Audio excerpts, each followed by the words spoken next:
Sybil, or the Two Nations, Benjamin Disraeli. I would inscribe these volumes to one whose noble spirit and gentle nature ever prompt her to sympathize with the suffering, to one whose sweet voice has often encouraged, and whose taste and judgment have ever guided, their pages, the most severe of critics, but a perfect wife. Advertisement. The general reader whose attention has not been specially drawn to the subject which these volumes aim to illustrate, the condition of the people, might suspect that the writer had been tempted to some exaggeration in the scenes which he has drawn and the impressions which he has wished to convey. He thinks it therefore due to himself to state that he believes there is not a trait in this work for which he has not the authority of his own observation, or the authentic evidence which has been received by royal commissions and parliamentary committees. But while he hopes he has alleged nothing which is not true, he has found the absolute necessity of suppressing much that is genuine. For so little do we know of the state of our own country that the air of improbability that the whole truth would inevitably throw over these pages, might deter many from their perusal. Grosvenor Gate, May Day, 1845, Part 1, Chapter 1. I'll take the odds against Caravan, in ponies, done. And Lord Milford, a young noble, entered in his book the bet which he had just made with Mr. Later, a grey-headed member of the Jockey Club. It was the eve of the Derby of 1837. In a vast and golden saloon, that in its decorations would have become, and in its splendour would not have disgraced, Versailles in the days of the Grand Monarch, were assembled many whose hearts beat at the thought of the morrow, and whose brains still laboured to control its fortunes to their advantage. They say that Caravan looks puffy, lisped in a low voice a young man, lounging on the edge of a pool table that had once belonged to a Mortemart, and dangling a rich cane with affected indifference in order to conceal his anxiety from all, except the person whom he addressed. They are taking 7-2 against him freely over the way, was the reply. I believe it's all right. Do you know I dreamed last night something about Mango, continued the gentleman with the cane, and with a look of uneasy superstition. His companion shook his head. Well, continued the gentleman with the cane, I have no opinion of him. I gave Charles Egremont the odds against Mango this morning. He goes with us, you know. By the by, who is our fourth? I thought of Milford, was the reply in an undertone. What say you? Milford is going with St. James and Punch Hughes. Well, let us come in to supper, and we shall see some fellow we like. So saying, the companions, taking their course through more than one chamber, entered an apartment of less dimensions than the principal saloon, but not less sumptuous in its general appearance. The gleaming lustres poured a flood of soft yet brilliant light over a plateau glittering with gold plate, and fragrant with exotics embedded in vases of rare porcelain.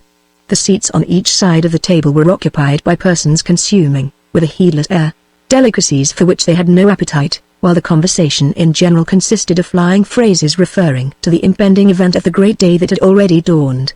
Come from Lady St. Julian's, Fitz? Said a youth of very tender years, and whose fair visage was as downy and as blooming as the peach, from which with a languid air he withdrew his lips to make this inquiry of the gentleman with the cane. Yes, why were not you there? I never go anywhere, replied the melancholy Cupid, everything bores me so. Well, will you go to Epsom with us tomorrow, Alfred? Said Lord Fitzheron. I take Berners and Charles Egremont, and with you our party will be perfect. I feel so cursed blasé, exclaimed the boy in a tone of elegant anguish. It will give you a fillip, Alfred, said Mr. Berners. Do you all the good in the world. Nothing can do me good, said Alfred, throwing away his almost untasted peach. I should be quite content if anything could do me harm. Waiter, bring me a tumbler of Badminton. And bring me one too, sighed out Lord Eugene de Vere, who was a year older than Alfred Mountney, his companion and brother in listlessness. Both had exhausted life in their teens, and all that remained for them was to mourn, amid the ruins of their reminiscences, over the extinction of excitement. Well, Eugene, suppose you come with us, said Lord Fitzheron. I think I shall go down to Hampton Court and play tennis, said Lord Eugene. As it is the Derby, nobody will be there, and I will go with you, Eugene, said Alfred Mountney, and we will dine together afterwards at the Toy. Anything is better than dining in this infernal London. Well, for my part, said Mr. Berners, I do not like your suburban dinners. You always get something you can't eat, and cursed bad wine. I rather like bad wine, said Mr. Mountney. One gets so bored with good wine. Do you want the odds against hibiscus, Berners? Said a guardsman looking up from his book, which he had been very intently studying. All I want is some supper, and as you are not using your place, you shall have it. Oh, here's Milford, he will give them me. And at this moment entered the room the young nobleman whom we have before mentioned, accompanied by an individual who was approaching perhaps the termination of his fifth lustre but whose general air rather betokened even a less experienced time of life. Tall, with a well-proportioned figure and a graceful carriage, his countenance touched with a sensibility that at once engages the affections. Charles Egremont was not only admired by that sex, whose approval generally secures men enemies among their fellows, but was at the same time the favourite of his own. "Ah, Egremont! Come and sit here," exclaimed more than one banqueter. "I saw you waltzing with the little Bertie, old fellow," said Lord Fitzheron, "and therefore did not stay to speak to you, as I thought we should meet here. I am to call for you, mind. How shall we all feel this time tomorrow?" said Egremont, smiling. "The happiest fellow at this moment must be Cocky Graves," said Lord Milford. "He can have no suspense. I have been looking over his book, and I defy him, whatever happens, not to lose. Poor Cocky," said Mr. Bonners. "He has asked me to dine with him at the Clarendon on Saturday." "Cocky is a very good Cocky," said Lord Milford, "and Caravan is a very good horse, and if any gentleman sportsman present wishes to give 7 to 2, I will take him to any amount. My book is made up," said Egremont, "and I stand or fall by Caravan. And I, well, mark my words," said a fourth, rather solemnly, "Rat Rap wins." "There is not a horse except Caravan," said Lord Milford, "fit for a borough stake." "You used to be all for Phosphorus, Egremont," said Lord Eugene de Vere. "Yes, but fortunately I have got out of that scrape. I owe Phip Dormer a good turn for that. I was the third man who knew he had gone lame, and what are the odds against him now?" "Oh, nominal, 40 to 1, what you please. He won't run," said Mr. Bonners. "John Day told me he had refused to ride him. I believe Cocky Graves might win something if Phosphorus came in first," said Lord Milford, laughing. "How close it is tonight," said Egremont. "Waiter, give me some seltzer water, and open another windows, open them all." At this moment an influx of guests intimated that the assembly at Lady St. Julian's was broken up. Many at the table rose and yielded their places, clustering round the chimney-piece, or forming in various groups, and discussing the great question. Several of those who had recently entered were votaries of Rat Rap, the favourite, and quite prepared, from all the information that had reached them, to back their opinions valiantly.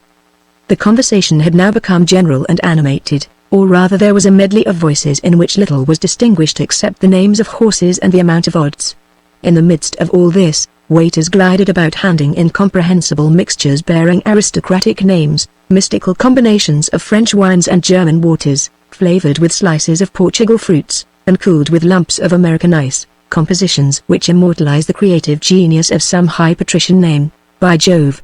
That's a flash," exclaimed Lord Milford, as a blaze of lightning seemed to suffuse the chamber, and the beaming lustres turned white and ghastly in the glare. The thunder rolled over the building. There was a dead silence. Was it going to rain? Was it going to pour?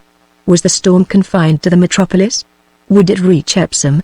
A deluge, and the course would be a quagmire, and strength might baffle speed. Another flash, another explosion. The hissing noise of rain. Lord Milford moved aside, and jealous of the eye of another, read a letter from Chiffney, and in a few minutes afterwards offered to take the odds against Pocket Hercules. Mr. Layton walked to the window, surveyed the heavens, sighed that there was not time to send his tiger from the door to Epsom, and get information whether the storm had reached the Surrey Hills, for tonight's operations. It was too late. So he took a rusk and a glass of lemonade, and retired to rest with a cool head and a cooler heart. The storm raged. The incessant flash played as it were round the burnished cornice of the chamber, and threw a lurid hue on the scenes of Wat and Boucher that sparkled in the medallions over the lofty doors. The thunderbolts seemed to descend in clattering confusion upon the roof. Sometimes there was a moment of dead silence, broken only by the pattering of the rain in the street without, or the pattering of the dice in a chamber at hand. Then horses were backed, bets made, and there were loud and frequent calls for brimming goblets from hurrying waiters, distracted by the lightning and deafened by the peal. It seemed a scene and a supper where the marble guest of one might have been expected, and had he arrived, he would have found probably hearts as bold and spirits as reckless as he encountered in Andalusia. Chapter 2. "Will anyone do anything about hibiscus?" sang out a gentleman in the ring at Epsom. It was full of eager groups, round the betting post a swarming cluster, while the magic circle itself was surrounded by a host of horsemen shouting from their saddles the odds they were ready to receive or give, and the names of the horses they were prepared to back or to oppose. "Will anyone do anything about hibiscus?" "I'll give you 5 to 1, said a tall, stiff Saxon peer, in a white greatcoat. "No, I'll take 6. The tall, stiff peer in the white greatcoat mused for a moment with his pencil at his lip, and then said, "Well, I'll give you 6. What do you say about Mango?"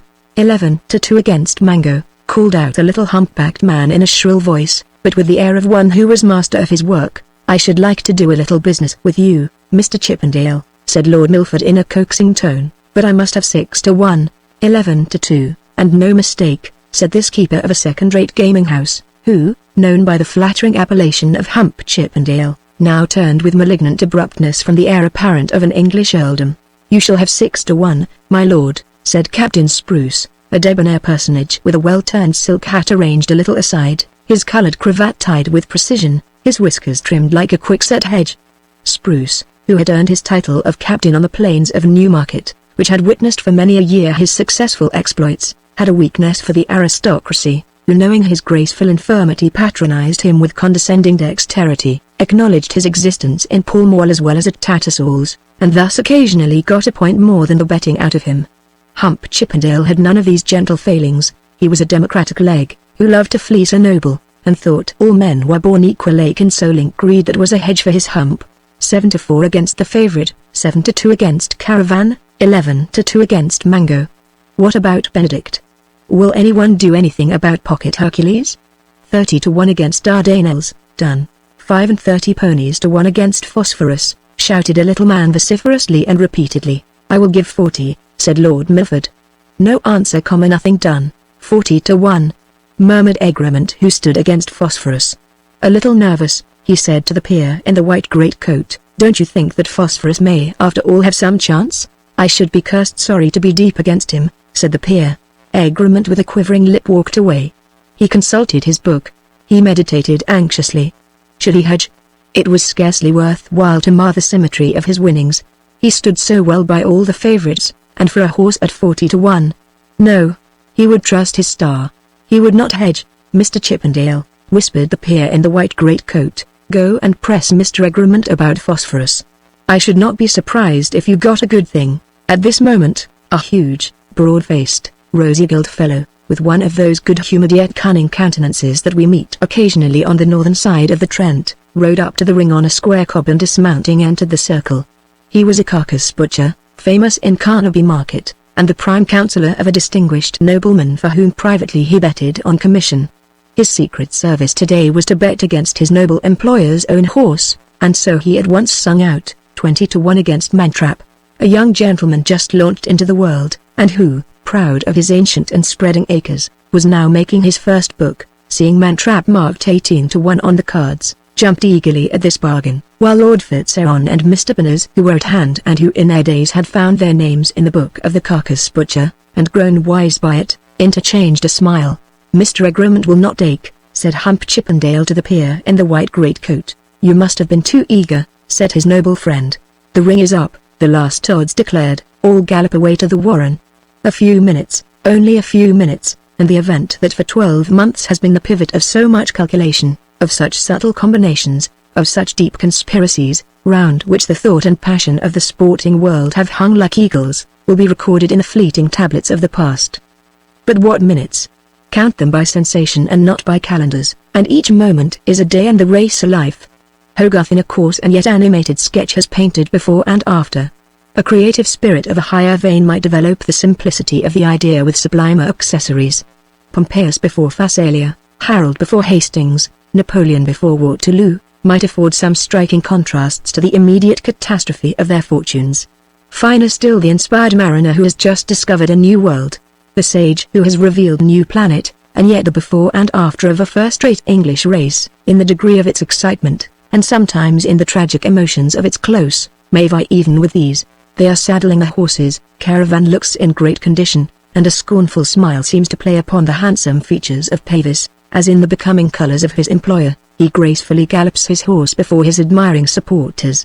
Egremont in the delight of an English patrician scarcely saw Mango, and never even thought of Phosphorus, who, by the by, was the first horse that showed, with both his forelegs bandaged. They are off. As soon as they are well away, Chiffney makes the running with Pocket Hercules. Up to the rubbing house he is leading. This is the only point the eye can select. Higher up the hill, Caravan, Hibiscus, Benedict, Mahometan, Phosphorus, Michel Fell, and Rat Trap are with the Grey, forming a front rank, and at the new ground the pace has told its tale, for half a dozen are already out of the race. The summit is gained. The tactics salter. Here Pavis brings up Caravan, with extraordinary severity, the pace round Tattenham Corner terrific, Caravan leading, then Phosphorus a little above him, Mahometan next, Hibiscus fourth. Rat Trap looking badly, Wisdom, Benedict and another handy. By this time Pocket Hercules has enough, and at the road the tailing grows at every stride.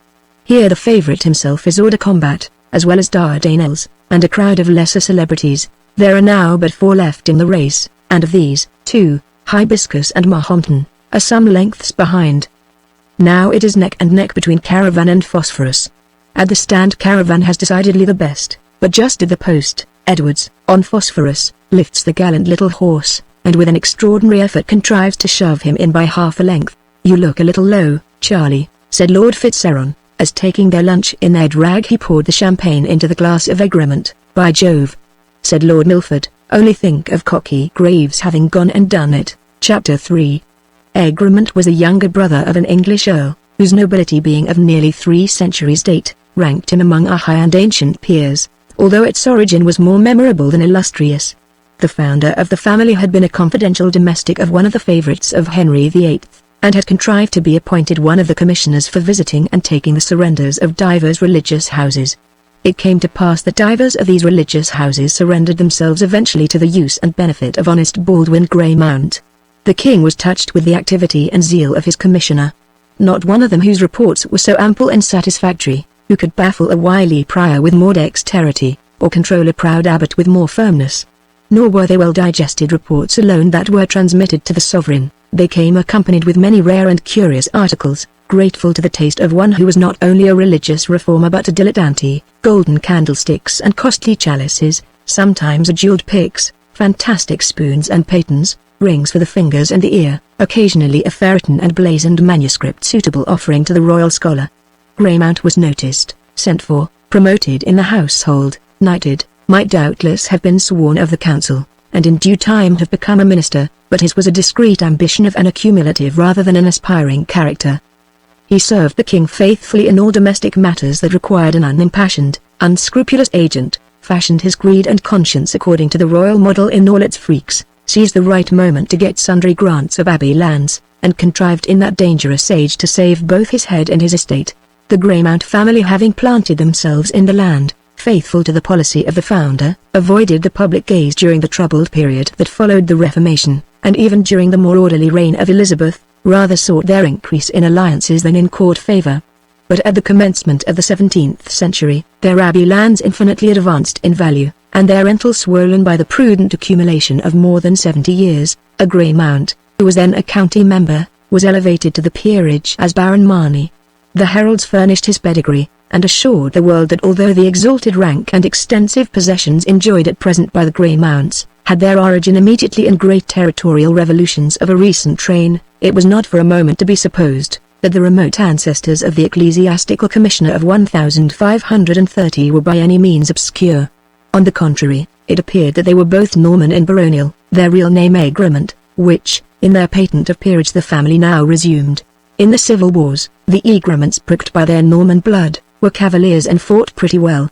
But in 1688, alarmed at the prevalent impression that King James intended to insist on the restitution of the church estates to their original purposes, to wit, the education of the people and the maintenance of the poor, the Lord of Marney Abbey became a warm adherent of civil and religious liberty, the cause for which Hampden had died in the field, and Russell on the scaffold, and joined the other Whig lords, and great lay impropriators, in calling over the Prince of Orange and the Dutch army, to vindicate those popular principles which, somehow or other, the people would never support. Profiting by this last pregnant circumstance, the lay abbot of Marney also in this instance, like the other Whig lords, was careful to maintain, while he vindicated the cause of civil and religious liberty, a very loyal and dutiful though secret correspondence with the court of St. Germains.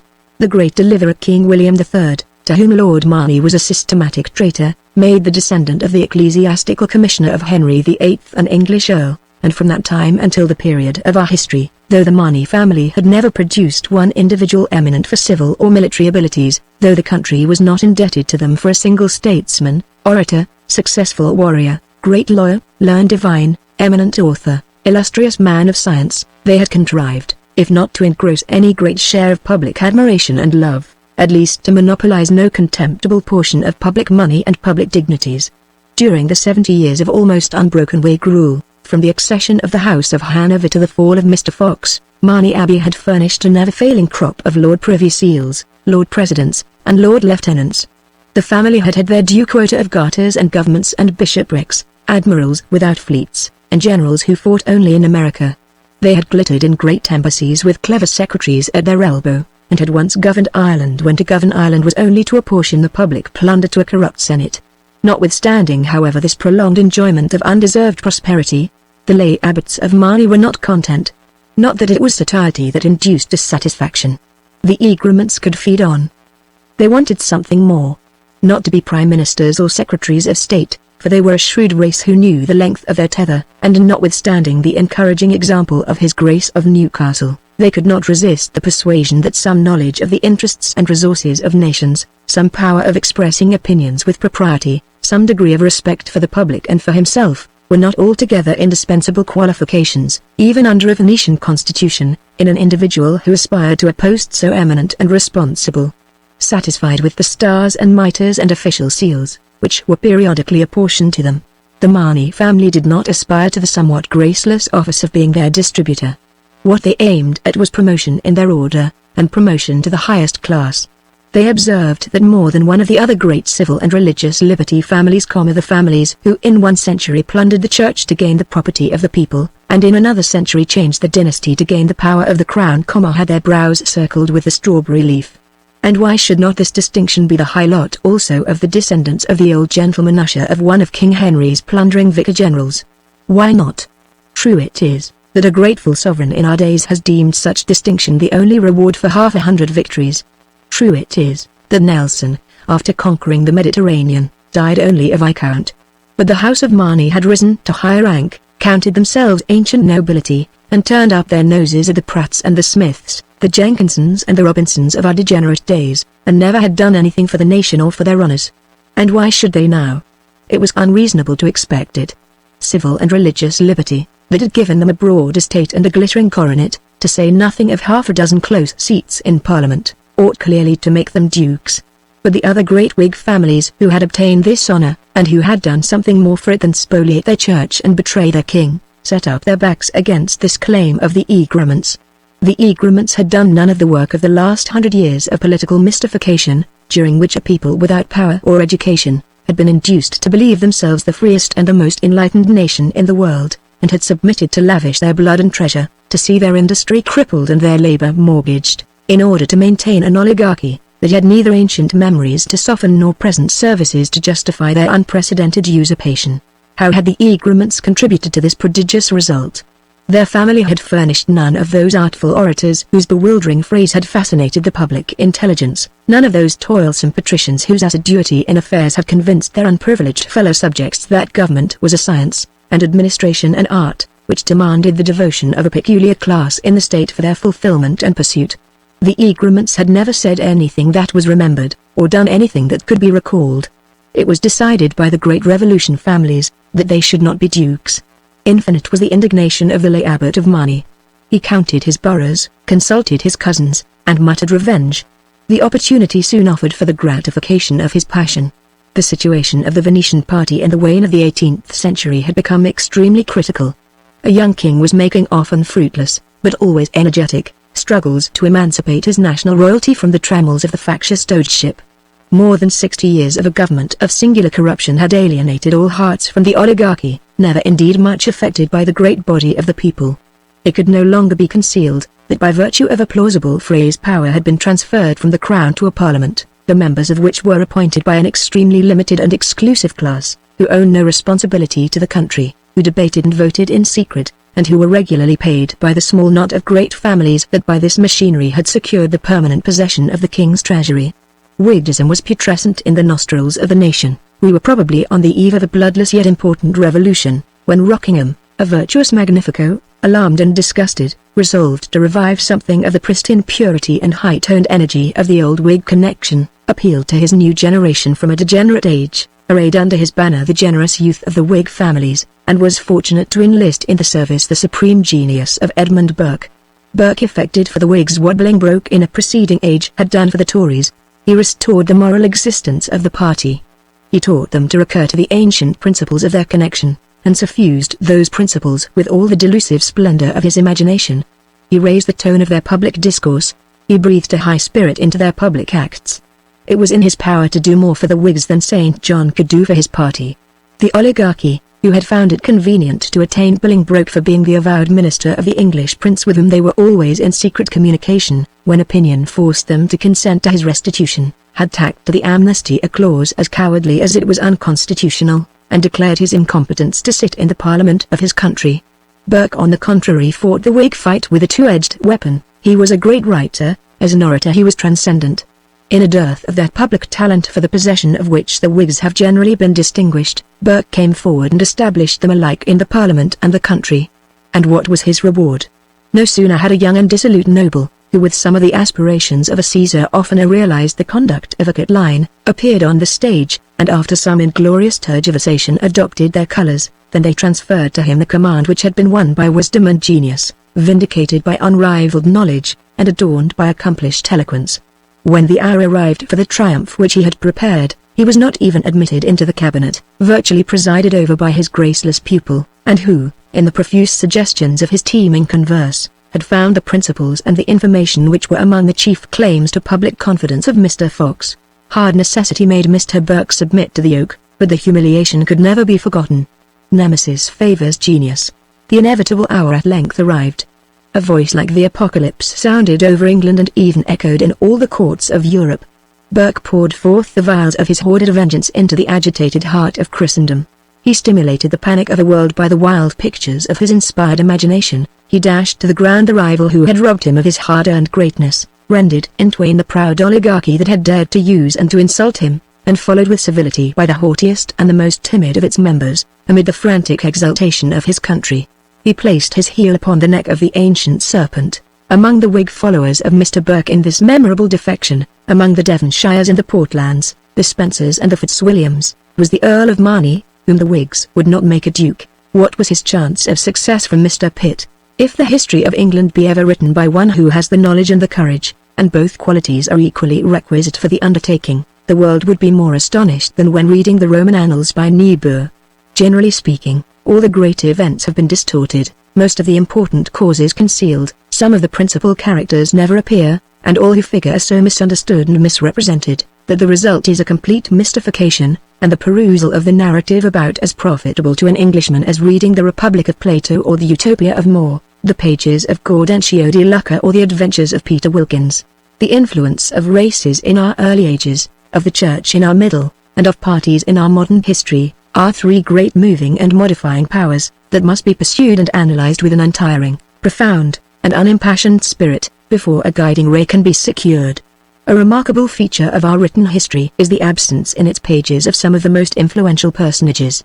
Not one man in 1,000, for instance, has ever heard of Major Wildman, yet he was the soul of English politics in the most eventful period of this kingdom, and one most interesting to this age, from 1640 to 1688, and seemed more than once to hold the balance which was to decide the permanent form of our government. But he was the leader of an unsuccessful party. Even, comparatively speaking, in our own times, the same mysterious oblivion is sometimes encouraged to creep over personages of great social distinction as well as political importance. The name of the second Pitt remains, fresh after 40 years of great events, a parliamentary beacon. He was the Chatterton of politics, the marvelous boy. Some have a vague impression that he was mysteriously molded by his great father, that he inherited the genius, the eloquence, the statecraft of Chatham. His genius was of a different bent, his eloquence of a different class, his statecraft of a different school. To understand Mr. Pitt, one must understand one of the suppressed characters of English history, and that is Lord Shelburne.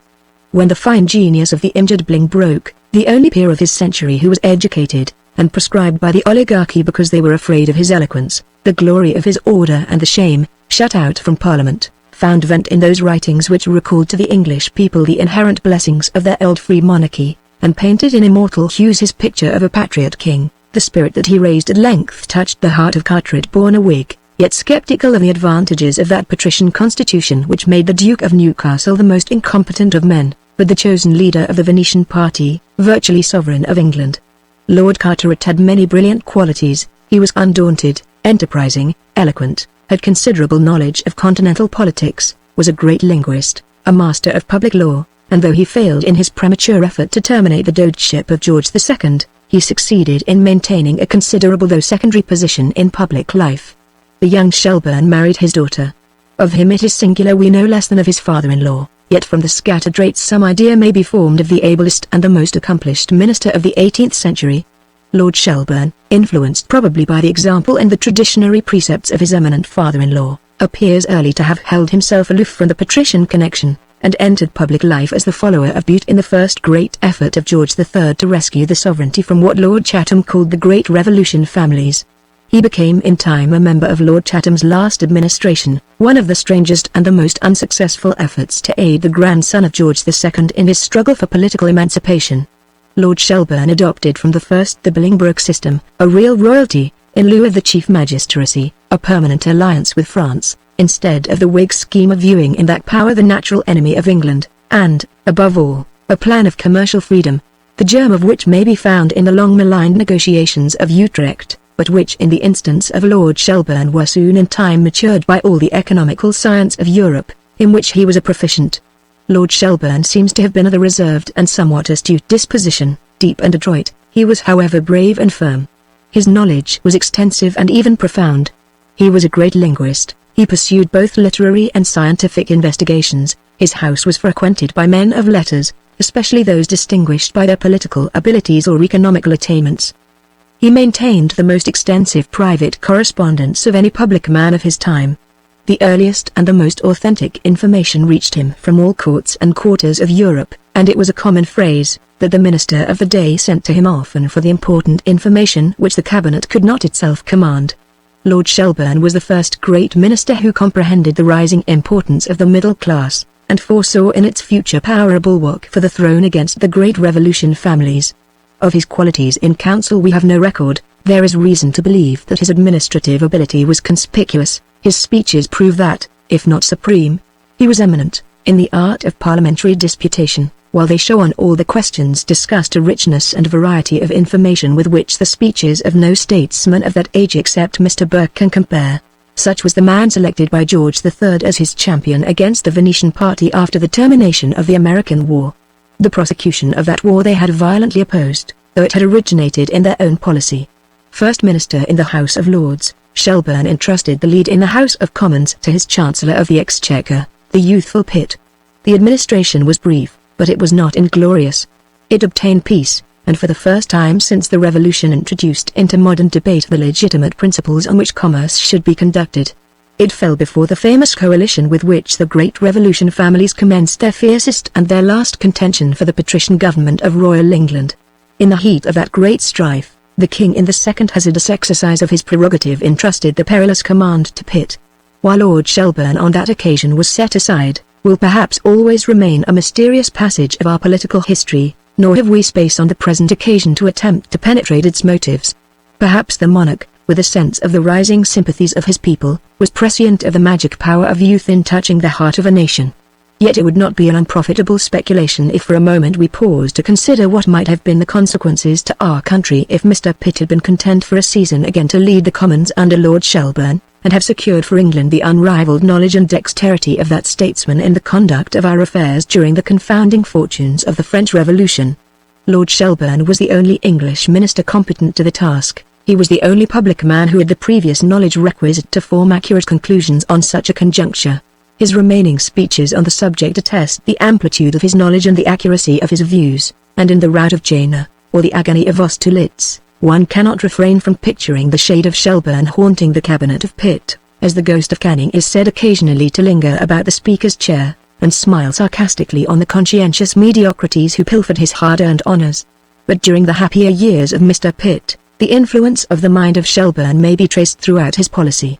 It was Lansdowne House that made Pitt acquainted with Dr. Price, a dissenting minister, whom Lord Shelburne, when at the head of affairs, courageously offered to make his private secretary, and who furnished Mr. Pitt, among many other important suggestions, with his original plan of the sinking fund. The commercial treaties of '87 were struck in the same mint, and are notable as the first effort made by the English government to emancipate the country from the restrictive policy which had been introduced by the Glorious Revolution, memorable epoch, that presented England at the same time with a corn law and a public debt. But on no subject was the magnetic influence of the descendant of Sir William Petty more decided, than in the resolution of his pupil to curb the power of the patrician party by an infusion from the middle classes into the government of the country. Hence the origin of Mr. Pitt's famous and long misconceived plans of parliamentary reform. Was he sincere, is often asked by those who neither seek to discover the causes nor are capable of calculating the effects of public transactions. Sincere? Why? He was struggling for his existence. And when baffled, first by the Venetian party, and afterwards by the panic of Jacobinism, he was forced to forego his direct purpose, he still endeavored partially to effect it by a circuitous process. He created a plebeian aristocracy and blended it with a patrician oligarchy. He made peers of second-rate squires and fat greys' ears. He caught them in the alleys of Lombard Street, and clutched them from the counting-houses of Cornhill. When Mr. Pitt, in an age of bank restriction, declared that every man with an estate of £10,000 a year had a right to be a peer, he sounded the knell of the cause for which Hampden had died on the field, and Sidney on the scaffold. In ordinary times the pupil of Shelburne would have raised this country to a state of great material prosperity, and removed or avoided many of those anomalies which now perplex us, but he was not destined for ordinary times, and though his capacity was vast and his spirit lofty, he had not that passionate and creative genius required by an age of revolution. The French outbreak was his evil demon. He had not the means of calculating its effects upon Europe.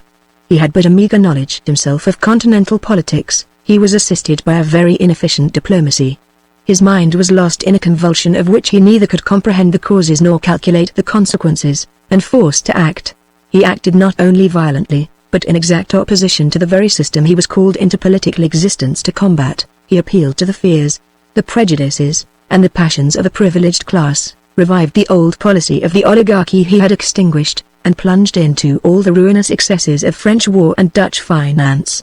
If it be a salutary principle in the investigation of historical transactions to be careful in discriminating the cause from the pretext, there is scarcely any instance in which the application of this principle is more fertile in results, than in that of the Dutch invasion of 1688. The real cause of this invasion was financial. The Prince of Orange had found that the resources of Holland, however considerable, were inadequate to sustain him in his internecine rivalry with the great sovereign of France. In an authentic conversation which has descended to us, held by William at the Hague with one of the prime abettors of the invasion, the prince did not disguise his motives. He said, "Nothing but such a constitution as you have in England can have the credit that is necessary to raise such sums as a great war requires." The prince came, and used our constitution for his purpose. He introduced into England the system of Dutch finance.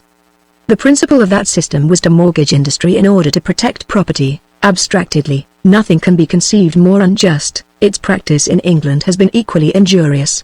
In Holland, with a small population engaged in the same pursuits, in fact a nation of bankers, the system was adapted to the circumstances which had created it.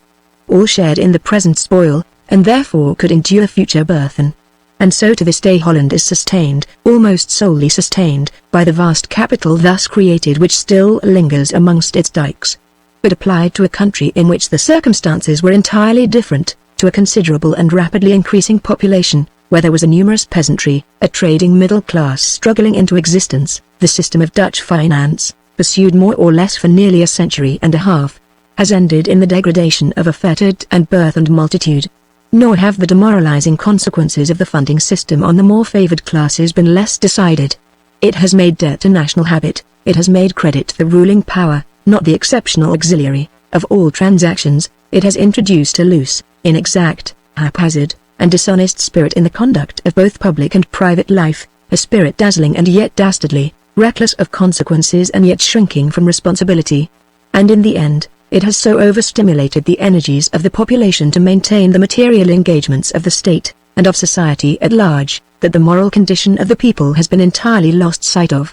A mortgaged aristocracy, a gambling foreign commerce, a home trade founded on a morbid competition, and a degraded people, the These are great evils, but ought perhaps cheerfully to be encountered for the greater blessings of civil and religious liberty.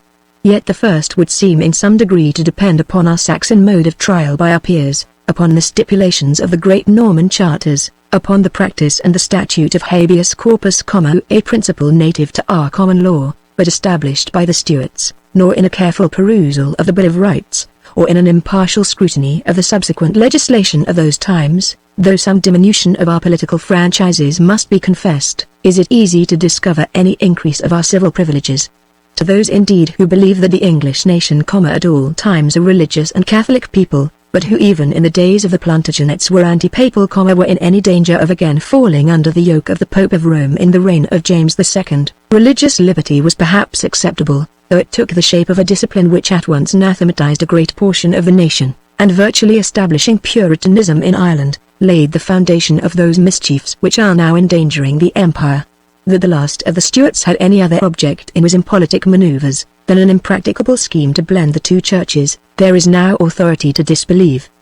He certainly was guilty of the offence of sending an envoy openly to Rome, who, by the by, was received by the Pope with great discourtesy, and Her Majesty Queen Victoria, whose Protestantism cannot be doubted, for it is one of her chief titles to our homage, has at this time a secret envoy at the same court, and that is the difference between them, both ministers doubtless working however fruitlessly for the same object, the termination of those terrible misconceptions, political and religious, that have occasioned so many martyrdoms, and so many crimes alike to sovereigns and to subjects. If James II had really attempted to re-establish popery in this country, the English people, who had no hand in his overthrow, would doubtless soon have stirred and secured their Catholic and Apostolic Church, independent of any foreign dictation. The Church to which they still regularly profess their adherence, and being a practical people, it is possible that they might have achieved their object and yet retain their native princes, under which circumstances we might have been saved from the triple blessings of Venetian politics, Dutch finance, and French wars, against which, in their happiest days, and with their happiest powers, struggled the three greatest of English statesmen, Bolingbroke, Shelburne, and lastly the son of Chatham. We have endeavoured in another work, not we hope without something of the impartiality of the future, to sketch the character and career of his successors. From his death to 1825, the political history of England is a history of great events and little men. The rise of Mr. Canning, long kept down by the plebeian aristocracy of Mr. Pitt as an adventurer, had shaken parties to their centre. His rapid disappearance from the scene left both Whigs and Tories in a state of disorganization. The distinctive principles of these connections were now difficult to trace. That period of public languor which intervenes between the breaking up of parties and the formation of factions now transpired in England. An exhausted sensualist on the throne, who only demanded from his ministers repose, a voluptuous aristocracy, and a listless people, were content, in the absence of all public conviction and national passion, to consign the government of the country to a great man, whose decision relieved the sovereign, whose prejudices pleased the nobles, and whose achievements dazzled the multitude. The Duke of Wellington brought to the post a first minister immortal fame, a quality of success which would almost seem to include all others. His public knowledge was such as might be expected from one whose conduct already formed an important portion of the history of his country. He had a personal and intimate acquaintance with the sovereigns and chief statesmen of Europe, a kind of information in which English ministers have generally been deficient, but without which the management of our external affairs must at the best be haphazard. He possessed administrative talents of the highest order, the tone of the age, the temper of the country, the great qualities and the high character of the minister, indicated a long and prosperous administration. The only individual in his cabinet who, from a combination of circumstances rather than from any intellectual supremacy over his colleagues, was competent to be his rival, was content to be his successor. In his most aspiring moments, Mr. Peel in all probability aimed at no higher reach, and with youth and the leadership of the House of Commons, one has no reason to be surprised at his moderation. The conviction that the Duke's government would only cease with the termination of his public career was so general, that the moment he was installed in office, the Whigs smiled on him, political conciliation became the slang of the day, and the fusion of parties the babble of clubs and the tattle of boudoirs. How comes it then that so great a man, in so great a position, should have so signally failed? Should have broken up his government, wrecked his party, and so completely annihilated his political position, that, even with his historical reputation to sustain him, he can since only reappear in the councils of his sovereign in a subordinate, not to say equivocal, character? with all those great qualities which will secure him a place in our history not perhaps inferior even to Marlborough. The Duke of Wellington has one deficiency which has been the stumbling block of his civil career. Bishop Burnet, in speculating on the extraordinary influence of Lord Shaftesbury, and accounting how a statesman, so inconsistent in his conduct and so false to his confederates, should have so powerfully controlled his country, observes, his strength lay in his knowledge of England. Now that is exactly the kind of knowledge which the Duke of Wellington never possessed.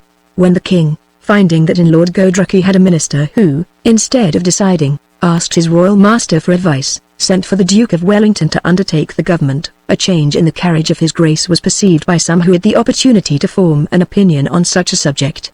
If one might venture to use such a word in reference to such a man, we might remark that the Duke had been somewhat daunted by the selection of Mr. Canning.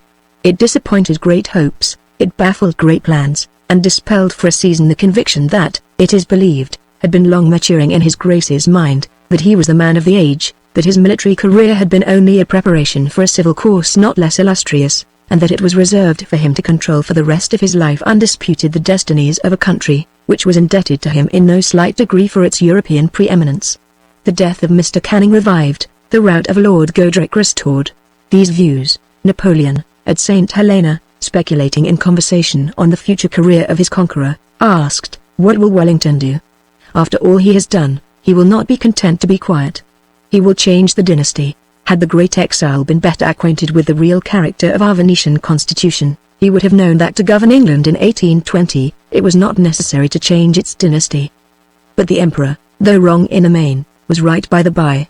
It was clear that the energies that had twice entered Paris as a conqueror, and had made kings and mediatized princes at Vienna, would not be content to subside into ermine insignificance. The Duke commenced his political tactics early. The cabinet of Lord Liverpool, especially during its latter term, was the hotbed of many intrigues, but the obstacles were numerous, though the appointing fate, in which his Grace believed, removed them. The disappearance of Lord Castlereagh and Mr. Canning from the scene was alike unexpected. The Duke of Wellington was at length Prime Minister, and no individual ever occupied that post more conscious of its power, and more determined to exercise it. This is not the occasion on which we shall attempt to do justice to a theme so instructive as the administration of his Grace.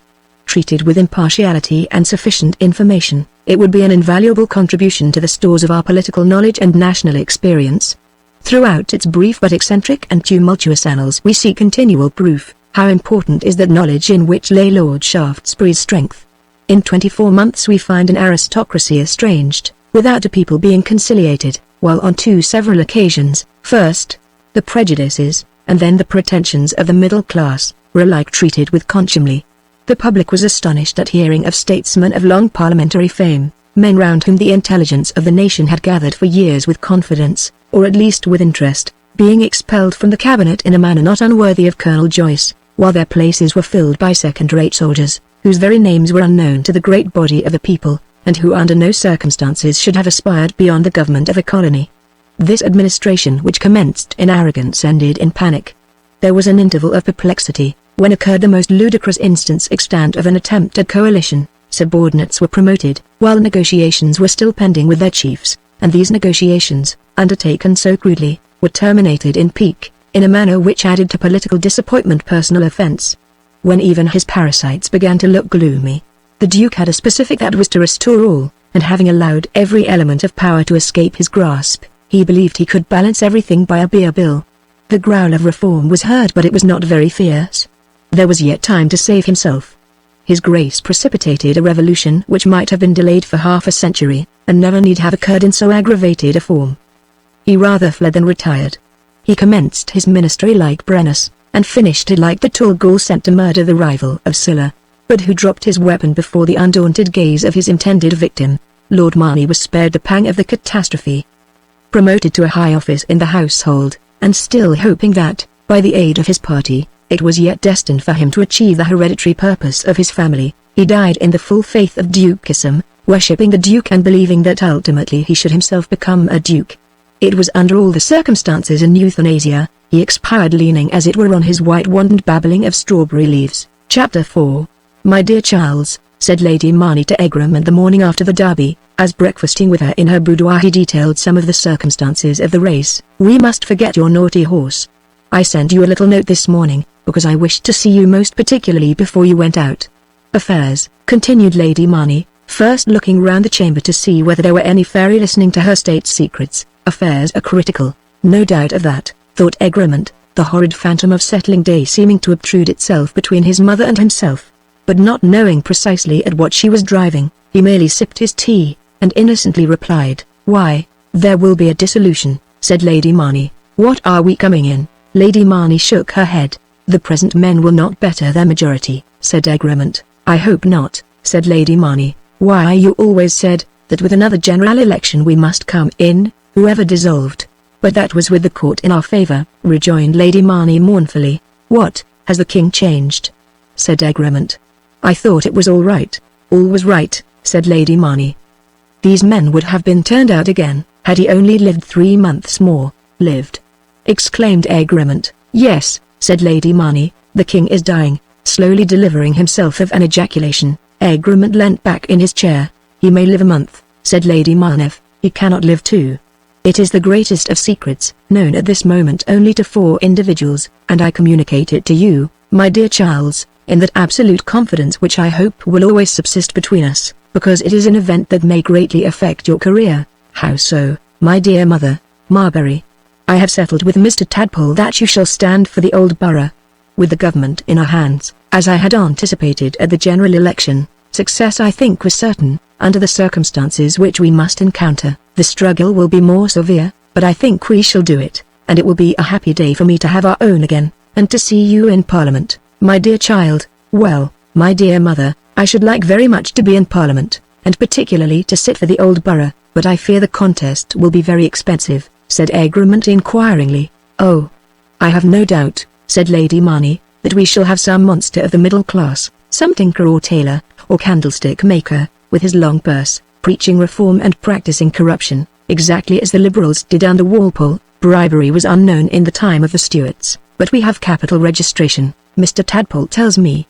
"And a young candidate with the old name will tell," said Lady Marnie, with a smile, "and I shall go down and canvass, and we must do what we can." "I have great faith in your canvassing," said Egremont, "but still, at the same time, the powder and shot are essential," said Lady Marnie. "I know it, in these corrupt days. But Marnie will of course supply those. It is the least he can do, regaining the family influence, and letting us hold up our heads again." "I shall write to him the moment I am justified," said Lady Marnie. "Perhaps you will do so yourself, Charles." "Why, considering I have not seen my brother for 2 years, and we did not part on the best possible terms, but that is all forgotten. By your good offices, dear mother, who are always doing good, and yet," continued Egremont, after a moment's pause, "I am not disposed to write to Marnie, especially to ask a favor." "Well, I will write," said Lady Marnie, "though I cannot admit it is any favor. Perhaps it would be better that you should see him first. I cannot understand why he keeps so at the Abbey. I am sure I found it a melancholy place enough in my time. I wish you had gone down there, Charles, if it had been only for a few days." "Well, I did not, my dear mother, and I cannot go now." "I shall trust to you." "But are you quite sure that the king is going to die?" "I repeat to you, it is certain," replied Lady Marnie, in a lowered voice, but a decided tone. "Certain, certain, certain. My authority cannot be mistaken, but no consideration in the world must throw you off your guard at this moment. Breathe not the shadow of what you know." At this moment a servant entered and delivered a note to Lady Marnie, who read it with an ironical smile. It was from Lady St. Julian's, and ran thus: "Most confidential. My dearest Lady Marnie.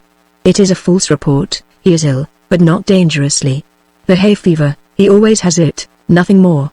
I will tell my authority when we meet. I dare not write it. It will satisfy you. I am going on with my quadrille. Most affectionately yours, ASDJ. Poor woman. She is always wrong," said Lady Marnie, throwing the note to Egremont.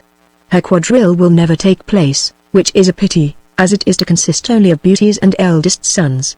I suppose I must send her a line," and she wrote, "My dearest Lady St. Julian's. How good of you to write to me, and send me such cheering news. I have no doubt you are right, you always are. I know he had the hay fever last year. How fortunate for your quadrille, and how charming it will be.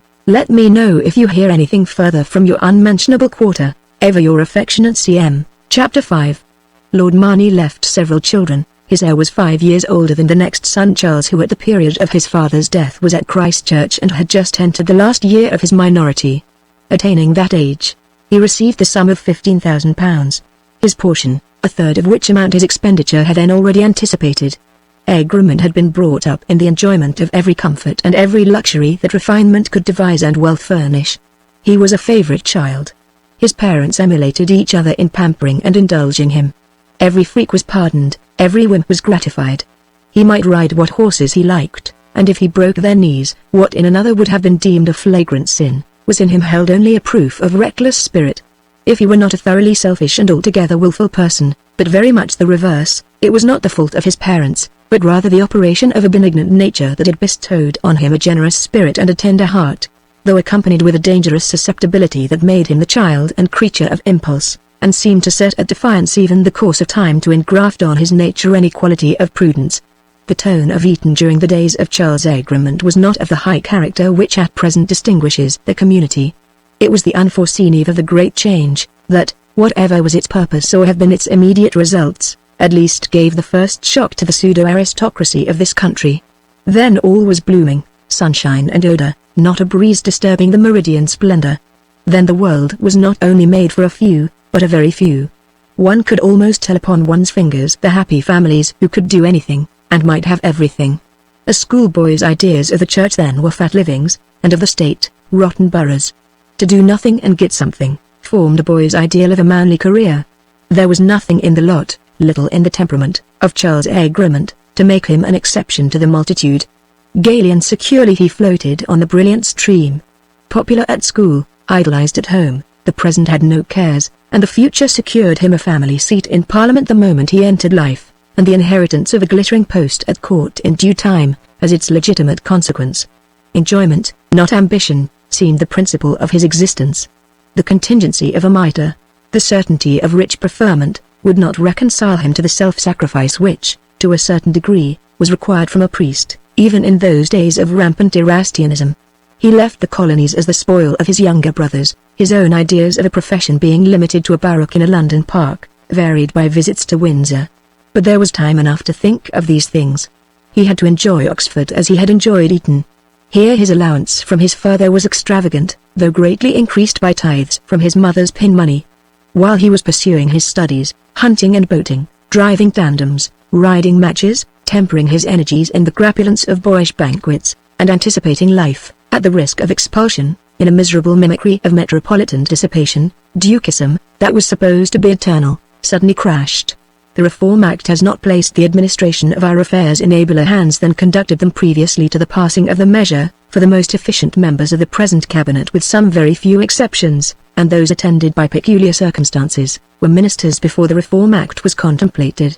Nor has that memorable statute created a parliament of a higher reputation for public qualities, such as politic ability, and popular eloquence, and national consideration, than was furnished by the old scheme.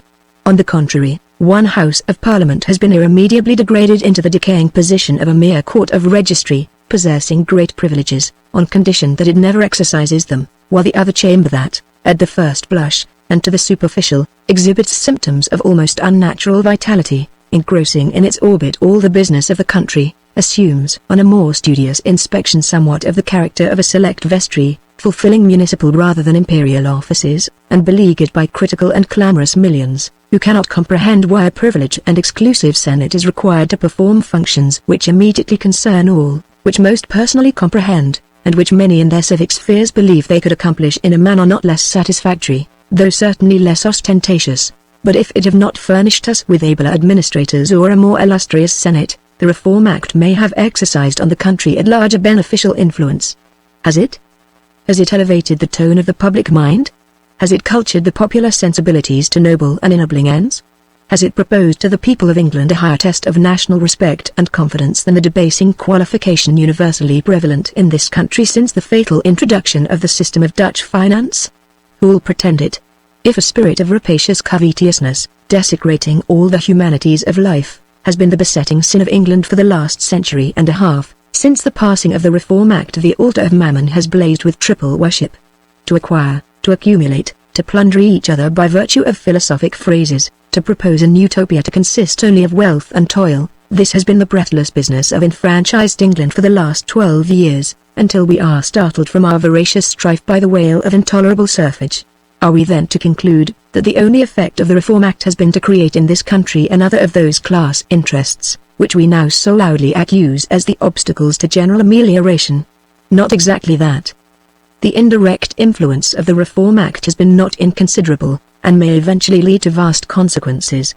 It set men a-thinking, it enlarged the horizon of political experience, it led the public mind to ponder somewhat on the circumstances of our national history, to pry into the beginnings of some social anomalies which they found were not so ancient as they had been led to believe, and which had their origin in causes very different to what they had been educated to credit, and insensibly it created and prepared a popular intelligence to which one can appeal, no longer hopelessly, in an attempt to dispel the mysteries with which for nearly 3 centuries it has been the labor of party writers to involve a national history, and without the dispersion of which no political position can be understood and no social evil remedied.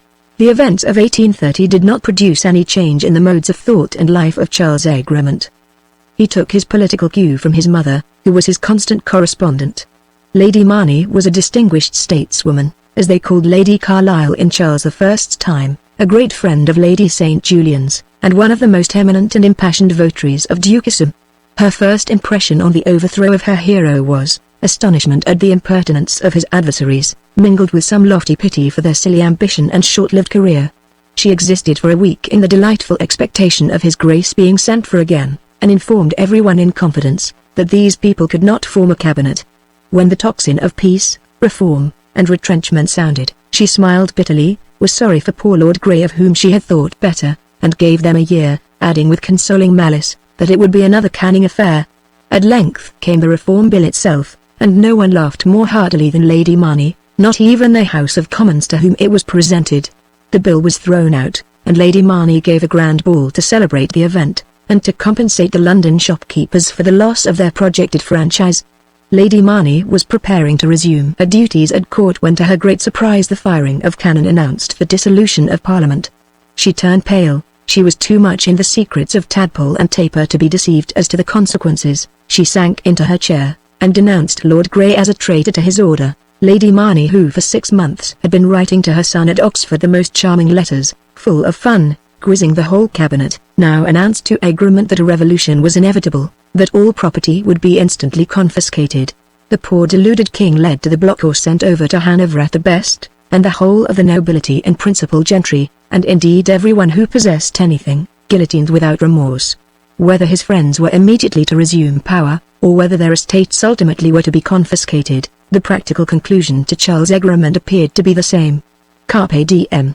He therefore pursued his career at Oxford unchanged, and entered life in the year 1833, a younger son with extravagant tastes and expensive habits, with a reputation for lively talents though uncultivated, for his acquisitions at Eton had been quite puerile, and subsequently he had not become a student, with many manly accomplishments, and with a mien and visage that at once took the fancy and enlisted the affections.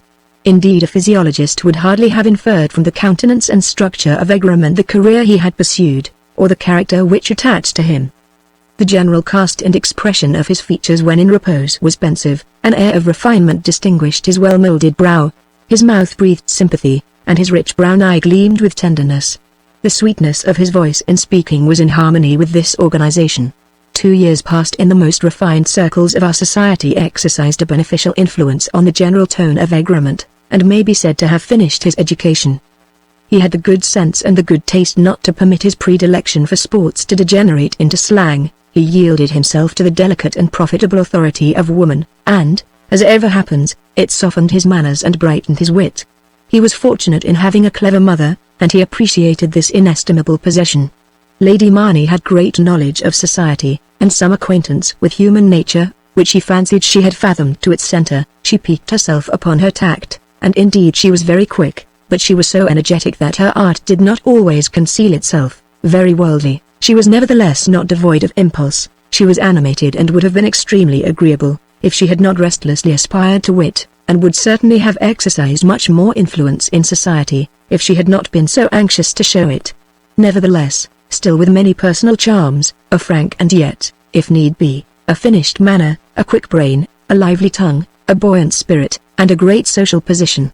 Lady Marney was universally and extremely popular, and adored by her children, for indeed she was a mother most affectionate and true. When Egremont was 24, he fell in love a real passion. He had fluttered like others from flower to flower, and like others had often fancied the last perfume the sweetest, and then had flown away. But now he was entirely captivated. The divinity was a new beauty, the whole world raving of her. Egremont also advanced. The Lady Arabella was not only beautiful, she was clever, fascinating. Her presence was inspiration, at least for Egremont. She condescended to be pleased by him, she signalized him by her notice, their names were mentioned together. Egremont indulged in flattering dreams. He regretted he had not pursued a profession. He regretted he had impaired his slender patrimony, thought of love in a cottage, and renting a manor, thought of living a good deal with his mother, and a little with his brother, thought of the law and the church, thought once of New Zealand. The favorite of nature and of fashion, this was the first time in the life of Egremont, that he had been made conscious that there was something in his position which, with all its superficial brilliancy, might prepare for him, when youth had fled in the blaze of society grown dim, a drear and bitter lot. He was roused from his reveries by a painful change in the demeanor of his adored. The mother of the Lady Arabella was alarmed. She liked her daughter to be admired even by younger sons when they were distinguished, but only at a distance. Mr. Egremont's name had been mentioned too often. It had appeared coupled with her daughter's, even in a Sunday paper. The most decisive measures were requisite, and they were taken. Still smiling when they met, still kind when they conversed, it seemed, by some magic dexterity which even baffled Egremont, that their meetings every day grew rarer, and their opportunities for conversation less frequent. At the end of the season, the Lady Arabella selected from a crowd of admirers equally qualified, a young peer of great estate, and of the old nobility, a circumstance which, as her grandfather had only been an East India director, was very gratifying to the bride. This unfortunate passion of Charles Egremont, and its mortifying circumstances and consequences, was just that earliest shock in one's life which occurs to all of us, which first makes us think. We have all experienced that disheartening catastrophe, when the illusions first vanish, and our balked imagination, or our mortified vanity, first intimates to us that we are neither infallible nor irresistible. Happily 'tis the season of youth for which the first lessons of experience are destined, and bitter and intolerable as is the first blight of our fresh feelings, the sanguine impulse of early life bears us along. Our first scrape generally leads to our first travel. Disappointment requires change of air, desperation change of scene. Egremont quitted his country, never to return to it again, and returned to it after a year and a half's absence, a much wiser man. Having left England in a serious mood, and having already tasted with tolerable freedom of the pleasures and frivolities of life, he was not in an inapt humor to observe, to inquire, and to reflect. The new objects that surrounded him excited his intelligence. He met, which indeed is the principal advantage of travel, remarkable men, whose conversation opened his mind. His mind was worth opening. Energies began to stir of which he had not been conscious. Awakened curiosity led him to investigate and to read. He discovered that, when he imagined his education was completed, it had in fact not commenced, and that, although he had been at a public school and a university, he in fact knew nothing. To be conscious that you are ignorant is a great step to knowledge. Before an emancipated intellect and an expanding intelligence, the great system of exclusive manners and exclusive feelings in which he had been born and nurtured, began to tremble. The native generosity of his heart recoiled at a recurrence to that arrogant and frigid life, alike devoid of sympathy and real grandeur. In the early spring of 1837, Egremont re-entered the world, where he had once sparkled, and which he had once conceived to comprise within its circle all that could interest or occupy man. His mother, delighted at finding him again under the roof, had removed some long-standing coolness between him and his elder brother. His former acquaintance greeted him with cordiality, and introduced him to the new heroes who had sprung up during the season of his absence. Apparently Egremont was not disinclined to pursue, though without eagerness, the same career that had originally engaged him. He frequented assemblies, and lingered in clubs, rode in the park, and lounged at the opera. But there was this difference in his existence: before and since his travels, he was now conscious he wanted an object, and was ever musing over action, though as yet ignorant how to act. Perhaps it was this want of being roused that led him, it may be for distraction, again to the turf. It was a pursuit that seemed to him more real than the life of saloons, full of affectation, perverted ideas, and factitious passions. Whatever might be the impulse, Egremont however was certainly not slightly interested in the derby, and though by no means uninstructed in the mysteries of the turf, had felt such confidence in his information that, with his usual ardor, he had backed to a considerable amount the horse that ought to have won, but which nevertheless only ran a second. Chapter 6. Notwithstanding the confidence of Lady St. Julian's, and her unrivaled information, the health of the king did not improve, but still it was the hay fever, only the hay fever. An admission had been allowed to creep into the court circular, that His Majesty has been slightly indisposed within the last few days, but then it was soon followed by a very positive assurance, that His Majesty's favourite and long-matured resolution to give a state banquet to the Knights of the Four Orders, was immediately to be carried into effect. Lady St. Julian's had the first information of this important circumstance. It confirmed her original conviction. She determined to go on with her quadrille. Egremont, with something interesting at stake himself, was staggered by this announcement, and by Lady St. Julian's unshaken faith. He consulted his mother. Lady Marnie shook her head. "Poor woman," said Lady Marnie, "she is always wrong." "I know," continued her ladyship, placing her finger to her lip, "that Prince Esterhazy has been pressing his long-postponed investiture as a Grand Cross, in order that he may dine at this very banquet, and it has been announced to him that it is impossible, the king's health will not admit of it. When a simple investiture is impossible, a state banquet to the Four Orders is very probable." "No," said Lady Marnie with a sigh, "it is a great blow for all of us, but it is no use shutting our eyes to the fact. The poor dear king will never show again." And about a week after this there appeared the first bulletin. From that instant, though the gullish multitude studied the daily reports with grave interest, their hopes and speculations and arrangements changing with each phrase, for the initiated there was no suspense. All knew that it was over, and Lady St. Julian's, giving up her quadrille, began to look about for seats in Parliament for her sons. "What a happiness it is to have a clever mother," exclaimed Egremont, as he pondered over the returns of his election agent. Lady Marnie, duly warned of the impending catastrophe, was experiencing all the advantages of prior information.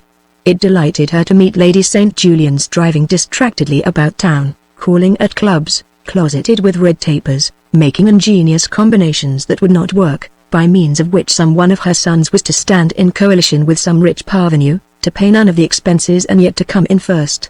And all this time, Lady Marnie, serene and smiling, had the daily pleasure of assuring Lady St. Julian's what a relief it was to her that Charles had fixed on his place.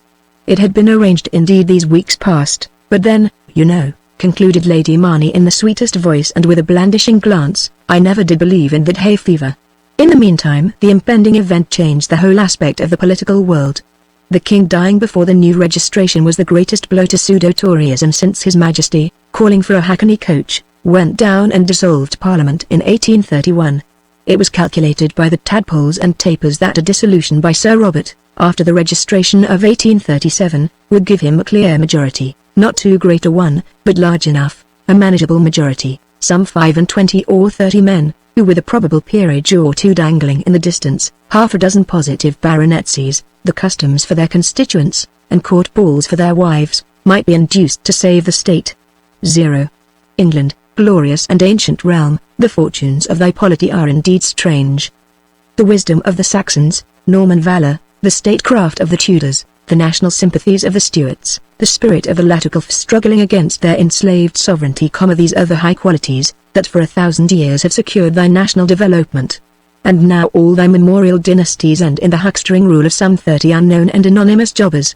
The 30 at Athens were at least tyrants. They were marked men. But the obscure majority, who under our present constitution are destined to govern England, are as secret as a Venetian conclave. Yet on their dark voices all depends. Would you promote or prevent some great measure that may affect the destinies of unborn millions, and the future character of the people? Take, for example, a system of national education. The minister must apportion the plunder to the illiterate clan, the scum that floats on the surface of a party, or hold out the prospect of honours, which are only honourable when in their transmission they impart and receive lustre, when they are the meed of public virtue and public services, and the distinction of worth and of genius. It is impossible that the system of the 30 can long endure in an age of inquiry and agitated spirit like the present. Such a system may suit the balanced interests and the periodical and alternate command of rival oligarchical connections, but it can subsist only by the subordination of the sovereign and the degradation of the multitude, and cannot accord with an age, whose genius will soon confess that power and the people are both divine. He can't last 10 days, said a Whig Secretary of the Treasury with a triumphant glance at Mr. Taper as they met in Pall Mall. You're out for our lives, don't you make too sure for yourselves, rejoined in despair the dismayed Taper. "It does not follow that because we are out, that you are in." "How do you mean? There is such a person as Lord Durham in the world," said Mr. Taper very solemnly. "Pish," said the secretary. "You may pish," said Mr. Taper, "but if we have a radical government, as I believe and hope, they will not be able to get up the steam as they did in -31, and what with church and corn together, and the Queen Dowager, we may go to the country with as good a cry as some other persons. I will back Melbourne against the field." "Now," said the secretary. "Lord Durham dined at Kensington on Thursday," said Taper, "and not a Whig present." Durham talks very fine at dinner," said the secretary, "but he has no real go in him. When there is a Prince of Wales, Lord Melbourne means to make Durham governor to the heir apparent, and that will keep him quiet." "What do you hear?" said Mr. Tadpole, joining them. "I am told he has quite rallied." "Don't you flatter yourself," said the secretary. "Well, we shall hear what they say on the hustings," said Tadpole looking boldly. "Who's afraid?" said the secretary.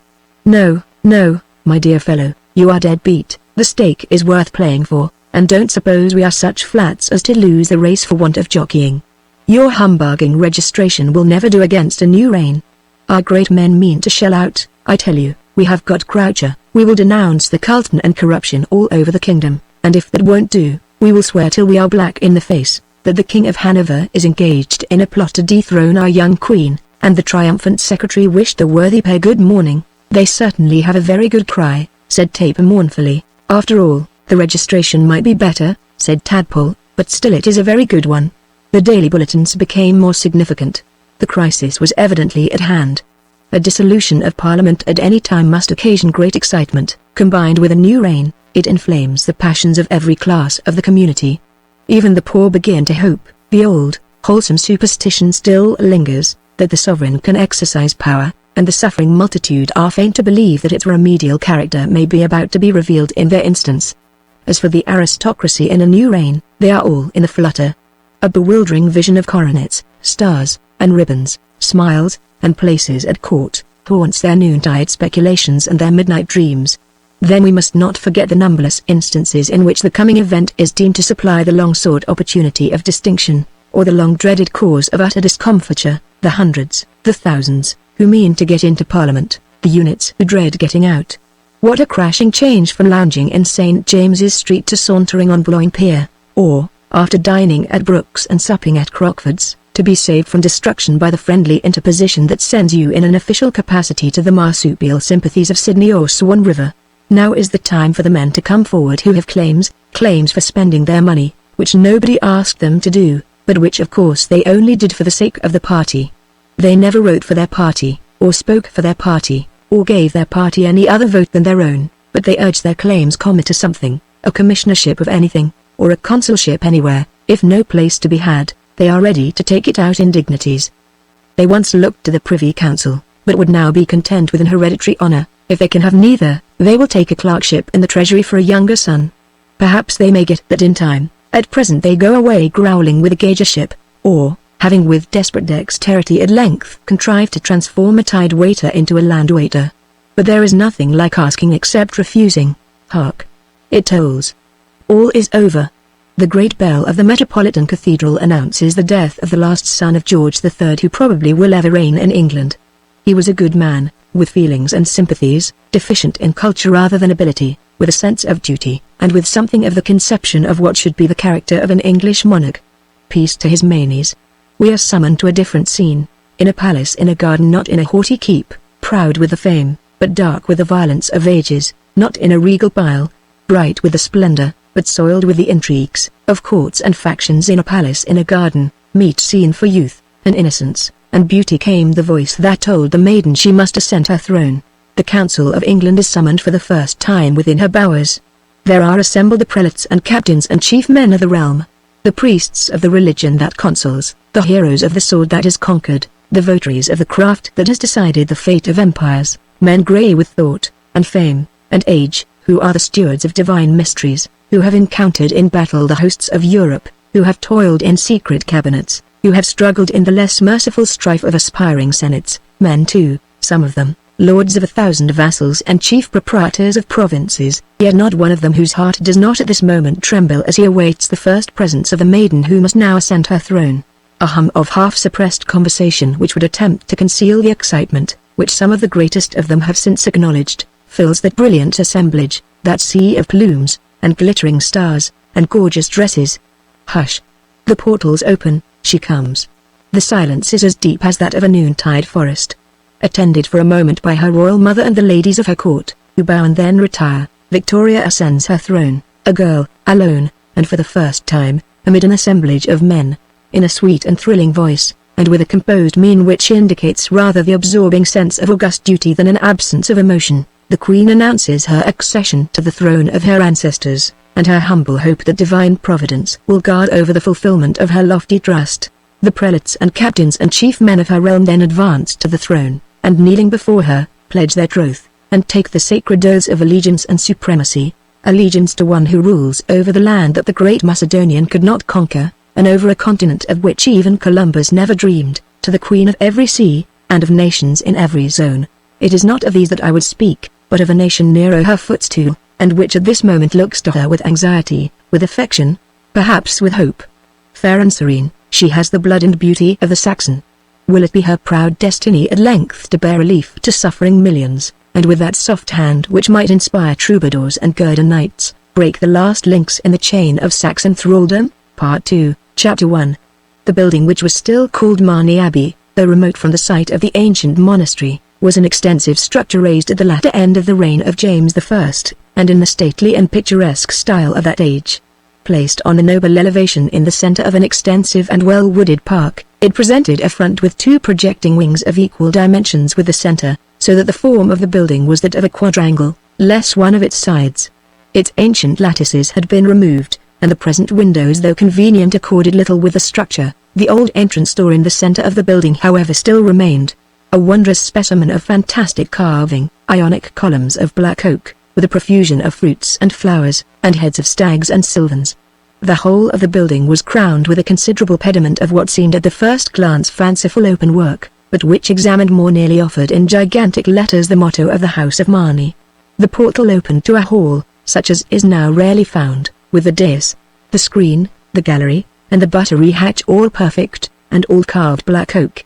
Modern luxury, and the refined taste of the lady of the late lord, had made Marney Abbey as remarkable for its comfort and pleasantness of accommodation as for its ancient state and splendor. The apartments were in general furnished with all the cheerful ease and brilliancy of the modern mansion of a noble, but the grand gallery of the 17th century was still preserved, and was used on great occasions as the chief reception room. You ascended the principal staircase to reach it through a long corridor.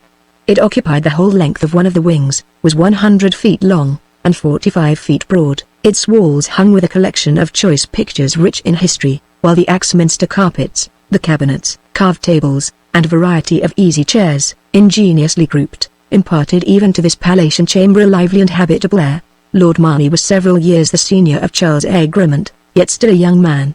He was handsome. There was indeed a general resemblance between the brothers, though the expression of their countenances was entirely different, of the same height and air, and throughout the features a certain family cast, but here the likeness ceased. The countenance of Lord Marney bespoke the character of his mind, cynical, devoid of sentiment, arrogant, literal, hard. He had no imagination, had exhausted his slight native feeling, but he was acute, disputatious, and firm even to obstinacy. Though his early education had been very imperfect, he had subsequently read a good deal, especially in French literature. He had formed his mind by Helvetius, whose system he deemed irrefutable, and in whom alone he had faith. Armed with the principles of his great master, he believed he could pass through existence in adamantine armor, and always gave you in the business of life the idea of a man who was conscious you were trying to take him in, and rather respected you for it, but the working of whose cold, unkind, eye defied you. There never had been excessive cordiality between the brothers even in their boyish days, and shortly after Egremont's entrance into life, they had become estranged. They were to meet now for the first time since Egremont's return from the continent. Their mother had arranged their reconciliation. They were to meet as if no misunderstanding had ever existed between them. It was specially stipulated by Lord Marney that there was to be no scene. Apprised of Egremont's impending arrival, Lord Marney was careful to be detained later that day at petty sessions, and entered the room only a few minutes before dinner was announced, where he found Egremont not only with the Countess and a young lady who was staying with her, but with additional bail against any ebullition of sentiment in the shape of the Vicar of Marney, and a certain Captain Grouse, who was a kind of aide-de-camp of the Earl, killed birds and carved them, played billiards with him, and lost, had indeed every accomplishment that could please woman or ease man, could sing, dance, draw, make artificial flies, break horses, exercise a supervision over stewards and bailiffs, and make everybody comfortable by taking everything on his own shoulders. Lady Marnie had received Egremont in a manner which expressed the extreme satisfaction she experienced at finding him once more beneath his brother's roof. When he arrived indeed, he would have preferred to have been shown at once to his rooms, but a message immediately delivered expressed the wish of his sister-in-law at once to see him. She received him alone and with great warmth. She was beautiful, and soft as May, a glowing yet delicate face, rich brown hair, and large blue eyes, not yet a mother, but with something of the dignity of the matron blending with the lingering timidity of the girl. Egremont was glad to join his sister-in-law again in the drawing-room before dinner. He seated himself by her side, and in answer to her inquiries was giving her some narrative of his travels. The vicar, who was very low church, was shaking his head at Lady Marnie's young friend, who was enlarging on the excellence of Mr. Pagot's tales, while Captain Grouse, in a very stiff white neckcloth, very tight pantaloons, to show his very celebrated legs, transparent stockings and polished shoes, was throwing himself into attitudes in the background, and with a zeal amounting almost to enthusiasm, teaching Lady Marnie's spaniel to beg, when the door opened, and Lord Marnie entered, but as if to make security doubly sure, not alone. He was accompanied by a neighbour and brother magistrate, Sir Vavassor Firebrace, a baronet of the earliest batch, and a gentleman of great family and great estate. "Well, Charles, how are you, George?" And the brothers shook hands. 'Tis the English way, and if they had been inclined to fall into each other's arms, they would not probably have done more. In a few minutes it was announced that dinner was served, and so, secured from a scene, having a fair appetite, and surrounded by dishes that could agreeably satisfy it, a kind of vague fraternal sentiment began to stir the breast of Lord Marnie. He really was glad to see his brother again, remembered the days when they rode their ponies and played cricket. His voice softened, his eyes sparkled, and he at length exclaimed, "Do you know, old fellow, it makes me quite happy to see you here again. Suppose we take a glass of wine?"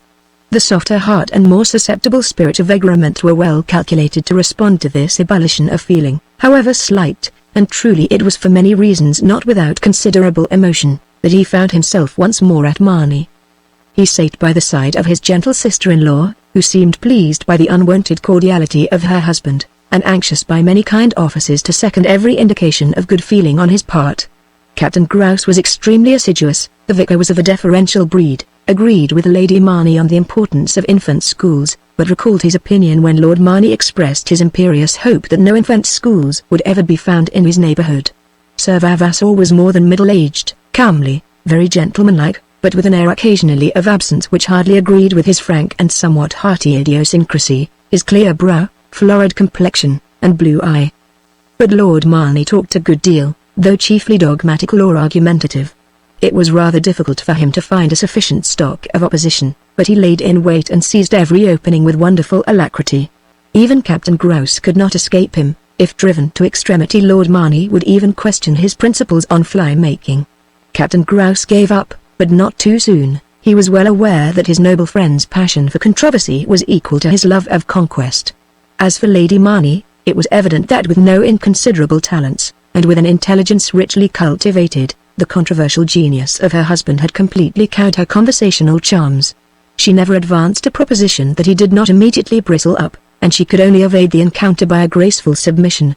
As for the vicar, a frequent guest, he would fain have taken refuge in silence, but the Earl, especially when alone, would what he called draw him out, and the game once unearthed, with so skilled a pack there was but little fear of a bad run. When all were reduced to silence, Lord Marnie, relinquishing controversy, assumed the positive. He eulogized the new poor law, which he declared would be the salvation of the country, provided it was carried out in the spirit in which it was developed in the Marnie Union, but then he would add that there was no district except their union in which it was properly observed. He was tremendously fierce against allotments and analyzed the system with merciless sarcasm. Indeed, he had no inconsiderable acquaintance with the doctrines of the economists, and was rather inclined to carry them into practice in every instance, except that of the landed proprietary, which he clearly proved stood upon different grounds to that of any other interest. There was nothing he hated so much as a poacher, except Elise, though perhaps in the catalogue of his aversions, we ought to give the preference to his anti-ecclesiastical prejudice. This amounted even to acrimony. Though there was no man breathing who was possessed with such a strong repugnance to subscriptions of any kind, it delighted Lord Marney to see his name among the contributors to all sectarian institutions. The Vicar of Marney, who had been presented by himself, was his model of a priest. He left everybody alone. Under the influence of Lady Marney, the worthy vicar had once warmed up into some ebullition of very low church zeal. There was some talk of an evening lecture, the schools were to be remodelled, certain tracts were actually distributed. But Lord Marney soon stopped all this. "No priestcraft at Marney," said this gentle proprietor of Abbey lands. "I wanted very much to come and canvass for you," said Lady Marney to Egremont, but George did not like it. "The less the family interfered the better," said Lord Marney, "and for my part, I was very much alarmed when I heard my mother had gone down." "Oh, my mother did wonders," said Egremont. "We should have been beat without her. Indeed, to tell the truth, I quite gave up the thing the moment they started their man. Before that we were on velvet, but the instant he appeared everything was changed, and I found some of my warmest supporters, members of his committee." "You had a formidable opponent, Lord Marney told me," said Sir Vavassor. "Who was he?" "Oh, a dreadful man. A Scotchman, richer than Croesus, one McDruggy, fresh from Canton, with $1 million of opium in each pocket, denouncing corruption, and bellowing free trade. But they do not care much for free trade in the old borough?" said Lord Marney. "No, it was a mistake," said Egremont, "and the cry was changed the moment my opponent was on the ground. Then all the town was placarded with 'Vote for McDruggy and our young Queen,' as if he had coalesced with Her Majesty. My mother must have been in despair," said Lord Marney. "We issued our placard instantly of 'Vote for our young Queen and Egremont,' which was at least more modest, and turned out more popular. That I am sure was my mother," said Lord Marney. "No," said Egremont, "it was the effusion of a far more experienced mind. My mother was in hourly communication with headquarters, and Mr. Taper sent down the cry by express. Peel, in or out, will support the poor law," said Lord Marney, rather audaciously, as he reseated himself after the ladies had retired. "He must," and he looked at his brother, whose return had in a great degree been secured by crying that poor law down. "It is impossible," said Charles, fresh from the hustings, and speaking from the guard of Taper, for the condition of the people was a subject of which he knew nothing. "He will carry it out," said Lord Marney. "You'll see, or the land will not support him." "I wish," said Sir Vavassor, "we could manage some modification about outdoor relief." "Modification?" said Lord Marney. "Why, there has been nothing but modification. What we want is stringency. The people will never bear it," said Egremont. "There must be some change. You cannot go back to the abuses of the old system," said Captain Grouse, making, as he thought, a safe observation. "Better go back to the old system, than modify the new," said Lord Marney. "I wish the people would take to it a little more," said Sir Vavassor. "They certainly do not like it in our parish. The people are very contented here." "Aye, Slimsy?" said Lord Marney. "Very," said the vicar. Hereupon a conversation took place, principally sustained by the Earl and the Baronet, which developed all the resources of the great parochial mind.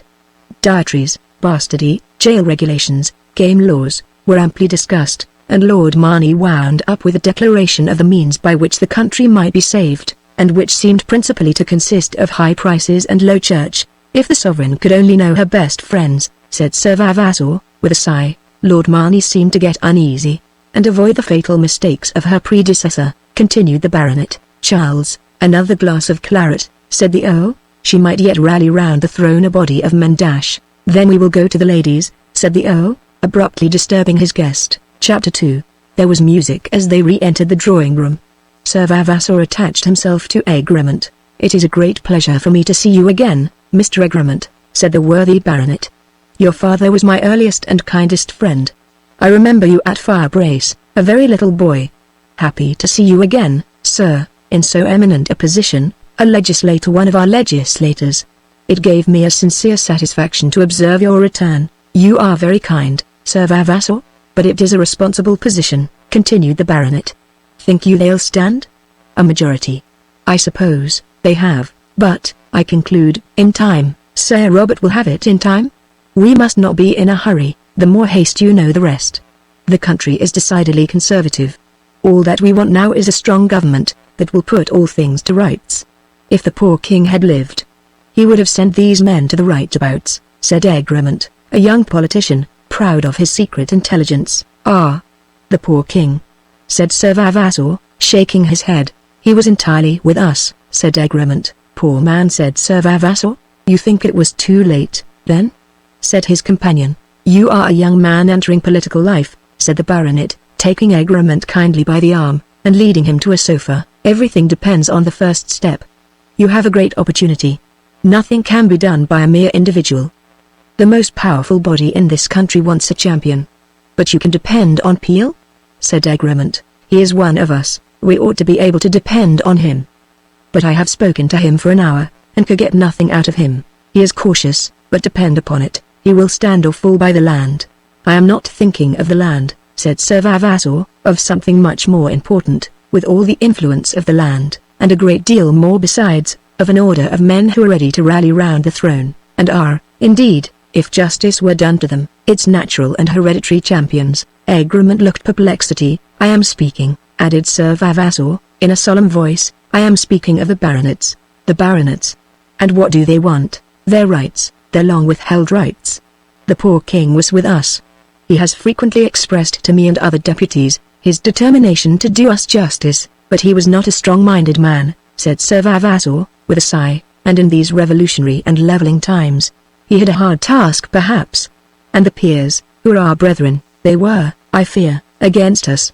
But in spite of the ministers, and in spite of the peers, had the poor king lived, we should at least have had the badge, added Sir Vavassor mournfully. The badge, it would have satisfied Sir Grosvenor a draught, said Sir Vavassor, and he had a strong party with him. He was for compromise, but to him, his father was only in a catch. And you wanted more? Inquired Egremont, with a demure look. All, or nothing, said Sir Vavassor. Principle is ever my motto, no expediency. I made a speech to the order at the Clarendon. There were 400 of us. The feeling was very strong. A powerful party, said Egremont. And a military order, sir, if properly understood. What could stand against us? The Reform Bill could never have passed if the baronets had been organized. I have no doubt you could bring us in now, said Egremont. That is exactly what I told Sir Robert. I want him to be brought in by his own order. It would be a grand thing. There is nothing like esprit de corps, said Egremont. And such a body, exclaimed Sir Vavassor, with animation. Picture us for a moment, to yourself going down in procession to Westminster, for example, to hold a chapter. 500 or 600 baronets in dark green costume, the appropriate dress of equites or jurati, each not only with his badge, but with his collar of SS, belted and scarfed, his star glittering, his pennon flying, his hat white with a plume of white feathers, of course the sword and the gilt spurs. In our hand, the thumb ring and signet not forgotten, we hold our coronet of 2 balls. Egremont stared with irrepressible astonishment at the excited being, who unconsciously pressed his companion's arm, as he drew this rapid sketch of the glories so unconstitutionally withheld from him. A magnificent spectacle, said Egremont. Evidently the body destined to save this country, eagerly continued Sir Vavassor. Blending all sympathies, the crown of which they are the peculiar champions, the nobles of whom they are the popular branch, the people who recognize in them their natural leaders. But the picture is not complete. We should be accompanied by an equal number of gallant knights, our elder sons, who, the moment they come of age, have the right to claim knighthood of their sovereign, while their mothers and wives, no longer degraded to the nomenclature of a sheriff's lady, but resuming their legal or analogical dignities, and styled the Honourable Baronetess, with her coronet and robe, or the Honourable Knightess, with her golden collar of SS, and chaplet or cap of dignity, may either accompany the procession, or ranged in galleries in a becoming situation, rain influence from above. I am all for their going in the procession, said Egremont. The point is not so clear, said Sir Vavassor solemnly, and indeed, although we have been firm in defining our rightful claims in our petitions, as for honorary epithets, secondary titles, personal decorations, and augmented heraldic bearings, I am not clear if the government evinced a disposition for a liberal settlement of the question. I would not urge a too stringent adherence to every point. For instance, I am prepared myself, great as would be the sacrifice, even to renounce the claim of secondary titles for our eldest sons, if for instance they would secure us our coronet. Fie, Sir Vavassor, said Egremont very seriously, remember principle, no expediency, no compromise. You are right, said the baronet, colouring a little, and do you know, Mr. Egremont, you are the only individual I have yet met out of the order, who has taken a sensible view of this great question, which, after all, is the question of the day. Chapter 3. The situation of the rural town of Marnie was one of the most delightful easily to be imagined. In a spreading dale, contiguous to the margin of a clear and lively stream, surrounded by meadows and gardens, and backed by lofty hills, undulating and richly wooded, the traveller on the opposite heights of the dale would often stop to admire the merry prospect, that recalled to him the traditional epithet of his country, beautiful illusion. For behind that laughing landscape, penury and disease fed upon the vitals of a miserable population. The contrast between the interior of the town and its external aspect was as striking as it was full of pain.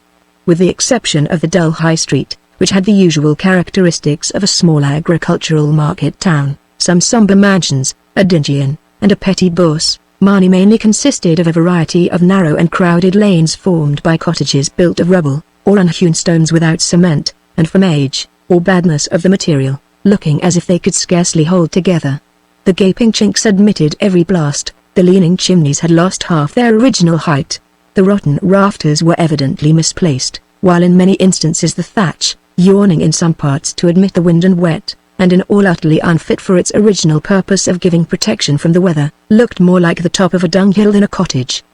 Before the doors of these dwellings, and often surrounding them, ran open drains full of animal and vegetable refuse, decomposing into disease, or sometimes in their imperfect course filling foul pits or spreading into stagnant pools, while a concentrated solution of every species of dissolving filth was allowed to soak through and thoroughly impregnate the walls and ground adjoining.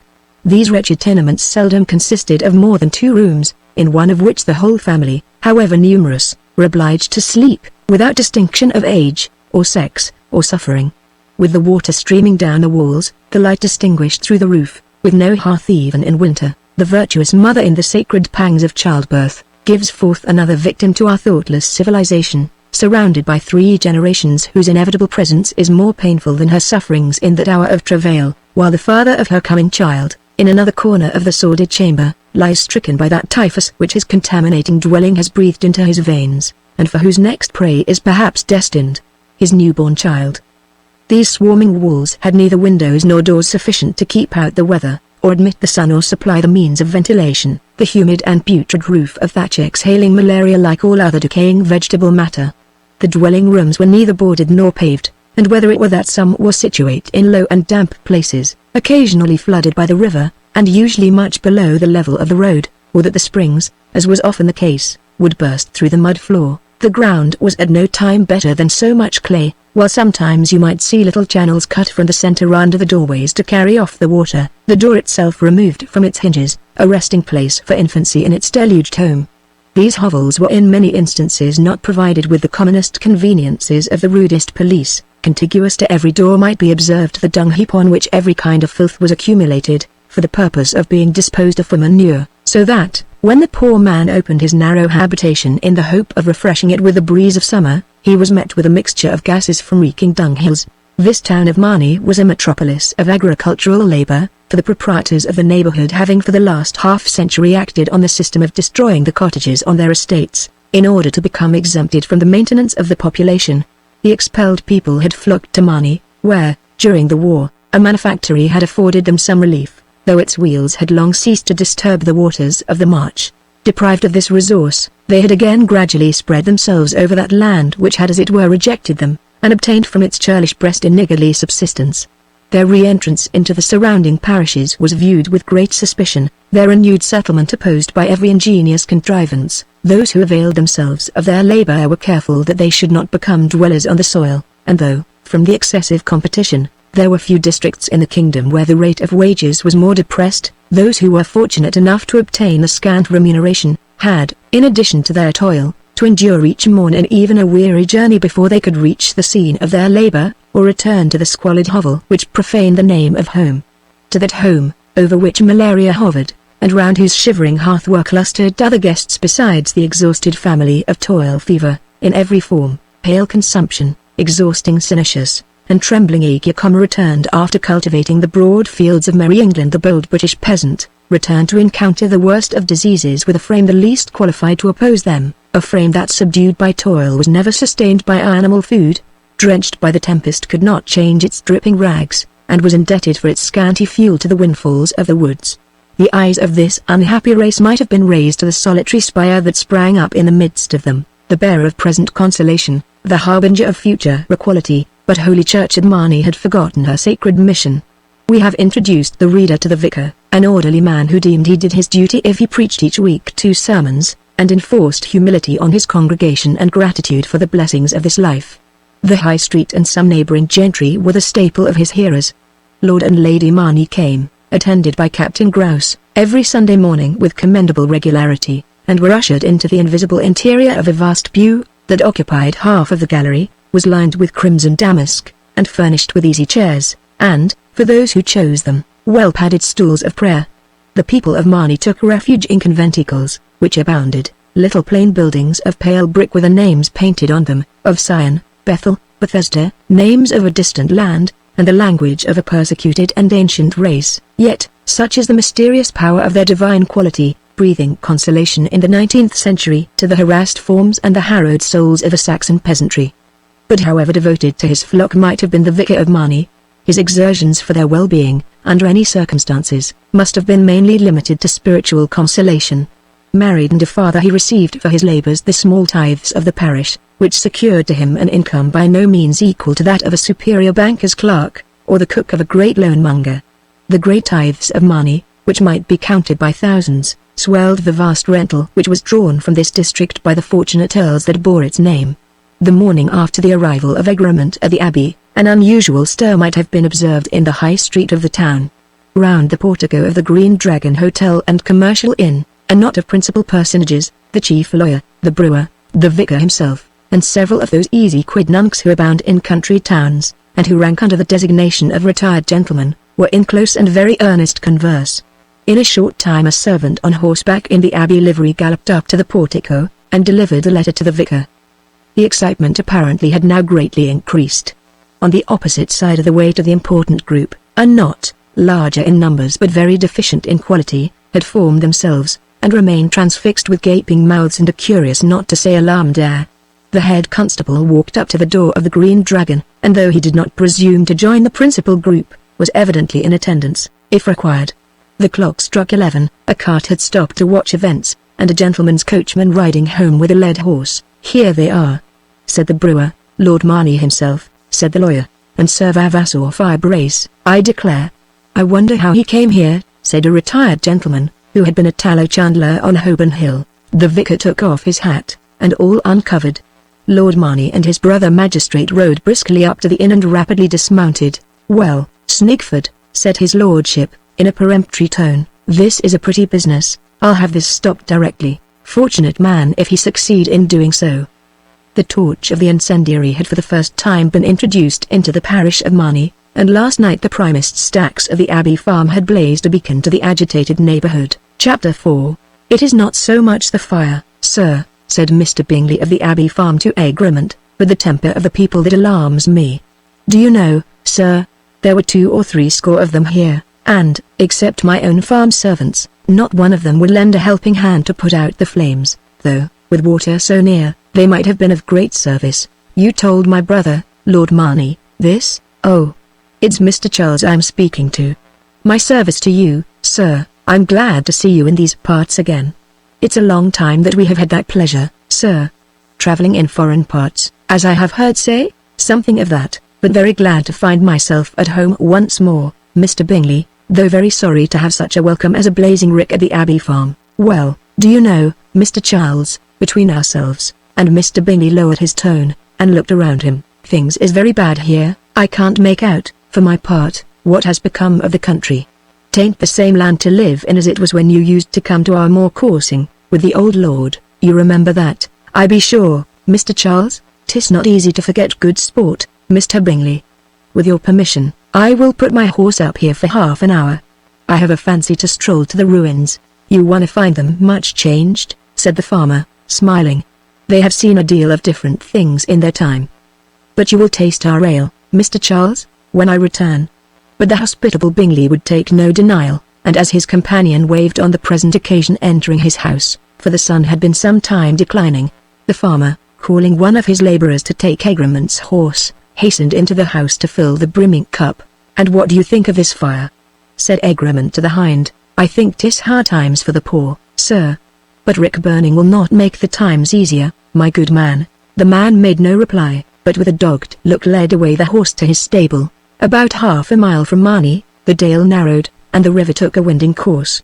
It ran through meads, soft and vivid with luxuriant vegetation, bounded on either side by rich hanging woods, save where occasionally a quarry broke the verdant bosom of the height with its rugged and tawny form. Fair stone and plenteous timber, and the current of fresh waters, combined, with the silent and secluded scene screened from every harsh and angry wind, to form the sacred spot that in old days Holy Church loved to hallow with its beauteous and enduring structures. Even the stranger therefore, when he had left the town about 2 miles behind him, and had heard the farm and mill which he had since passed, called the Abbey Farm and the Abbey Mill, might have been prepared for the grateful vision of some monastic remains. As for Egremont, he had been almost born amid the ruins of Marnie Abbey. Its solemn relics were associated with his first and freshest fancies. Every footstep was as familiar to him as it could have been to one of the old monks, yet never without emotion could he behold these unrivaled remains of one of the greatest of the great religious houses of the north. Over a space of not less than 10 acres might still be observed the fragments of the great abbey. These were, towards their limit, in general moss-grown and mouldering memorials that told where once rose the offices and spread the terraced gardens of the old proprietors. Here might still be traced the dwelling of the Lord Abbot, and there, still more distinctly, because built on a greater scale and of materials still more intended for perpetuity, the capacious hospital, a name that did not then denote the dwelling of disease, but a place where all the rites of hospitality were practiced, where the traveller from the proud baron to the lonely pilgrim asked the shelter and the succour that never were denied, and at whose gate, called the portal of the poor, the peasants on the abbey lands, if in want, might appeal each morn and night for raiment and for food. But it was in the centre of this tract of ruins, occupying a space of not less than 2 acres, that, with a strength that had defied time, and with a beauty that had at last turned away the wrath of man, still rose, if not in perfect, yet admirable, form and state, one of the noblest achievements of Christian art, the Abbey Church. The summer vault was now its only roof, and all that remained of its gorgeous windows was the vastness of their arched symmetry, and some wreathed relics of their fantastic framework, but the rest was uninjured. From the west windows, looking over the transept chapel of the Virgin, still adorned with pillars of marble and alabaster, the eye wandered down the nave to the great Orient Light, a length of nearly 300 feet, through a gorgeous avenue of unshaken walls and columns that clustered to the skies. On each side of the Ladies' Chapel rose a tower, one which was of great antiquity, being of that style which is commonly called Norman, short and very thick and square, did not mount much above the height of the western front, but the other tower was of a character very different. It was tall and light, and of a Gothic style most pure and graceful. The stone of which it was built, of a bright and even sparkling colour, and looking as if it were hewn but yesterday. At first, its turreted crest seemed injured, but the truth is, it was unfinished. The workmen were busied on this very tower the day that old Baldwin Greymount came as the king's commissioner to inquire into the conduct of this religious house.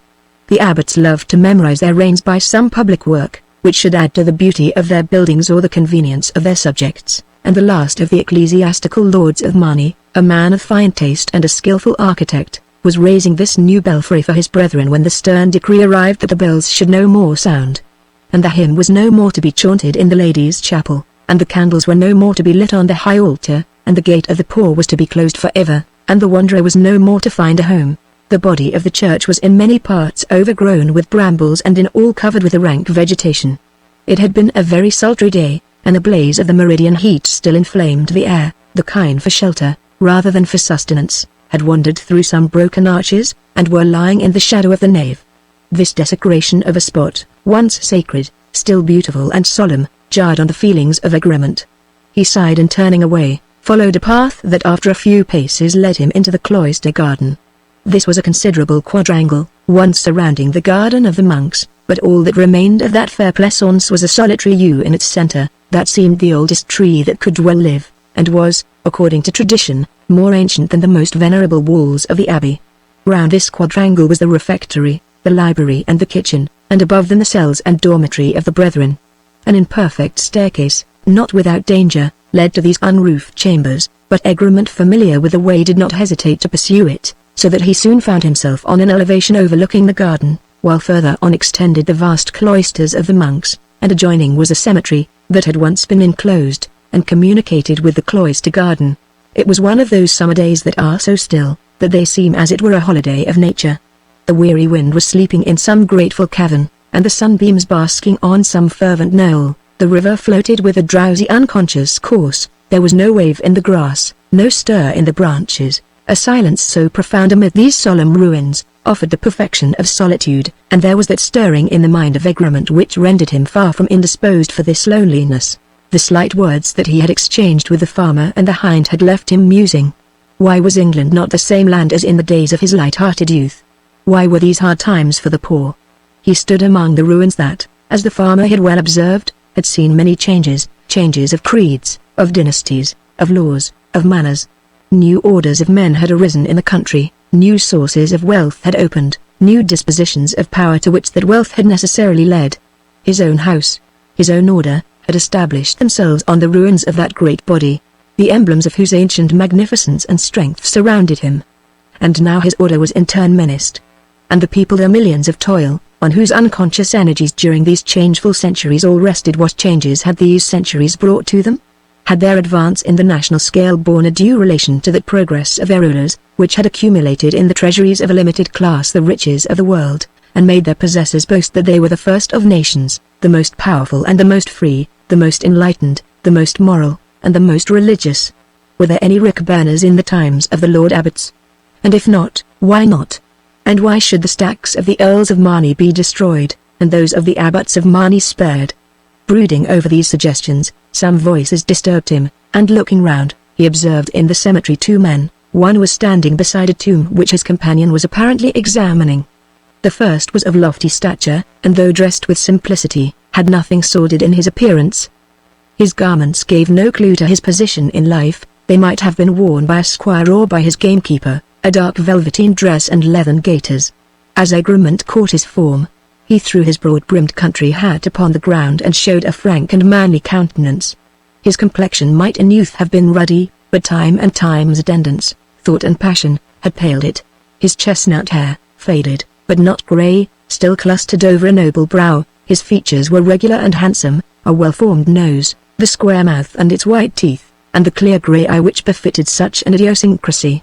His time of vigorous manhood, for he was much nearer 40 than 50 years of age, perhaps better suited his athletic form, than the more supple and graceful season of youth. Stretching his powerful arms in the air, and delivering himself of an exclamation which denoted his weariness, and which had broken the silence, he expressed to his companion his determination to rest himself under the shade of the yew in the contiguous garden, and inviting his friend to follow him, he took up his hat and moved away. There was something in the appearance of the stranger that interested Egremont, and waiting till he had established himself in his pleasant resting place, Egremont descended into the cloister garden and determined to address him. Chapter 5. You lean against an ancient trunk, said Egremont, carelessly advancing to the stranger, who looked up at him without any expression of surprise, and then replied. They say 'tis the trunk beneath whose branches the monks encamped when they came to this valley to raise their building. It was their house, till with the wood and stone around them, their labor and their fine art, they piled up their abbey. And then they were driven out of it, and it came to this. Poor men! Poor men! They would hardly have forfeited their resting place had they deserved to retain it, said Egremont. They were rich. I thought it was poverty that was a crime, replied the stranger in a tone of simplicity, but they have committed other crimes. It may be so, we are very frail. But their history has been written by their enemies. They were condemned without a hearing, the people rose oftentimes in their behalf, and their property was divided with those on whose reports it was forfeited. At any rate, it was a forfeiture which gave life to the community, said Egremont. The lands are held by active men and not by drones. A drone is one who does not labor, said the stranger, whether he wear a cowl or a coronet, 'tis the same to me. Somebody I suppose must own the land, though I have heard say that this individual tenure is not a necessity, but however this may be, I am not one who would object to the lord, provided he were a gentle one. All agree the monastics were easy landlords, their rents were low, they granted leases in those days. Their tenants too might renew their term before their tenure ran out, so they were men of spirit and property. They were yeomen then, sir. The country was not divided into two classes, masters and slaves. There was some resting place between luxury and misery. Comfort was an English habit then, not merely an English word. And do you really think they were easier landlords than our present ones? Said Egremont, inquiringly. Human nature would tell us that, even if history did not confess it. The monastics could possess no private property, they could save no money, they could bequeath nothing. They lived, received, and expended in common. The monastery too was a proprietor that never died and never wasted. The farmer had a deathless landlord then, not a harsh guardian, or a grinding mortgagee, or a dilatory master in chancery. All was certain, the manor had not to dread a change of lords, or the oaks to tremble at the axe of the squandering heir. How proud we are still in England of an old family, though, God knows, 'tis rare to see one now. Yet the people like to say, we held under him, and his father and his grandfather before him. They know that such a tenure is a benefit. The abbot was ever the same. The monks were in short in every district a point of refuge for all who needed succor, counsel, and protection, a body of individuals having no cares of their own, with wisdom to guide the inexperienced, with wealth to relieve the suffering, and often with power to protect the oppressed. You plead their cause with feeling, said Egremont, not unmoved. It is my own. They were the sons of the people, like myself. I had thought rather these monasteries were the resort of the younger branches of the aristocracy, said Egremont. Instead of the pension list, replied his companion, smiling, but not with bitterness. Well, if we must have an aristocracy, I would sooner that its younger branches should be monks and nuns, than colonels without regiments, or housekeepers of royal palaces that exist only in name. Besides, see what advantage to a minister if the unendowed aristocracy were thus provided for now. He need not, like a minister in these days, entrust the conduct of public affairs to individuals notoriously incompetent, appoint to the command of expeditions generals who never saw a field, make governors of colonies out of men who never could govern themselves, or find an ambassador in a broken dandy or a blasted favorite. It is true that many of the monks and nuns were persons of noble birth. Why should they not have been? The aristocracy had their share, no more. They, like all other classes, were benefited by the monasteries, but the list of the mitred abbots when they were suppressed, shows that the great majority of the heads of houses were of the people. Well, whatever difference of opinion may exist on these points, said Egremont, there is one on which there can be no controversy. The monks were great architects. Ah! There it is, said the stranger, in a tone of plaintiveness. If the world but only knew what they had lost. I am sure that not the faintest idea is generally prevalent of the appearance of England before and since the dissolution.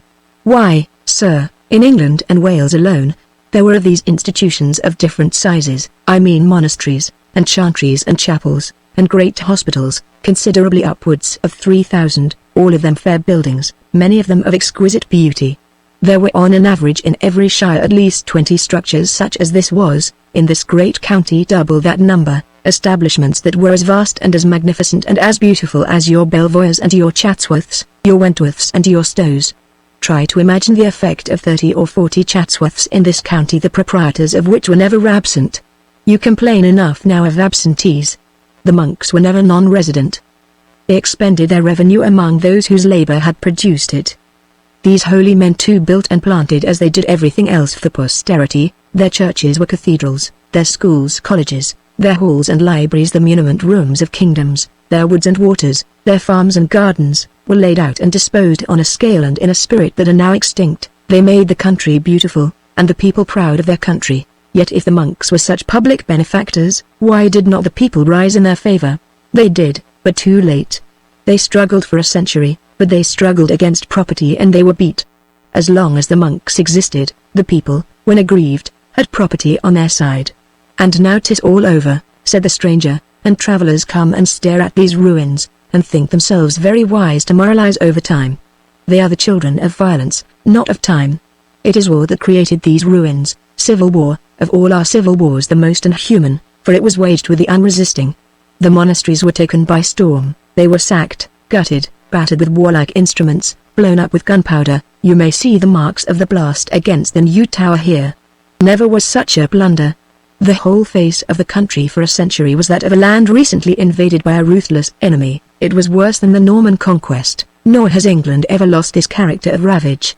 I don't know whether the Union workhouses will remove it. They are building something for the people at last.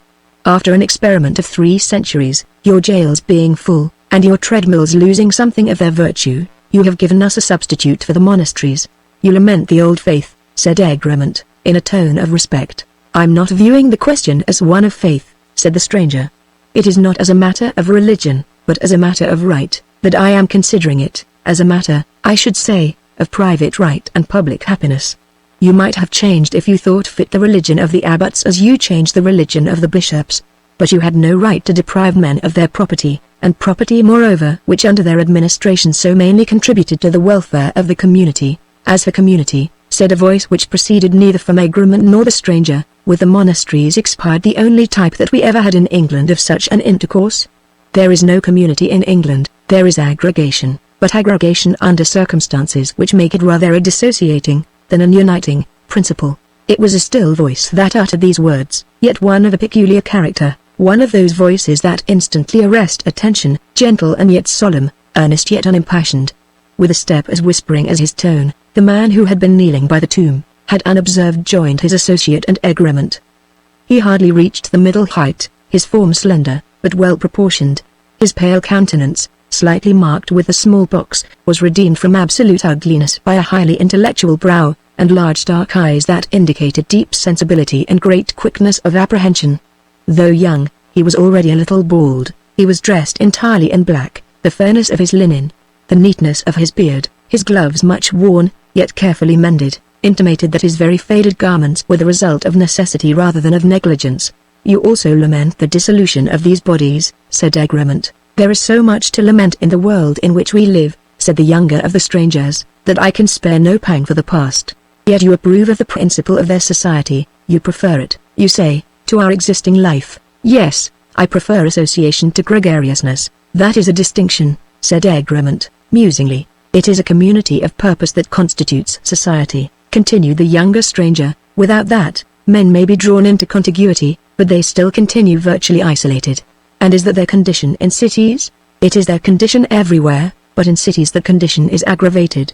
A density or population implies a severer struggle for existence, and a consequent repulsion of elements brought into too close contact.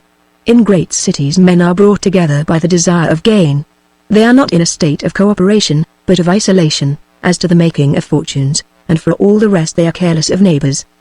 Christianity teaches us to love our neighbor as ourself. Modern society acknowledges no neighbor. Well, we live in strange times, said Egremont, struck by the observation of his companion, and relieving a perplexed spirit by an ordinary exclamation, which often denotes that the mind is more stirring than it cares to acknowledge, or at the moment is capable to express. When the infant begins to walk, it also thinks that it lives in strange times, said his companion. Your inference?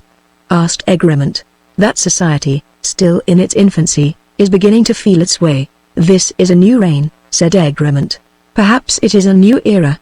I think so, said the younger stranger. I hope so, said the elder one. Well, society may be in its infancy, said Egremont slightly smiling, but, say what you like, our queen reigns over the greatest nation that ever existed. Which nation? Asked the younger stranger, for she reigns over two. The stranger paused. Egremont was silent, but looked inquiringly. Yes, resumed the younger stranger after a moment's interval.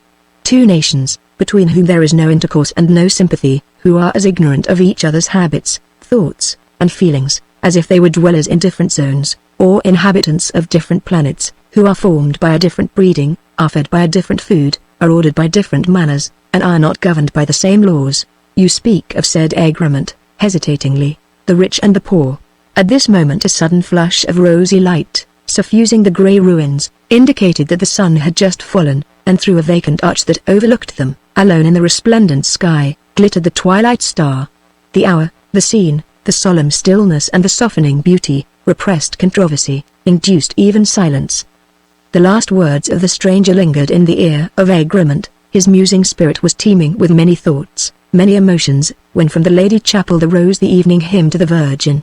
A single voice, but tones of almost supernatural sweetness, tender and solemn, yet flexible and thrilling.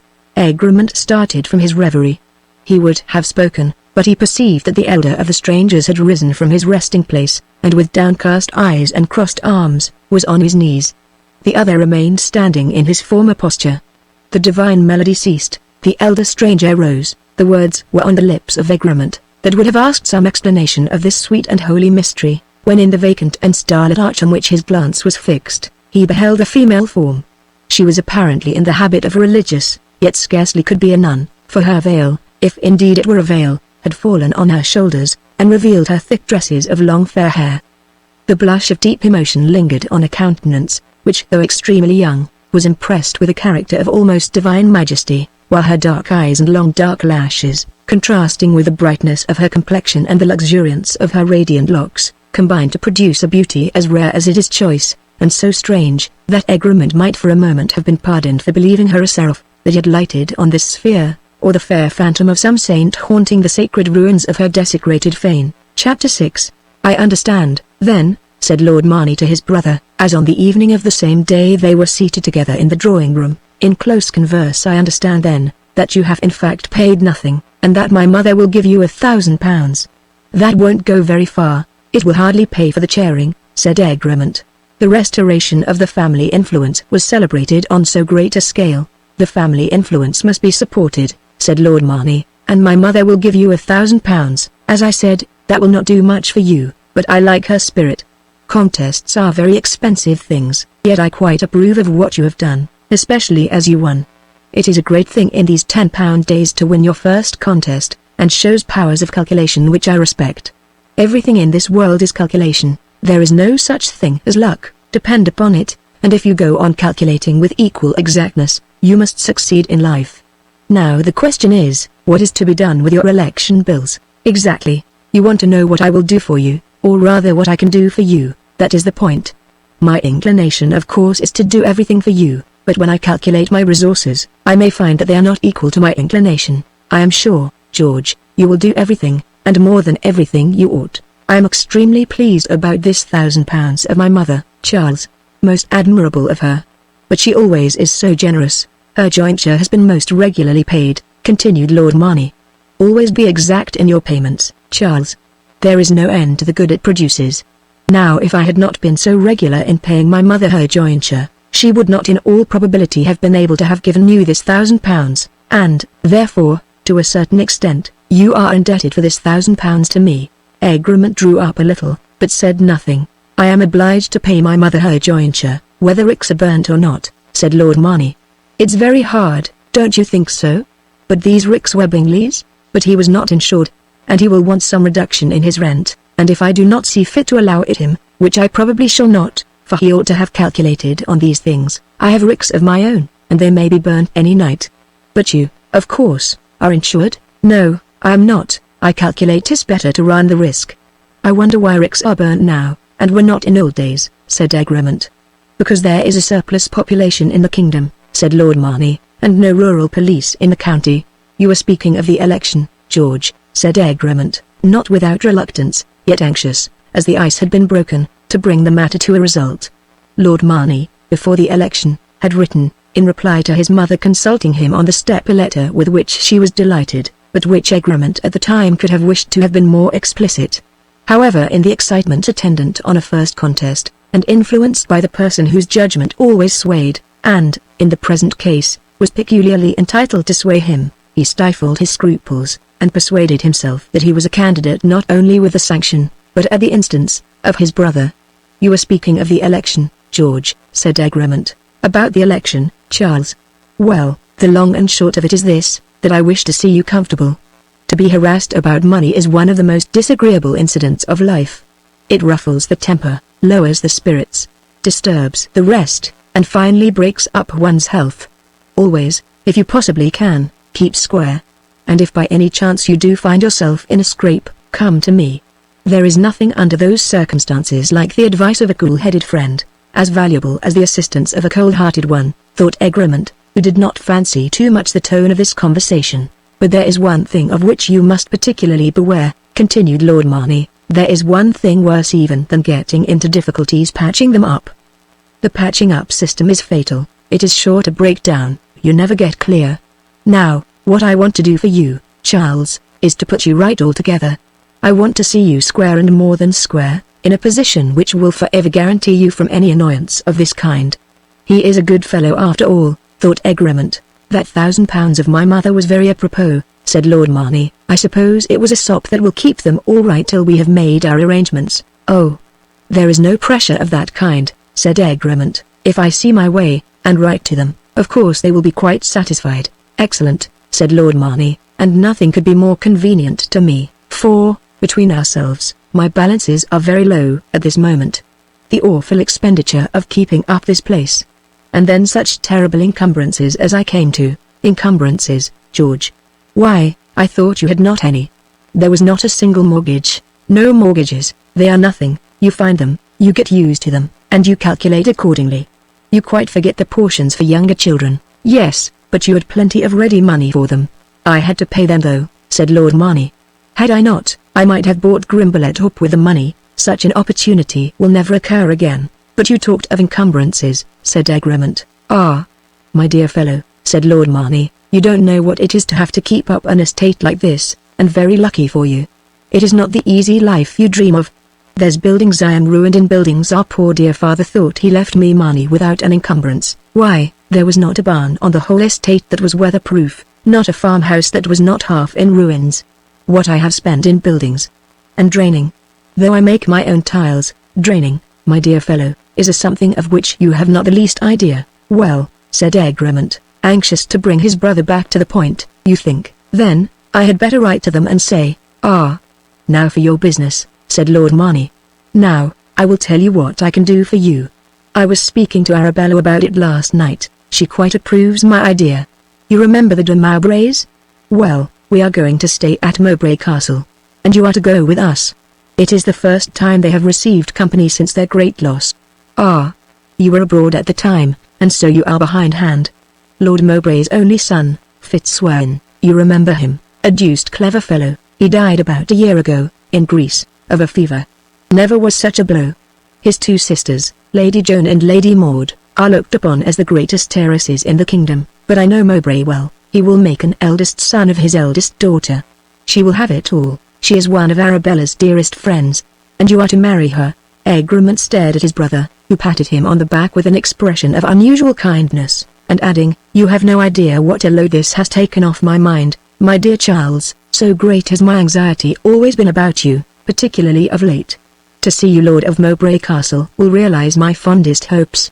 That is a position fit for a man, and I know none more worthy of it than yourself, though I am your brother who say so. Now let us come and speak to Arabella about it. So saying, Lord Marney, followed somewhat reluctantly by his brother, advanced to the other end of the drawing-room, where his wife was employed with her embroidery frame, and seated next to her young friend, Miss Poinsett, who was playing chess with Captain Grouse, a member of the chess club, and one of the most capital performers extant. Well, Arabella, said Lord Marney, it is all settled. Charles agrees with me about going to Mowbray Castle, and I think the sooner we go the better. What do you think of the day after tomorrow? That will suit me exactly, and therefore I think we had better fix on it. We will consider it settled. Lady Marney looked embarrassed, and a little distressed. Nothing could be more unexpected by her than this proposition, nothing more inconvenient than the arrangement. It was very true that Lady Joan Fitzwarren had invited them to Mowbray, and she had some vague intention, some day or other, of deliberating whether they should avail themselves of this kindness, but to decide upon going, and upon going instantly, without the least consultation, the least inquiry as to the suitableness of the arrangement. The visit of Miss Poinsett abruptly and ungraciously terminated. For example, all this was vexatious, distressing, a mode of management which out of the simplest incidents of domestic life contrived to extract some degree of perplexity and annoyance. Do not you think, George, said Lady Marney, that we had better talk it over a little? Not at all, said Lord Marney, Charles will go, and it quite suits me, and therefore what necessity for any consultation? Oh, if you and Charles like to go, certainly, said Lady Marney in a hesitating tone, only I shall be very sorry to lose your society. How do you mean lose our society, Arabella? Of course you must go with us. I particularly want you to go. You are Lady Joan's most intimate friend. I believe there is no one she likes so much. I cannot go the day after tomorrow, said Lady Marney, speaking in a whisper, and looking volumes of deprecation. I cannot help it, said Lord Marney. You should have told me this before. I wrote to Mowbray today, that we should be with him the day after tomorrow, and stay a week. But you never mentioned it to me, said Lady Marney, slightly blushing and speaking in a tone of gentle reproach. I should like to know when I am to find time to mention the contents of every letter I write, said Lord Marney, particularly with all the vexatious business I have had on my hands today.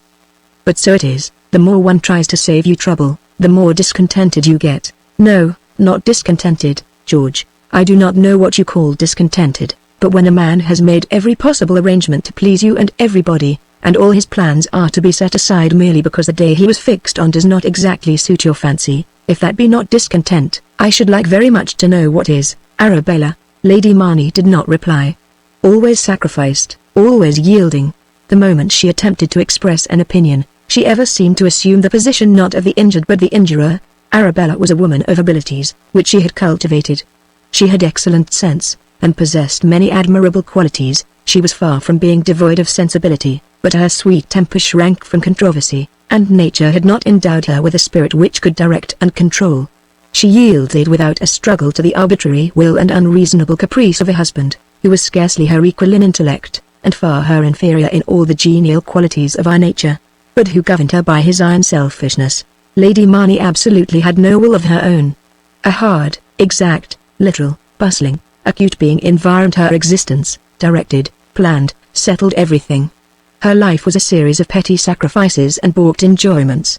If her carriage were at the door, she was never certain that she would not have to send it away. If she had asked some friends to her house, the chances were she would have to put them off. If she were reading a novel, Lord Marnie asked her to copy a letter. If she were going to the opera, she found that Lord Marnie had got seats for her and some friend in the House of Lords, and seemed expecting the strongest expressions of delight and gratitude from her for his unasked and inconvenient kindness.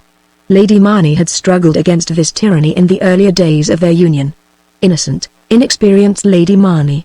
As if it were possible for a wife to contend against a selfish husband, at once sharp-witted and blunt-hearted. She had appealed to him, she had even reproached him, she had wept, once she had knelt. But Lord Marnie looked upon these demonstrations as the disordered sensibility of a girl unused to the marriage state, and ignorant of the wise authority of husbands, of which he deemed himself a model. And so, after a due course of initiation, Lady Marnie, invisible for days, plunged in remorseful reveries in the mysteries of her boudoir, and her lord dining at his club and going to the minor theatres. The Countess was broken in, and became the perfect wife of a perfect husband. Lord Marnie, who was fond of chess, turned out Captain Grouse, and very gallantly proposed to finish his game with Miss Poinsett, which Miss Poinsett, who understood Lord Marnie as well as he understood chess, took care speedily to lose, so that his lordship might encounter a champion worthy of him. Egremont, seated by his sister-in-law, and anxious by kind words to soothe the irritation which he had observed with pain his brother create, entered into easy talk, and after some time, said, "I find you have been good enough to mould my destiny." Lady Marnie looked a little surprised, and then said, "How so? You have decided on, I hear, the most important step of my life." "Indeed you perplex me, Lady Joan Fitzwarren, your friend." The Countess blushed. The name was a clue which she could follow, but Egremont nevertheless suspected that the idea had never previously occurred to her. Lady Joan she described as not beautiful, certainly not beautiful. Nobody would consider her beautiful, many would indeed think her quite the reverse, and yet she had a look, one particular look when, according to Lady Marnie, she was more than beautiful. But she was very clever, very indeed, something quite extraordinary, accomplished, oh, far beyond that. I have heard even men say that no one knew so much. A regular blue? Oh, no, not at all a blue, not that kind of knowledge. But languages and learned books, Arabic, and Hebrew, and old manuscripts. And then she is an observatory, and was the first person who discovered the comet. Dr. Buckland swears by her, and she corresponds with Arago, and her sister. Is she the same? Lady Maud, she is very religious. I do not know her so well. Is she pretty? Some people admire her very much. I never was at Mowbray. What sort of a place is it? Oh, it is very grand, said Lady Marnie, but like all places in the manufacturing districts, very disagreeable. You never have clear sky. Your toilette table is covered with blacks. The deer in the park seem as if they had bathed in a lake of Indian ink, and as for the sheep, you expect to see chimney sweeps for the shepherds. And do you really mean to go on Thursday? Said Egremont. I think we had better put it off. We must go, said Lady Marnie, with a sort of sigh, and shaking her head. Let me speak to Marnie. Oh, no. We must go. I am annoyed about this dear little Poinsett. She has been to stay with me so very often, and she has only been here 3 days. When she comes in again, I wish you would ask her to sing, Charles. Soon the dear little Poinsett was singing, much gratified by being invited to the instrument by Mr. Egremont, who for a few minutes hung over her, and then, evidently under the influence of her tones, walked up and down the room, and only speaking to beg that she would continue her charming performances. Lady Marnie was engrossed with her embroidery, her lord and the captain with their game. And what was Egremont thinking of? Of Mowbray, be you sure? And of Lady Joan or Lady Maud? Not exactly. Mowbray was the name of the town to which the strangers he had met within the abbey were bound. It was the only piece of information that he had been able to obtain of them, and that casually. When the fair vision of the starlit arch, about to descend to her two companions, perceived that they were in conversation with a stranger, she hesitated, and in a moment withdrew. Then the elder of the travellers, exchanging a glance with his friend, bid good even to Egremont. Our way perhaps lies the same, said Egremont. I should deem not, said the stranger, nor are we alone, and we must be stirring, for we have far to go, said he who was dressed in black. My journey is very brief, said Egremont, making a desperate effort to invite communication, and I am on horseback. And we on foot, said the elder, nor shall we stop till we reach Mowbray, and with a slight salute, they left Egremont alone. There was something in the manner of the elder stranger which repressed the possibility of Egremont following him. Leaving then the cloister garden in another direction, he speculated on meeting them outside the abbey. He passed through the ladies' chapel. The beautiful religious was not there. He gained the west front, no one was visible. He took a rapid survey of each side of the abbey, not a being to be recognized. He fancied they must have advanced towards the abbey farm, yet they might have proceeded further on in the dale. Perplexed, he lost time. Finally he proceeded towards the farm, but did not overtake them, reached it, but learned nothing of them, and arrived at his brother's full of a strange yet sweet perplexity. Chapter 7. In a commercial country like England, every half-century develops some new and vast source of public wealth, which brings into national notice a new and powerful class. A couple of centuries ago, a Turkey merchant was the great creator of wealth, the West Indian planter followed him. In the middle of the last century appeared the nabob. These characters in their zenith in turn merged in the land, and became English aristocrats, while the Levant decaying, the West Indies exhausted, and Hindostan plundered, the breeds died away, and now exist only in our English comedies from Wycherley and Congreve to Cumberland and Morton. The expenditure of the Revolutionary War produced the loanmonger, who succeeded the nabob, and the application of science to industry developed the manufacturer, who in turn aspires to be large-acred, and always will, as long as we have a territorial constitution, a better security for the preponderance of the landed interest than any corn law, fixed or fluctuating. Of all these characters, the one that on the whole made the largest fortunes in the most rapid manner, and we do not forget the marvels of the Waterloo loan, or the miracles of Manchester during the Continental blockade, was the Anglo-East Indian about the time that Hastings was first appointed to the great viceroyalty. It was not unusual for men in positions so obscure that their names have never reached the public in this country, and who yet had not been absent from their native land for a longer period than the siege of Troy, to return with their million. One of the most fortunate of this class of obscure adventurers was a certain John Warren. A very few years before the breaking out of the American War, he was a waiter at a celebrated club in St. James's Street, a quick yet steady young fellow, assiduous, discreet, and very civil. In this capacity, he pleased a gentleman who was just appointed to the government of Madras, and he wanted a valet. Warren, though prudent, was adventurous, and accepted the opening which he believed fortune offered him. He was prescient. The voyage in those days was an affair of 6 months. During this period, Warren still more ingratiated himself with his master. He wrote a good hand, and his master a very bad one. He had a natural talent for accounts, a kind of information which was useful to his employer. He arrived at Madras, no longer a valet, but a private secretary. His master went out to make a fortune, but he was indolent, and had indeed none of the qualities for success, except his great position. Warren had every quality but that. The basis of the Confederacy therefore was intelligible. It was founded on mutual interests and cemented by reciprocal assistance. The governor granted monopolies to the secretary, who apportioned the due share to his sleeping partner. There appeared one of those dearths not unusual in Hindostan. The population of the famished province cried out for rice, the stores of which, diminished by nature, had for months mysteriously disappeared. A provident administration, it seems, had invested the public revenue in its benevolent purchase. The misery was so excessive that even pestilence was anticipated, when the great forestallers came to the rescue of the people over whose destinies they presided, and at the same time fed and pocketed millions. This was the great stroke of the financial genius of Warren. He was satisfied. He longed once more to see St. James's Street, and to become a member of the club, where he had once been a waiter. But he was the spoiled child of fortune, who would not so easily spare him. The governor died, and had appointed his secretary his sole executor. Not that His Excellency particularly trusted his agent, but he dared not confide the knowledge of his affairs to any other individual. The estate was so complicated, that Warren offered the heirs a good round sum for his quittance, and to take the settlement upon himself. India so distant, and Chancery so near, the heirs accepted the proposition. Winding up this estate, Warren avenged the cause of plundered provinces, and the House of Commons itself, with Burke and Francis at its head, could scarcely have mulcted the late governor more severely. A Mr. Warren, of whom no one had ever heard except that he was a nabob, had recently returned from India and purchased a large estate in the north of England, was returned to Parliament one of the representatives of a close borough which he had purchased, a quiet, gentlemanlike, middle-aged man, with no decided political opinions, and, as parties were then getting very equal, of course very much courted. The throes of Lord North's administration were commencing. The minister asked the new member to dine with him, and found the new member singularly free from all party prejudices. Mr. Warren was one of those members who announced their determination to listen to the debates and to be governed by the arguments. All complimented him, all spoke to him. Mr. Fox declared that he was a most superior man. Mr. Burke said that these were the men who could alone save the country. Mrs. Crewe asked him to supper. He was caressed by the most brilliant of duchesses. At length there arrived one of those fierce trials of strength, which precede the fall of a minister, but which sometimes from peculiar circumstances, as in the instances of Walpole and Lord North, are not immediate in their results. How would Warren vote? Was the great question.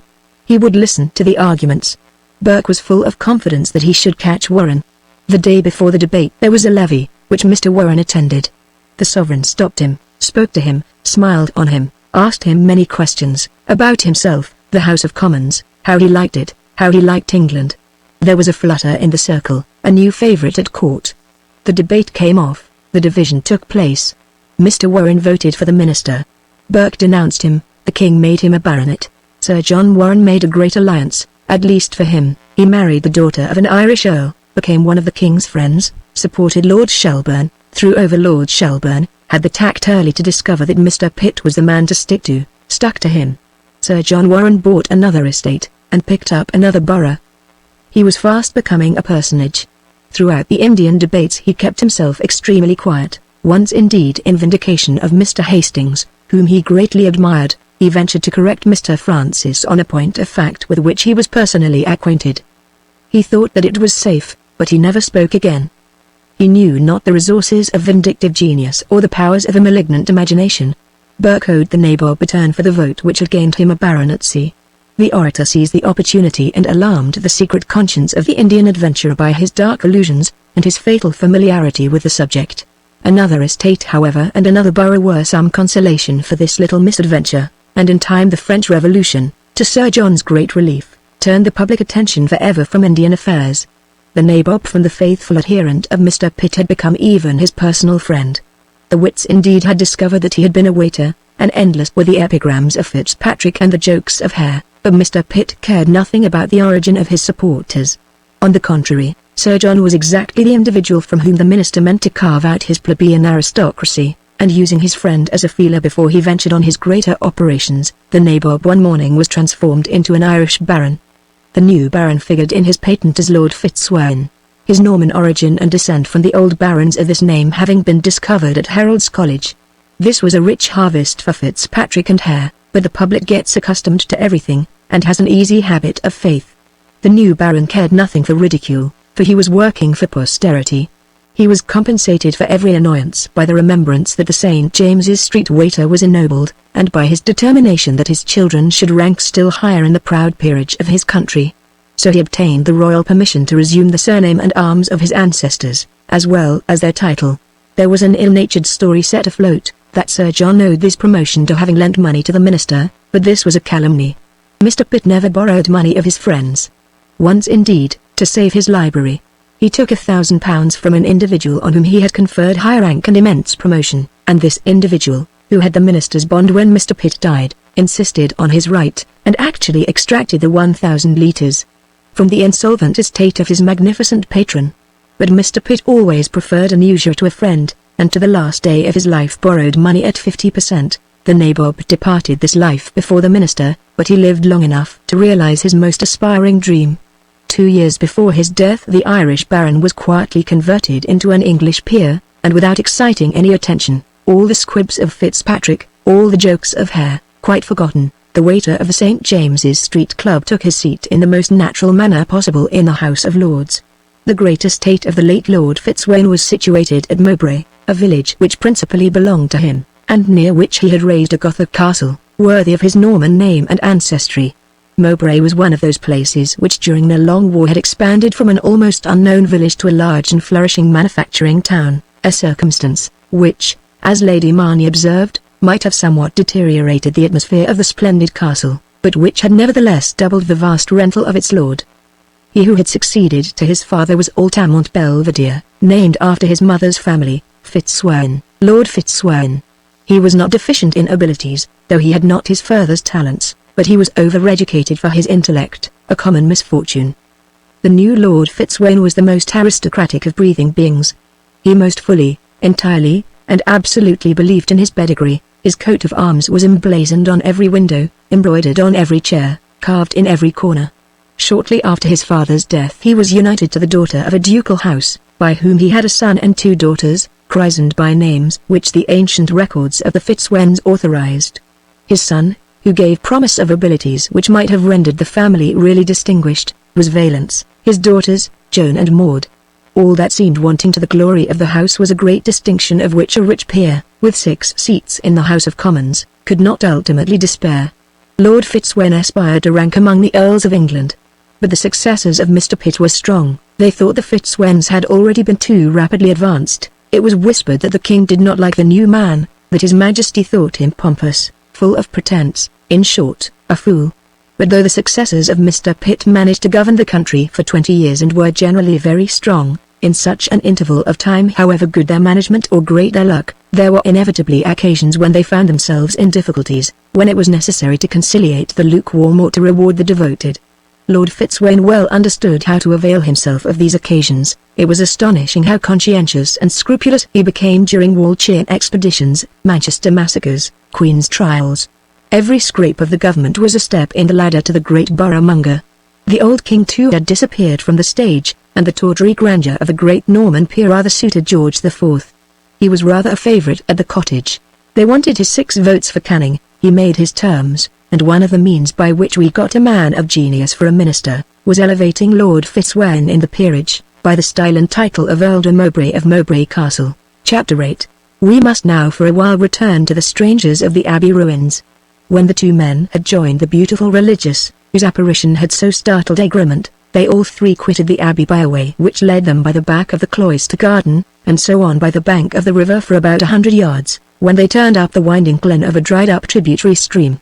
At the head of the glen, at which they soon arrived, was a beer shop, screened by some huge elms from the winds that blew over the vast moor, which, except in the direction of Mardale, now extended as far as the eye could reach. Here the companions stopped. The beautiful religious seated herself on a stone bench beneath the trees, while the elder stranger, calling out to the inmate of the house to apprise him of his return, himself proceeded to a neighbouring shed, whence he brought forth a very small rough pony with a rude saddle, but one evidently intended for a female rider. "It is well," said the taller of the men, "that I am not a member of a temperance society like you, Stephen, or it would be difficult to reward this good man for his care of our steed. I will take a cup of the drink of Saxon kings." Then leading up the pony to the religious, he placed her on its back with gentleness and much natural grace, saying at the same time in a subdued tone, "And you shall I bring you a glass of nature's wine?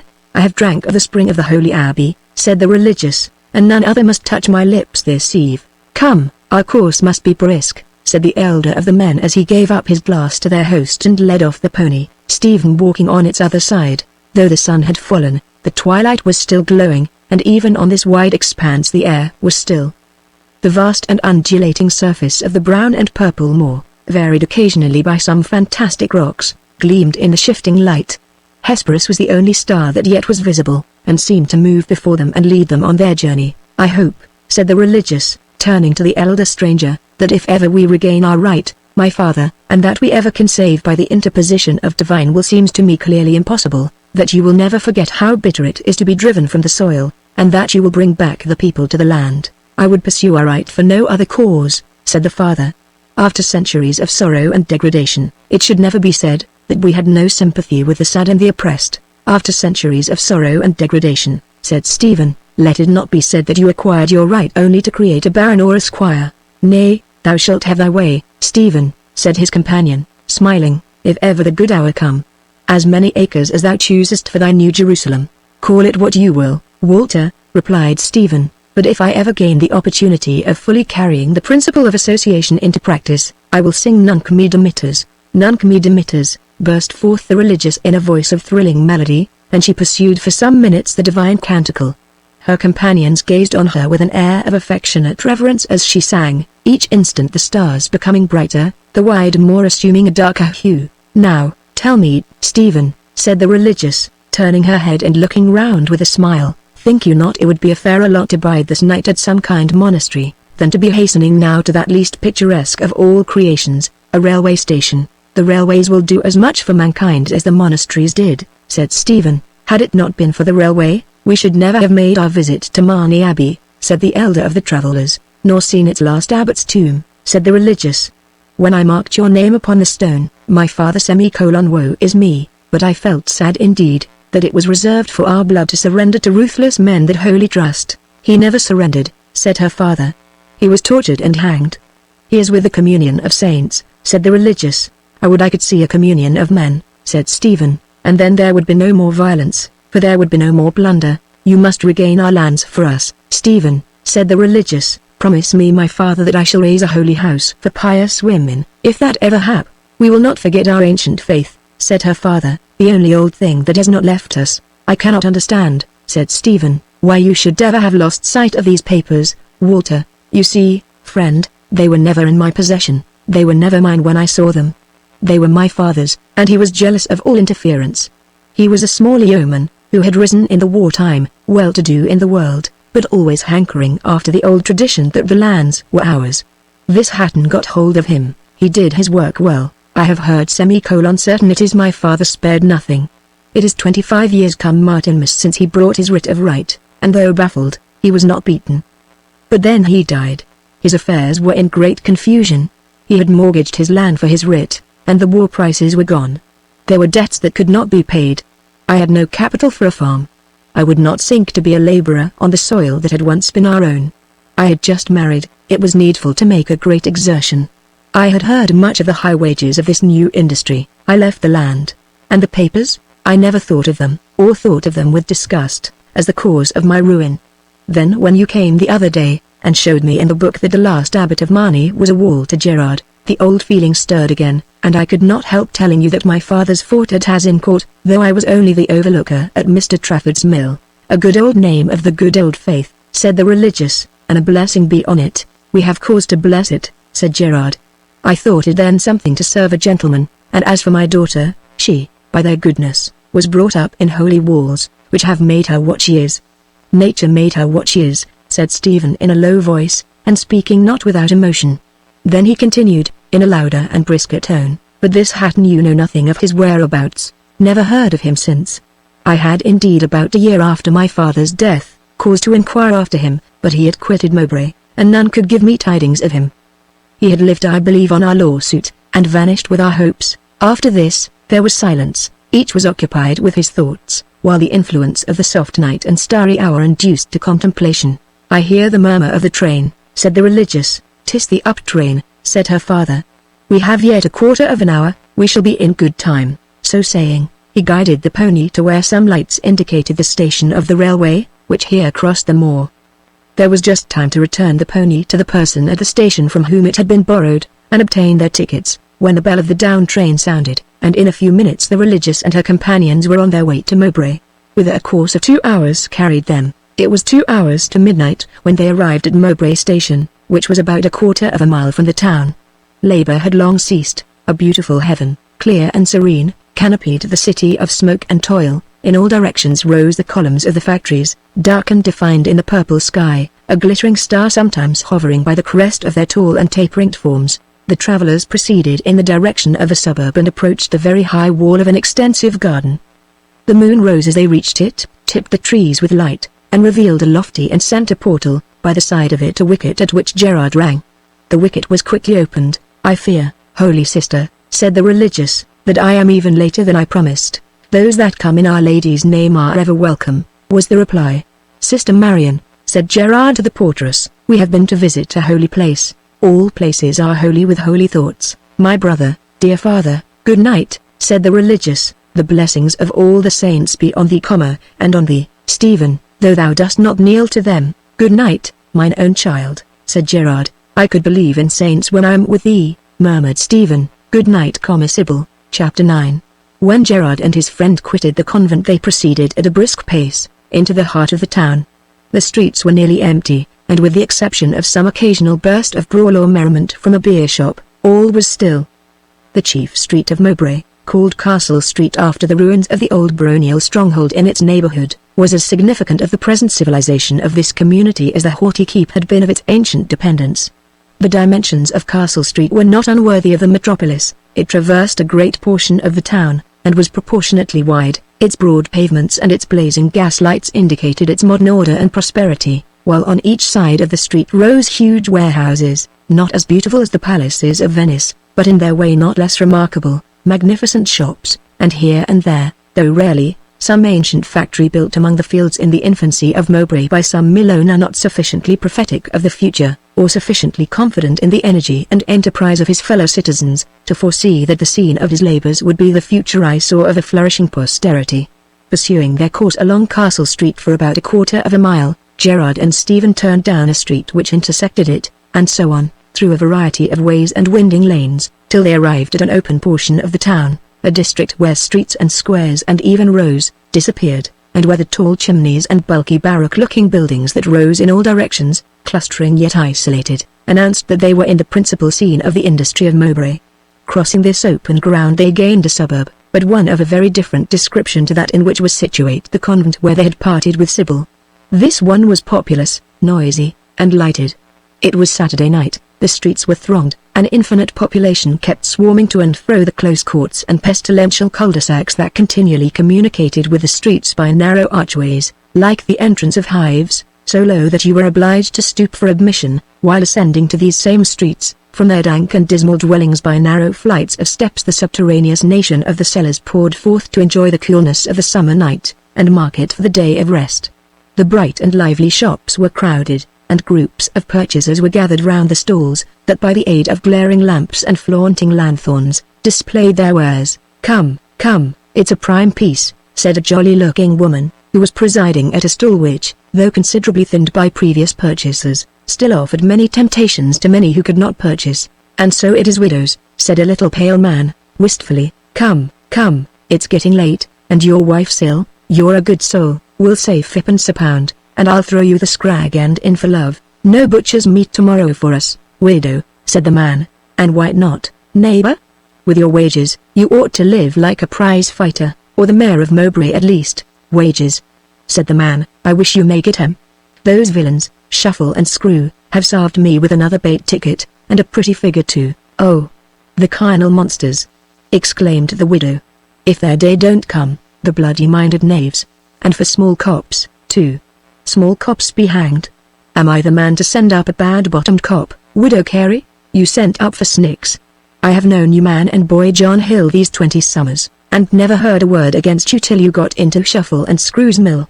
Oh, they are a bad yarn, John, they do us all, widow. They pretends to give the same wages as the rest, and works it out in fines. You can't come, and you can't go, but there's a fine. You're never paid wages, but there's a bait ticket. I've heard they keep their whole establishment on factory fines. Soul alive, but those Shuffle and Screw are rotten, snicky, bad yarns," said Mistress Carey. "Now ma'am, if you please, 5 halfpenny." "No, ma'am, we've no wheel left." "Wheel, indeed. You look very like a soul as feeds on wheel," continued Mrs. Carey in an undertone as her declining customer moved away. "Well, it gets late," said the widow, "and if you like to take this scrag end home to your wife Neighbor Hill, we can talk of the rest next Saturday." "And what's your will, sir?" said the widow with a stern expression to a youth who now stopped at her stall. He was about 16, with a lithe figure, and a handsome, faded, impudent face. His long, loose, white trousers gave him height. He had no waistcoat, but a pink silk handkerchief was twisted carelessly round his neck, and fastened with a very large pin, which, whatever were its materials, had unquestionably a very gorgeous appearance. A loose frock coat of a coarse white cloth, and fastened by one button round his waist, completed his habiliments, with the addition of the covering to his head, a high-crowned dark brown hat, which relieved his complexion, and heightened the effect of his mischievous blue eye. "Well, you need not be so fierce, Mother Carey," said the youth with an affected air of deprecation. "Don't mother me," said the jolly widow with a kindling eye. "Go to your own mother, who is dying in a back cellar without a winder, while you've got lodgings in a two-bear." "Dying, she's only drunk," said the youth. "And if she is only drunk," rejoined Mrs. Carey in a passion, "what makes her drink but toil, working from 5 o'clock in the morning to 7 o'clock at night, and for the like of such as you?" "That's a good one," said the youth. "I should like to know what my mother ever did for me. But give me treacle and laudanum when I was a babby to stop my tongue and fill my stomach. By the token of which, as my gal says, she stunted the growth of the prettiest figure in all Mowbray." And here the youth drew himself up, and thrust his hands in the side pockets of his pea-jacket. "Well, I never," said Mrs. Carey. "No, I never heard a thing like that." "What, not when you cut up the jackass and sold it for veal cutlets, mother?" "Hold your tongue, Mr. Imperance," said the widow. "It's very well known you're no Christian, and he'll believe what you say." "It's very well known that I'm a man what pays his way," said the boy, "and don't keep a huckster's stall to sell carrion by starlight, but live in a two-bear, if you please, and has a wife and family, or as good." "Oh, you aggravating imp!" exclaimed the widow in despair, unable to wreak her vengeance on one who kept in a secure position, and whose movements were as nimble as his words. "Why, Madam Carey, what has Dandy Mick done to thee?" said a good-humoured voice. It came from one of two factory girls who were passing her stall and stopped. They were gaily dressed, a light handkerchief tied under the chin, their hair scrupulously arranged. They wore coral necklaces and earrings of gold. "Ah, is it you, my child?" said the widow, who was a good-hearted creature. "The dandy has been giving me some of his imperance." "But I meant nothing, dame," said Mick. "It was a joke, only a joke." "Well, let it pass," said Mrs. Carey. "And where have you been this long time, my child, and who's your friend?" she added in a lower tone. "Well, I have left Mr. Trafford's mill," said the girl. "That's a bad job," said Mrs. Carey, "for those Traffords are kind to their people." "It's a great thing for a young person to be in their mill." "So it is," said the girl. "But then it was so dull. I can't stand a country life, Mrs. Carey.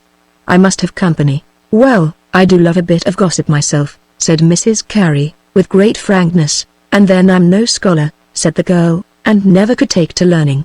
"And those Traffords had so many schools. Learning is better than house and land," said Mrs. Carey, "though I'm no scholar myself. But then, in my time, things was different." "But young persons—" "Yes," said Mick, "I don't think I could get through the day, if it weren't for our institute."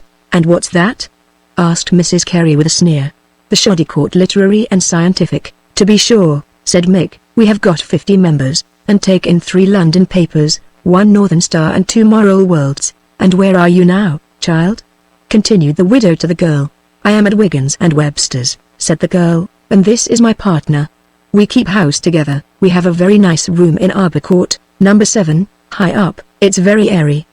If you will take a dish of tea with us tomorrow, we expect some friends." "I take it kindly," said Mrs. Carey, "and so you keep house together." "All the children keep house in these days. Times is changed indeed, and we shall be happy to see you, Mick, and Julia, if you are not engaged," continued the girl, and she looked at her friend, a pretty demure girl, who immediately said, but in a somewhat faltering tone, "Oh, that we shall. And what are you going to do now, Caroline?" said Mick. "Well, we had no thoughts, but I said to Harriet, as it is a fine night, let us walk about as long as we can and then tomorrow we will lie in bed till afternoon." "That's all well enough in winter time with plenty of baccy," said Mick, "but at this season of the year one must have life. The moment I came out I bathed in the river, and then went home and dressed," he added in a satisfied tone, "and now I am going to the temple.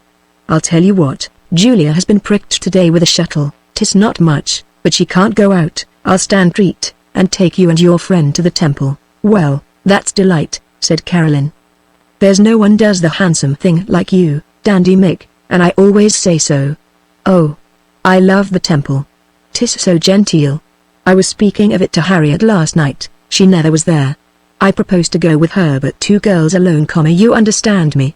One does not like to be seen in these places, as if one kept no company." "Very true," said Mick, "and now we'll be off. Good night, widow. You'll remember us tomorrow evening." said Carolyn. "Tomorrow evening." "The temple," murmured Mrs. Carey to herself. "I think the world is turned upside downwards in these parts. A brat like Mick Radley to live in a two-pair, with a wife and family, or as good as he says, and this girl asks me to take a dish of tea with her and keeps house. Fathers and mothers goes for nothing," continued Mrs. Carey, as she took a very long pinch of snuff and deeply mused. "'Tis the children gets the wages," she added after a profound pause, and there it is, Chapter 10. In the meantime Gerard and Stephen stopped before a tall, thin, stuccoed house, balustraded and friezed, very much lighted both within and without, and, from the sounds that issued from it, and the persons who retired and entered, evidently a locality of great resort and bustle. A sign, bearing the title of the Cat and Fiddle, indicated that it was a place of public entertainment, and kept by one who owned the legal name of John Trotman, though that was but a vulgar appellation, lost in his well-earned and far-famed title of Chaffing Jack. The companions entered the spacious premises, and making their way to the crowded bar, Stephen, with a glance serious but which indicated intimacy, caught the eye of a comely lady, who presided over the mysteries, and said in a low voice, "Is he here, in the temple, Mr. Morley, asking for you and your friend more than once? I think you had better go up. I know he wishes to see you," Stephen whispered to Gerard, and after a moment's pause, he asked the fair president for a couple of tickets, for each of which he paid threepence, a sum however, according to the printed declaration of the voucher, convertible into potential liquid refreshments, no great compensation to a very strict member of the Temperance Society of Mowbray. A handsome staircase with bright brass banisters led them to an ample landing place, on which opened a door, now closed, and by which sate a boy who collected the tickets of those who would enter it. The portal was of considerable dimensions and of architectural pretension. It was painted of a bright green color, the panels gilt. Within the pediment, described in letters of flaming gas, you read, "The Temple of the Muses." Gerard and Morley entered an apartment very long and sufficiently lofty, though rather narrow for such proportions. The ceiling was even richly decorated, the walls were painted, and by a brush of considerable power. Each panel represented some well-known scene from Shakespeare, Byron, or Scott. King Richard, Masper, the Lady of the Lake were easily recognized. In one panel, Hubert menaced Arthur, here Haydée rescued Anne, and the Jeannie Deans curtsied before the Queen. The room was very full. Some 300 or 400 persons were seated in different groups at different tables, eating, drinking, talking, laughing, and even smoking, for notwithstanding the pictures and the gilding it was found impossible to forbid, though there were efforts to discourage, this practice, in the Temple of the Muses. Nothing however could be more decorous than the general conduct of the company, though they consisted principally of factory people. The waiters flew about with as much agility as if they were serving nobles. In general the noise was great, though not disagreeable. Sometimes a bell rang and there was comparative silence, while a curtain drew up at the further end of the room, opposite to the entrance, and where there was a theatre, the stage raised at a due elevation, and adorned with side scenes from which issued a lady in a fancy dress who sang a favourite ballad, or a gentleman elaborately habited in the farmer's costume of the old comedy, a bob wig, silver buttons and buckles, and blue stockings, and who favoured the company with that melancholy effusion called a comic song. Some nights there was music on the stage, a young lady in a white robe with a golden harp, and attended by a gentleman in black mustachios. This was when the principal harpist of the King of Saxony and his first fiddler happened to be passing through Mowbray, merely by accident, or on a tour of pleasure and instruction, to witness the famous scenes of British industry. Otherwise the audience of the Cat and Fiddle, we mean the Temple of the Muses, were fain to be content with 4 Bohemian brothers, or an equal number of Swiss sisters. The most popular amusements however were the Thespian recitations, by amateurs, or novices who wished to become professional. They tried their mettle on an audience which could be critical. A sharp waiter, with a keen eye on the entering guests, immediately saluted Gerard and his friend, with profuse offers of hospitality, insisting that they wanted much refreshment, that they were both very hungry and very thirsty, that, if not hungry, they should order something to drink that would give them an appetite, if not inclined to quaff, something to eat that would make them athirst. In the midst of these embarrassing attentions, he was pushed aside by his master with, "There, go, hands wanted at the upper end, 2 American gentlemen from Lowell singing out for sherry cobbler, don't know what it is, give them our bar mixture, if they complain, say it's the Mowbray slap bang, and no mistake.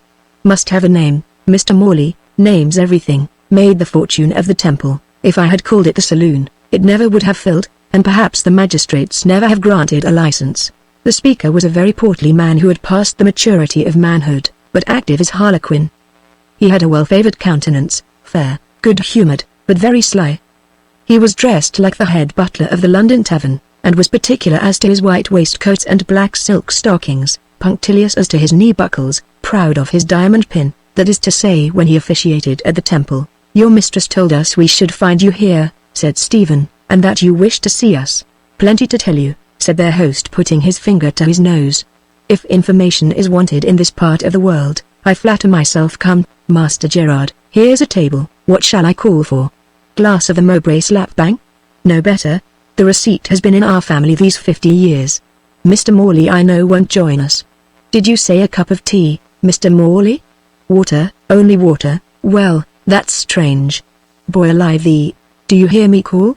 Water wanted, glass of water for the secretary of the Mowbray Temperance and Teetotal. Sing it out. I like titled company. Brush, and so you can give us some information about this. Be back directly," exclaimed their host, and darting off with a swift precision that carried him through a labyrinth of tables without the slightest inconvenience to their occupiers. "Beg pardon, Mr. Morley," he said, sliding again into his chair, but saw one of the American gentlemen brandishing his bowie knife against one of my waiters, called him Colonel, quieted him directly, a man of his rank brawling with a help. "Oh, no, not to be thought of, no squabbling here, license in danger. You were saying," resumed Morley. "Ah, yes, about that man Hatton, remember him perfectly well, a matter of 20 or it may be 19 years since he bolted. Queer fellow, lived upon nothing, only drank water, no temperance and teetotal then, so no excuse. Beg pardon, Mr. Morley, no offence I hope, can't bear whims, but respectable societies, if they don't drink, they make speeches, hire your rooms, leads to business, and this Hatton," said Gerard, "ah, a queer fellow, lent him a £1 note, never saw it again, always remember it, last £1 note I had. He offered me an old book instead, not in my way, took a china jar for my wife. He kept a curiosity shop, always prowling about the country, picking up old books and hunting after old monuments, called himself an antiquarian, queer fellow, that Hatton, and you have heard of him since?" said Gerard rather impatiently. "Not a word," said their host, "never knew anyone who had." "I thought you had something to tell us about him," said Stephen. "So I have. I can put you in the way of getting hold of him and anything else. I haven't lived in Mowbray man and boy for 50 years, seen it a village, and now a great town full of first-rate institutions and establishments like this," added their host, surveying the temple with a glance of admiring complacency. "I say I haven't lived here all this time and talked to the people for nothing." "Well, we are all attention," said Gerard with a smile. "Hush," said their host as a bell sounded, and he jumped up. "Now ladies, now gentlemen, if you please, silence if you please for a song from a Polish lady. The Signora sings English like a newborn babe," and the curtain drew up amid the hushed voices of the company and the restrained clatter of their knives and forks and glasses. The Polish lady sang Cherry Ripe to the infinite satisfaction of her audience. Young Mowbray indeed, in the shape of Dandy Mick and some of his followers and admirers, insisted on an encore. The lady as she retired curtsied like a prima donna, but the host continued on his legs for some time, throwing open his coat and bowing to his guests, who expressed by their applause how much they approved his enterprise. At length he resumed his seat. "It's almost too much," he exclaimed. "The enthusiasm of these people. I believe they look upon me as a father, and you think you have some clue to this Hatton?" resumed Stephen. "They say he has no relations," said their host. "I have heard as much. Another glass of the bar mixture, Master Gerard. What did we call it?" "Oh, the bricks and beans, the Mowbray bricks and beans, known by that name in the time of my grandfather. No more. No use asking Mr. Morley, I know. Water. Well, I must say, and yet, in an official capacity, drinking water is not so unnatural. And Hatton," said Gerard. "They say he has no relations, eh?" "They do, and they say wrong. He has a relation. He has a brother, and I can put you in the way of finding him." "Well, that looks like business," said Gerard. "And where may he be?" "Not here," said their host. "He never put his foot in the temple to my knowledge, and lives in a place where they have as much idea of popular institutions as any Turks or heathen you ever heard of." "And where might we find him?" said Stephen. "What's that?" said their host, jumping up and looking around him. "Here boys, brush about. The American gentleman is whittling his name on that new mahogany table. Take him the printed list of rules, stuck up in a public place, under a great coat, and fine him 5 shillings for damaging the furniture. If he resists, he has paid for his liquor. Call in the police. X. Z. Number 5 is in the bar, taking tea with your mistress. Now brush, and this place is in the land of mines and minerals, said their host, about 10 miles from. He works in metals on his own account. You have heard of a place called Hell House Yard. Well, he lives there, and his name is Simon. And does he keep up any communication with his brother, think you? Said Gerard. Nay, I know no more, at least at present, said their host. The secretary asked me about a person absent without leave for 20 years and who was said to have no relations. I found you one, and a very near one. You are at the station and you have got your ticket. The American gentleman's violent. Here's the police. I must take a high tone. And with these words Chaffing Jack quitted them. In the meantime, we must not forget Dandy Mick and his 2 young friends whom he had so generously offered to treat to the temple. Well, what do you think of it? Asked Caroline of Harriet in a whisper as they entered the splendid apartment. It's just what I thought the Queen lived in, said Harriet, but indeed I'm all of a flutter. Well, don't look as if you were, said her friend. Come along, gals, said Mick. Who's afraid? Here, we'll sit down at this table. Now, what shall we have? Here, waiter, I say, waiter. Yes, sir, yes, sir. Well, why don't you come when I call, said Mick with a consequential air. I have been hallooing these 10 minutes. Couple of glasses of bar mixture for these ladies and go of gin for myself. And I say, waiter, stop, don't be in such a deuced hurry. Do you think folks can drink without eating sausages for 3, and damn, take care they are not burned. Yes, sir, directly. That's the way to talk to these fellows, said Mick with a self-satisfied air, and perfectly repaid by the admiring gaze of his companions. It's pretty, Miss Harriet, said Mick looking up at the ceiling with a careless nil admirari glance. Oh, it is beautiful, said Harriet. You never were here before. It's the only place. That's the Lady of the Lake, he added, pointing to a picture. I've seen her at the circus, with real water. The hissing sausages crowning a pile of mashed potatoes were placed before them. The delicate trummers of the Mowbray slap bang, for the girls, the more masculine pewter measure for their friend. Are the plates very hot? Said Mick. Very, sir. Hot plates half the battle, said Mick. Now, Caroline, here, Miss Harriet, don't take away your plate. Wait for the mash. They mash their taters here very elegant. It was a very happy and very merry party. Mick delighted to help his guests, and to drink their healths. Well, said he when the waiter had cleared away their plates, and left them to their less substantial luxuries. Well, said Mick, sipping a renewed glass of gin twist and leaning back in his chair, say what they please, there's nothing like life. At the Traffords, said Caroline, the greatest fun we ever had was a singing class. I pity them poor devils in the country, said Mick. We got some of them at Collinson's, come from Suffolk, they say, what they call agricultural labourers, a very queer lot, indeed. Ah, them's the immigrants, said Caroline. They're sold out of slavery, and sent down by Pickford's van into the labour market to bring down our wages. We'll teach them a trick or two before they do that, urged Mick.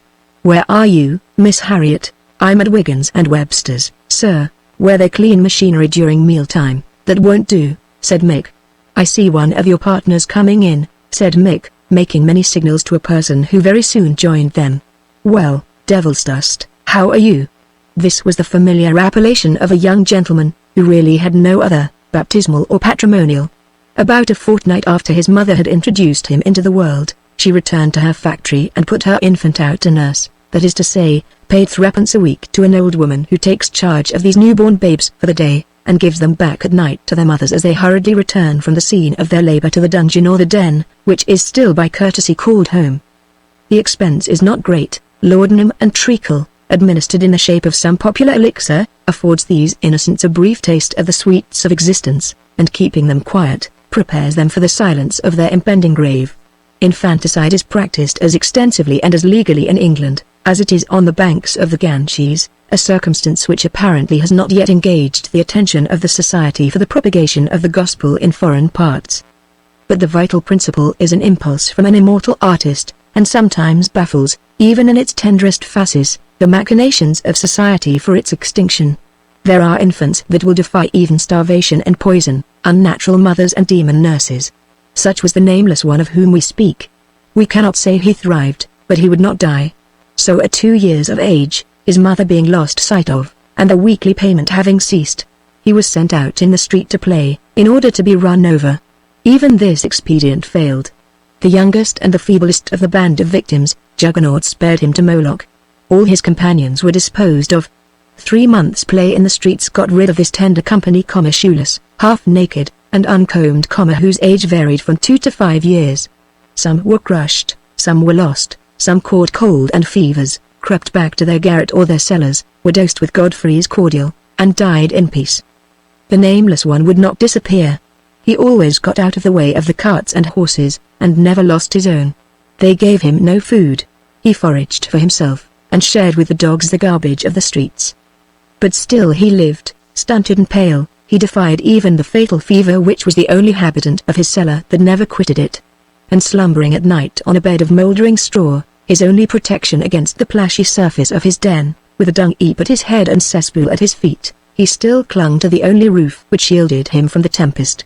At length, when the nameless one had completed his 5th year, the pest which never quitted the nest of cellars of which he was a citizen, raged in the quarter with such intensity, that the extinction of its swarming population was menaced. The haunt of this child was peculiarly visited.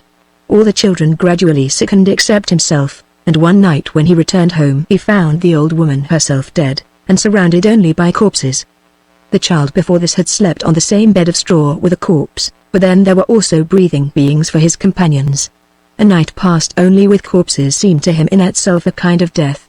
He stole out of the cellar, quitted the quarter of pestilence, and after much wandering laid down near the door of a factory. Fortune had guided him. Soon after break of day, he was woke by the sound of the factory bell, and found assembled a crowd of men, women, and children. The door opened. They entered. The child accompanied them.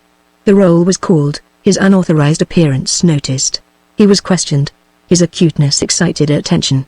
A child was wanted in the wadding hole, a place for the manufacture of waste and damaged cotton, the refuse of the mills, which is here worked up into counterpanes and coverlids.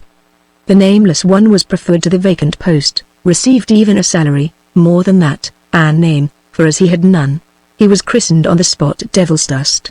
Devil's Dust had entered life so early that at 17 he combined the experience of manhood with the divine energy of youth. He was a first-rate workman and received high wages. He had availed himself of the advantages of the factory school. He soon learned to read and write with facility, and at the moment of our history, was the leading spirit of the Shoddy Court Literary and Scientific Institute. His great friend, his only intimate, was Dundee Mick. The apparent contrariety of their qualities and structure perhaps led to this. It is indeed the most assured basis of friendship. Devil's Dust was dark and melancholy, ambitious and discontented, full of thought, and with powers of patience and perseverance that alone amounted to genius. Mick was as brilliant as his complexion, gay, irritable, evanescent, and unstable.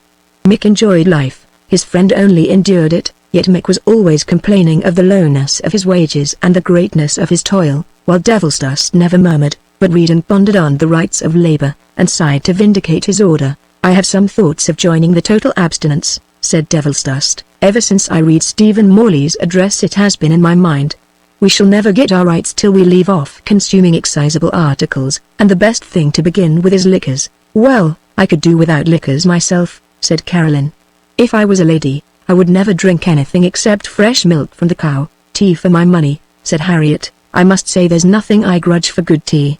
Now I keep house, I mean always to drink the best." "Well, you have not yet taken the pledge, Dusty," said Mick, "and so suppose we order a go of gin and talk this matter of temperance over." Devil's Dust was manageable in little things, especially by Mick. He acceded, and seated himself at their table. "I suppose you have heard this last dodge of shuffle and screw, Dusty," said Mick. "What's that?" "Every man had his key given him this evening, £0.50 a week round deducted from wages for rent. Jim Plasto told them he lodged with his father and didn't want a house, upon which they said he must let it." "Their day will come," said Devil's Dust, thoughtfully. "I really think that those shuffle and screws are worse even than truck and tret. You knew where you were with those fellows. It was 5 and 20% off wages and very bad stuff for your money. But as for shuffle and screw, what with their fines and their keys, a man never knows what he has to spend. Come," he added, filling his glass, "let's have a toast confusion to capital." "That's your sort," said Mick. "Come, Caroline, drink to your partner's toast, Miss Harriet. Money's the root of all evil, which nobody can deny. We'll have the rights of labor yet. The 10-hour bill, no fines, and no individuals admitted to any work who have not completed their 16th year. No, 15, said Caroline eagerly. The people won't bear their grievances much longer, said Devilsdust. I think one of the greatest grievances the people have, said Caroline, is the beaks serving notice on Chaffing Jack to shut up the temple on Sunday nights. It is infamous, said Mick, and we to have no recreation. One might as well live in Suffolk, where the immigrants come from, and where they are obliged to burn ricks to pass the time. As for the rights of labor, said Harriet, the people goes for nothing with this machinery. And you have opened your mouth to say a very sensible thing, Miss Harriet, said Mick, but if I were Lord Paramount for 48 hours, I'd soon settle that question. Wouldn't I fire a broadside into their double-deckers? The Battle of Navarino at Mowbray Fair with 14 squibs from the Admiral's ship going off at the same time, should be nothing to it. Labour may be weak, but capital is weaker, said Devilsdust. Their capital is all paper. I tell you what, said Mick, with a knowing look, and in a lower tone, the only thing, my hearties, that can save this here nation, is a good strike. Chapter 11. Your lordship's dinner is served, announced the groom of the chambers to Lord de Mowbray, and the noble lord led out Lady Marnie. The rest followed. Egremont found himself seated next to Lady Maud Fitzwarren, the younger daughter of the Earl. Nearly opposite to him was Lady Joan. The ladies Fitzwarren were sandy girls, somewhat tall, with rather good figures and a grand air, the eldest very ugly, the second rather pretty, and yet both very much alike. They had both great conversational powers, though in different ways. Lady Joan was doctrinal, Lady Maud inquisitive. The first often imparted information which you did not previously possess, the other suggested ideas which were often before in your own mind, but lay tranquil and unobserved, till called into life and notice by her fanciful and vivacious tongue. Both of them were endowed with a very remarkable self-possession, but Lady Joan wanted softness, and Lady Maud repose. This was the result of the rapid observation of Egremont, who was however experienced in the world and quick in his detection of manner and of character. The dinner was stately, as becomes the high nobility. There were many guests, yet the table seemed only a gorgeous spot in the capacious chamber. The side tables were laden with silver vases and golden shields arranged on shelves of crimson velvet. The walls were covered with Fitzwarrens, de Mowbrays, and de Veres. The attendants glided about without noise, and with the precision of military discipline. They watched your wants, they anticipated your wishes, and they supplied all you desired with a lofty air of pompous devotion. You came by the railroad? Inquired Lord de Mowbray mournfully, of Lady Marnie. From Marham, about 10 miles from us, replied her ladyship. A great revolution, isn't it? I fear it has a very dangerous tendency to equality, said his lordship shaking his head. I suppose Lord Marnie gives them all the opposition in his power. There is nobody so violent against railroads as George, said Lady Marnie. I cannot tell you what he does not do. He organized the whole of our division against the Marham line. I rather counted on him, said Lord de Mowbray, to assist me in resisting this joint branch here, but I was surprised to learn he had consented. Not until the compensation was settled, innocently remarked Lady Marnie. George never opposes them after that. He gave up all opposition to the Marham line when they agreed to his terms, and yet, said Lord de Mowbray, I think if Lord Marnie would take a different view of the case and look to the moral consequences, he would hesitate. Equality, Lady Marnie, equality is not our métier. If we nobles do not make a stand against the levelling spirit of the age, I am at a loss to know who will fight the battle. You many depend upon it that these railroads are very dangerous things. I have no doubt of it. I suppose you have heard of Lady Vanilla's trip from Birmingham? Have you not, indeed? She came up with Lady Laura, and 2 of the most gentlemanlike men sitting opposite her. Never met, she says, 2 more intelligent men. She bade one of them at Wolverhampton to change seats with her, and he was most politely willing to comply with her wishes, only it was necessary that his companions should move at the same time, for they were chained together. 2 of the swell mob, sent to town for picking a pocket at Shrewsbury races. A countess and a felon. So much for public conveyances, said Lord Mowbray. But Lady Vanilla is one of those who'll talk with everybody. She is very amusing though, said Lady Marnie. I dare say she is, said Lord de Mowbray, but believe me, my dear Lady Marnie, in these times especially, a countess has something else to do than be amusing. You think as property has its duties as well as its rights, rank has its bores as well as its pleasures. Lord Mowbray mused. How do you do, Mr. Jermyn? Said a lively little lady with sparkling beady black eyes, and a very yellow complexion, though with good features. When did you arrive in the north? I have been fighting your battles finely since I saw you," she added, shaking her head, rather with an expression of admonition than of sympathy. "You are always fighting one's battles, Lady Firebrace. It is very kind of you.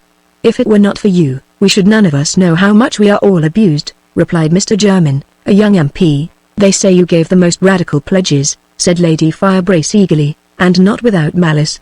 I heard Lord Muddlebrain say that if he had had the least idea of your principles, you would not have had his influence." "Muddlebrains can't command a single vote," said Mr. Jermyn.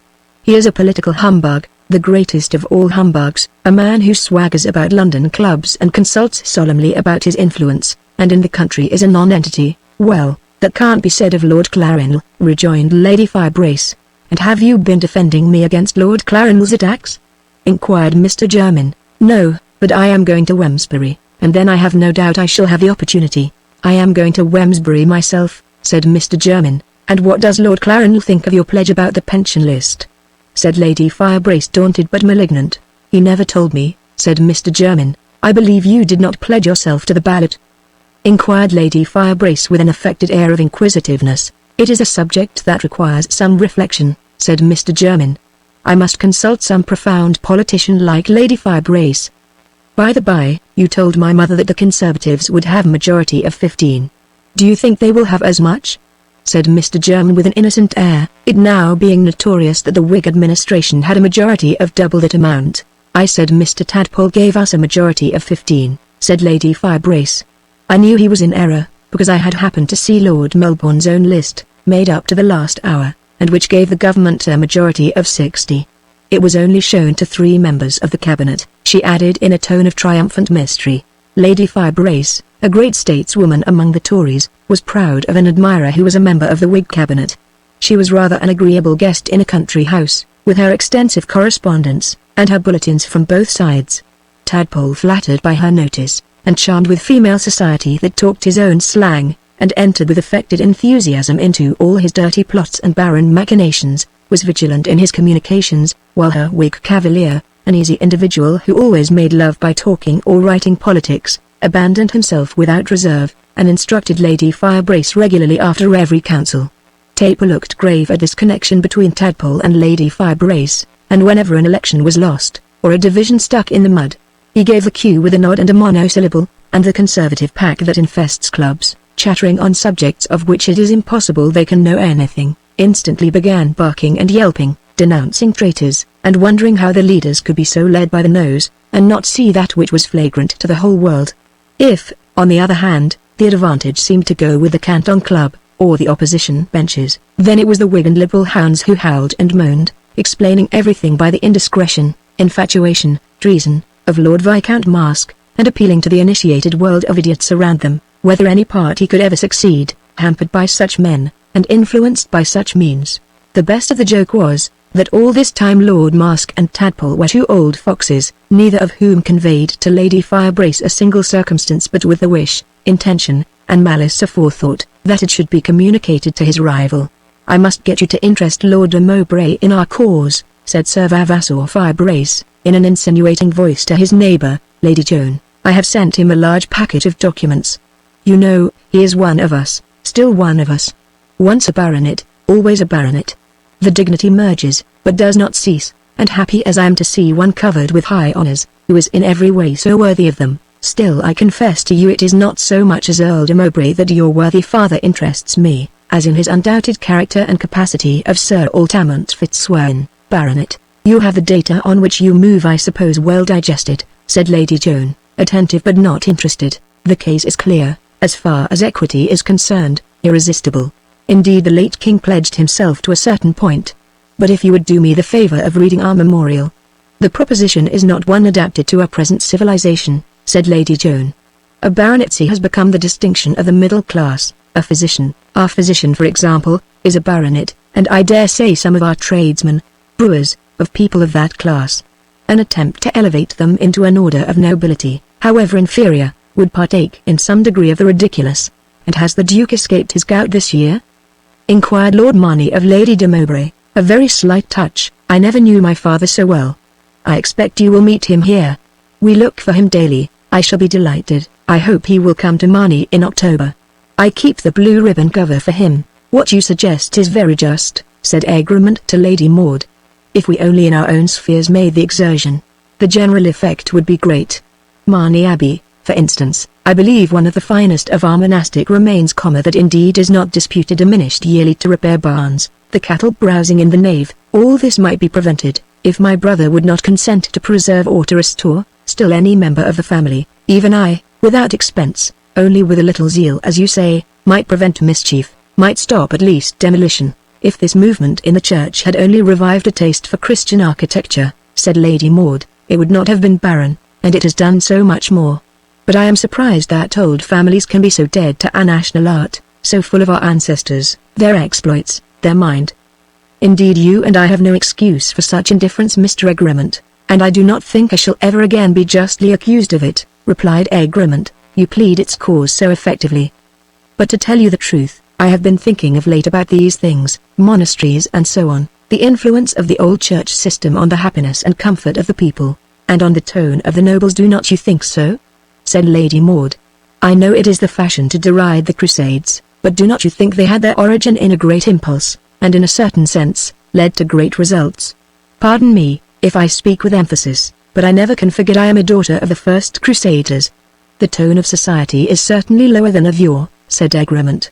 "It is easy to say we view the past through a fallacious medium. We have however ample evidence that men feel less deeply than of old and act with less devotion. But how far is this occasioned by the modern position of our church? That is the question. You must speak to Mr. St. Lys about that," said Lady Maud. "Do you know him?" she added in a lower tone. "No, is he here, next to Mamma?" And looking in that direction, on the left hand of Lady Mowbray, Egremont beheld a gentleman in the last year of his youth, if youth according to the scale of Hippocrates cease at 35.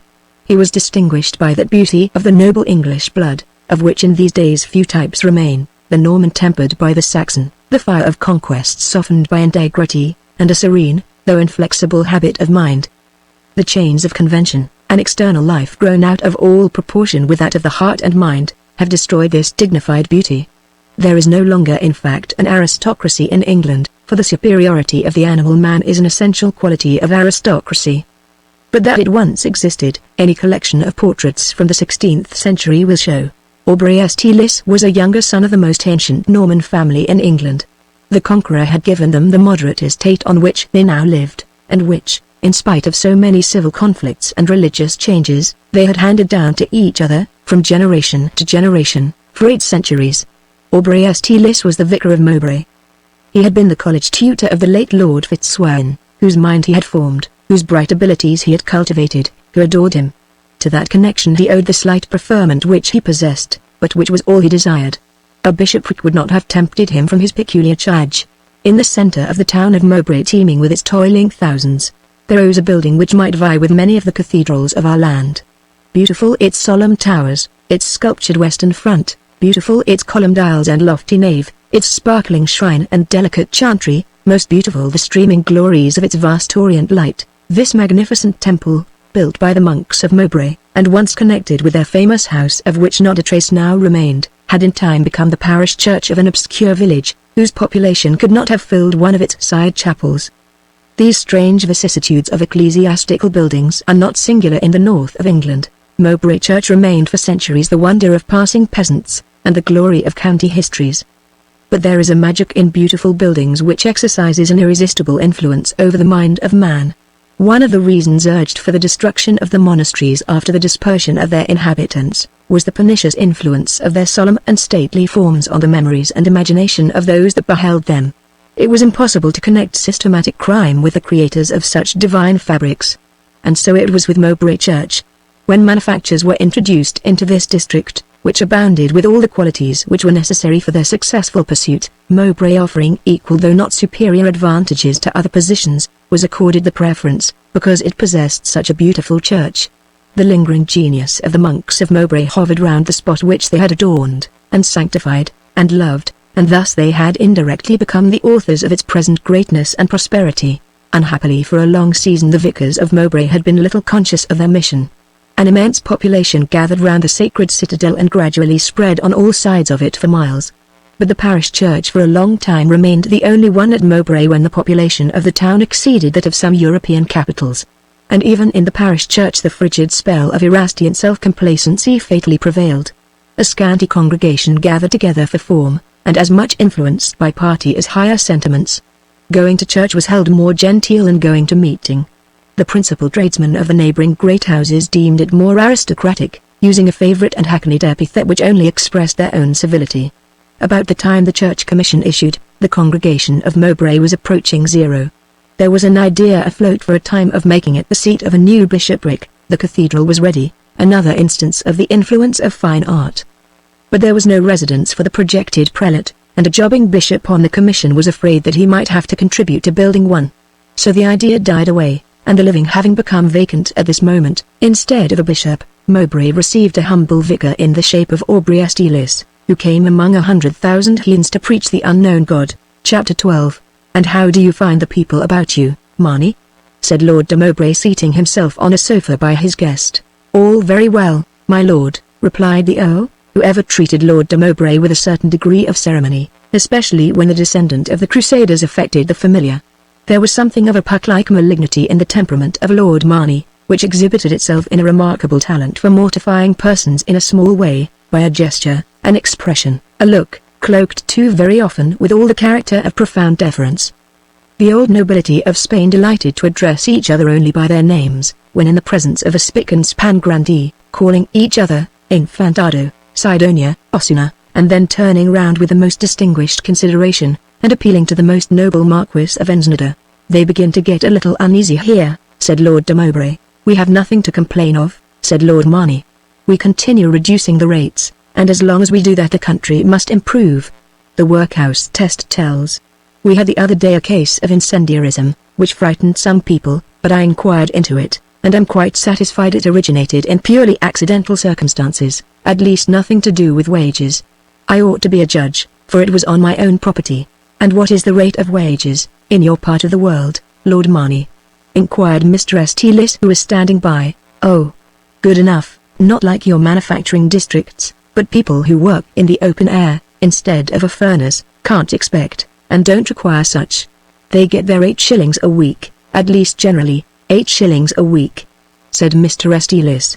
"Can a labouring man with a family, perhaps of 8 children, live on 8 shillings a week?" "Oh, as for that," said Lord Marnie, "they get more than that, because there is beer money allowed, at least to a great extent among us, though I for one do not approve of the practice, and that makes nearly a shilling per week additional, and then some of them have potato grounds, though I am entirely opposed to that system, and yet," said Mr. Estilis, "how they contrive to live is to me marvellous." "Oh, as for that," said Lord Marnie, "I have generally found the higher the wages the worse the workmen. They only spend their money in the beer shops. They are the curse of this country. But what is a poor man to do?" said Mr. Estilis, "after his day's work if he returns to his own roof and finds no home, his fire extinguished, his food unprepared, the partner of his life, wearied with labour in the field or the factory, still absent, or perhaps in bed from exhaustion, or because she has returned wet to the skin, and has no change of raiment for her relief? We have removed woman from her sphere. We may have reduced wages by her introduction into the market of labour, but under these circumstances what we call domestic life is a condition impossible to be realized for the people of this country, and we must not therefore be surprised that they seek solace or other refuge in the beer shop." Lord Marnie looked up at Mr. Estilis, with a stare of high-bred impertinence, and then carelessly observed, without directing his words to him, "They may say what they like, but it is all an affair of population." "I would rather believe that it is an affair of resources," said Mr. Estilis, "not what is the amount of our population, but what is the amount of our resources for their maintenance." "It comes to the same thing," said Lord Marnie. "Nothing can put this country right but emigration on a great scale, and as the government do not choose to undertake it, I have commenced it for my own defence on a small scale.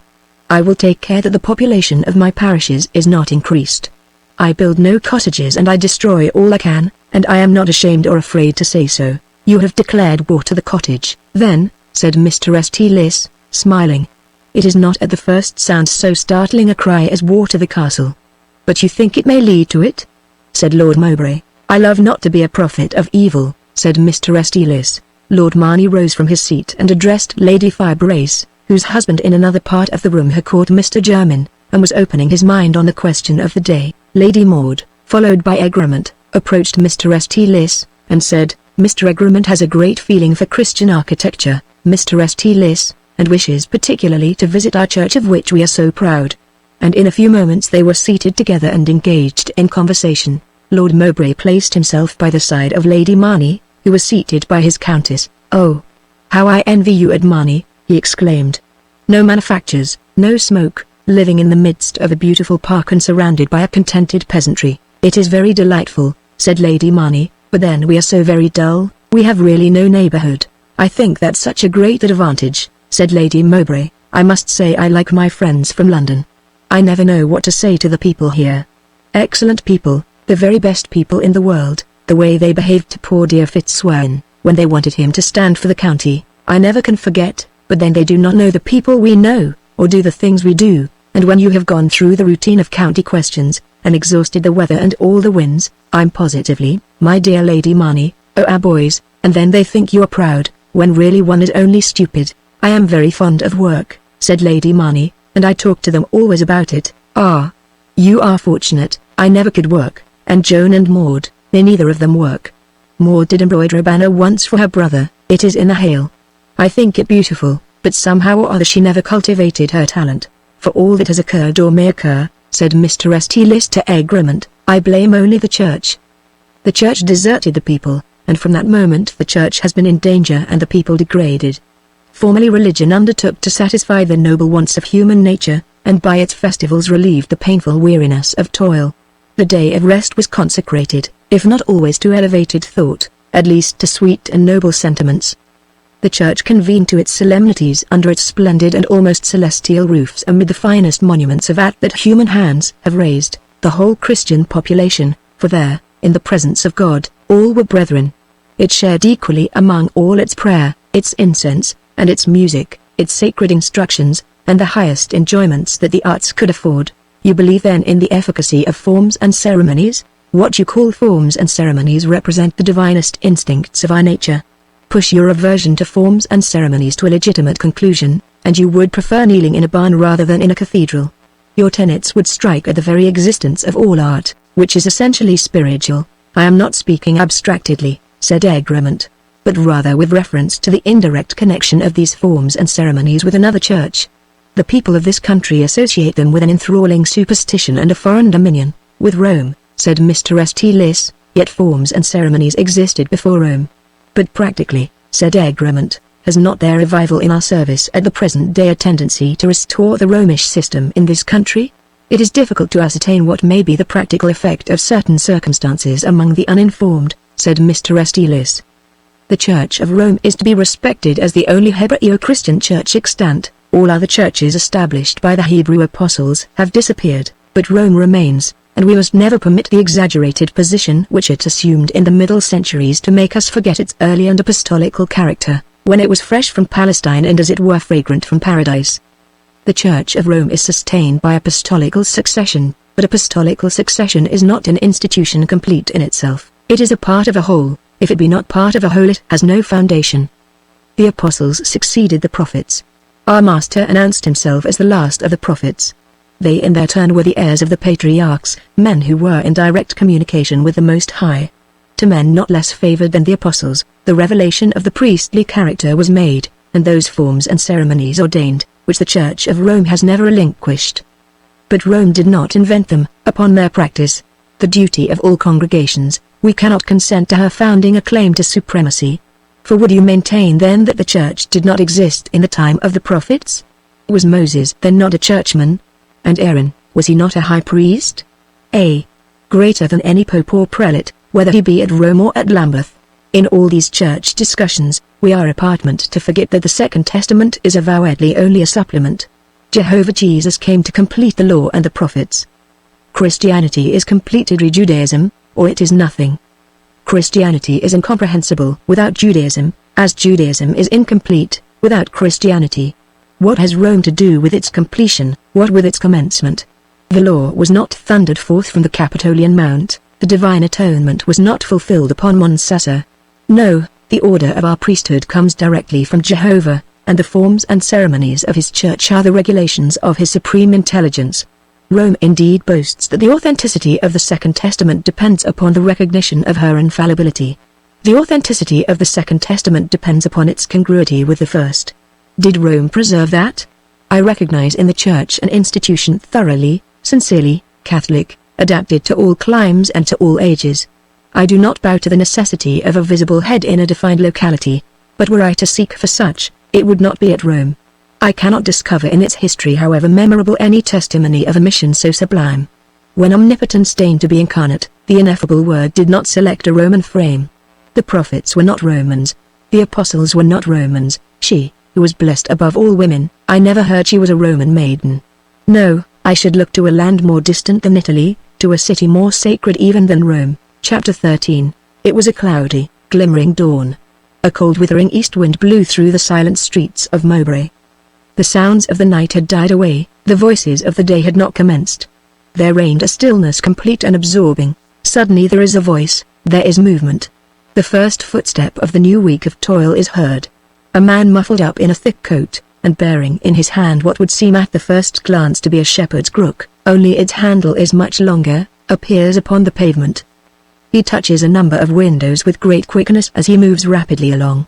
A rattling noise sounds upon each pane. The use of the long handle of his instrument becomes apparent as he proceeds, enabling him as it does to reach the upper windows of the dwellings whose inmates he has to rouse. Those inmates are the factory girls, who subscribe in districts to engage these heralds of the dawn, and by a strict observance of whose citation they can alone escape the dreaded fine that awaits those who have not arrived at the door of the factory before the bell ceases to sound. The sentry in question, quitting the streets, and stooping through one of the small archways that we have before noticed, entered a court. Here lodged a multitude of his employers, and the long crook as it were by some sleight of hand seemed sounding on both sides and at many windows at the same moment. Arrived at the end of the court, he was about to touch the window of the upper story of the last tenement, when that window opened, and a man, pale and careworn and in a melancholy voice spoke to him. "Simmons," said the man, "you need not rouse this story any more. My daughter has left us." "Has she left Webster's?" "No, but she has left us. She has long murmured at her hard lot, working like a slave and not for herself. And she has gone, as they all go, to keep house for herself." "That's a bad business," said the watchman, in a tone not devoid of sympathy. "Almost as bad as for parents to live on their children's wages," replied the man mournfully. "And how is your good woman?" "As poorly as needs be. Harriet has never been home since Friday night." "She owes you nothing?" "Not a halfpenny. She was as regular as a little bee and always paid every Monday morning." "I am sorry she has left you, neighbor. The Lord's will be done." "It's hard times for such as us," said the man, and leaving the window open, he retired into his room. It was a single chamber of which he was the tenant. In the center, placed so as to gain the best light which the gloomy situation could afford, was a loom. In two corners of the room were mattresses placed on the floor, a check curtain hung upon a string if necessary concealing them. In one was his sick wife, in the other, 3 young children, 2 girls, the eldest about 8 years of age, between them their baby brother. An iron kettle was by the hearth, and on the mantelpiece, some candles, a few lucifer matches, 2 tin mugs, a paper of salt, and an iron spoon. In a farther part, close to the wall, was a heavy table or dresser. This was a fixture, as well as the form which was fastened by it. The man seated himself at his loom. He commenced his daily task. 12 hours of daily labor at the rate of 1 penny each hour, and even this labor is mortgaged. How is this to end? Is it rather not ended? And he looked around him at his chamber without resources, no food, no fuel, no furniture, and 4 human beings dependent on him, and lying in their wretched beds because they had no clothes. "I cannot sell my loom," he continued, "at the price of old firewood, and it cost me gold. It is not vice that has brought me to this, nor indolence, nor imprudence. I was born to labor, and I was ready to labor. I loved my loom and my loom loved me. It gave me a cottage in my native village, surrounded by a garden of whose claims on my solicitude it was not jealous. There was time for both. It gave me for a wife the maiden that I had ever loved, and it gathered my children round my hearth with plenteousness and peace. I was content, I sought no other lot. It is not adversity that makes me look back upon the past with tenderness. Then why am I here? Why am I, and 600,000 subjects of the Queen, honest, loyal, and industrious, why are we, after manfully struggling for years, and each year sinking lower in the scale, why are we driven from our innocent and happy homes, our country cottages that we loved, first to bide in close towns without comforts, and gradually to crouch into cellars, or find a squalid lair like this, without even the common necessaries of existence, first the ordinary conveniences of life, then raiment, and, at length, food, vanishing from us. It is that the capitalist has found a slave that has supplanted the labor and ingenuity of man. Once he was an artisan, at the best, he now only watches machines, and even that occupation slips from his grasp, to the woman and the child. The capitalist flourishes, he amasses immense wealth, we sink, lower and lower, lower than the beasts of burthen, for they are fed better than we are, cared for more. And it is just, for according to the present system they are more precious. And yet they tell us that the interests of capital and of labor are identical. If a society that has been created by labor suddenly becomes independent of it, that society is bound to maintain the race whose only property is labor, from the proceeds of that property, which has not ceased to be productive. When the class of the nobility was supplanted in France, they did not amount in number to 1/3 of us handloom weavers, yet all Europe went to war to avenge their wrongs, every state subscribed to maintain them in their adversity, and when they were restored to their own country, their own land supplied them with an immense indemnity. Who cares for us? Yet we have lost our estates. Who raises a voice for us? Yet we are at least as innocent as the nobility of France. We sink among no size except our own. And if they give us sympathy, what then? Sympathy is the solace of the poor, but for the rich, there is compensation. Is that Harriet? Said his wife, moving in her bed. The handloom weaver was recalled from his reverie to the urgent misery that surrounded him. No. He replied in a quick hoarse voice, it is not Harriet. Why does not Harriet come? She will come no more. Replied the weaver, I told you so last night. She can bear this place no longer, and I am not surprised. How are we to get food then? Rejoined his wife, you ought not to have let her leave us. You do nothing, Warner. You get no wages yourself, and you have let the girl escape. I will escape myself if you say that again, said the weaver. I have been up these 3 hours finishing this piece which ought to have been taken home on Saturday night. But you have been paid for it beforehand. You get nothing for your work. A penny an hour.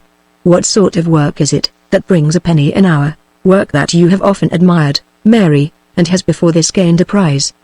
But if you don't like the work, said the man quitting his loom, let it alone. There was enough yet owing on this piece to have allowed us to break our fast.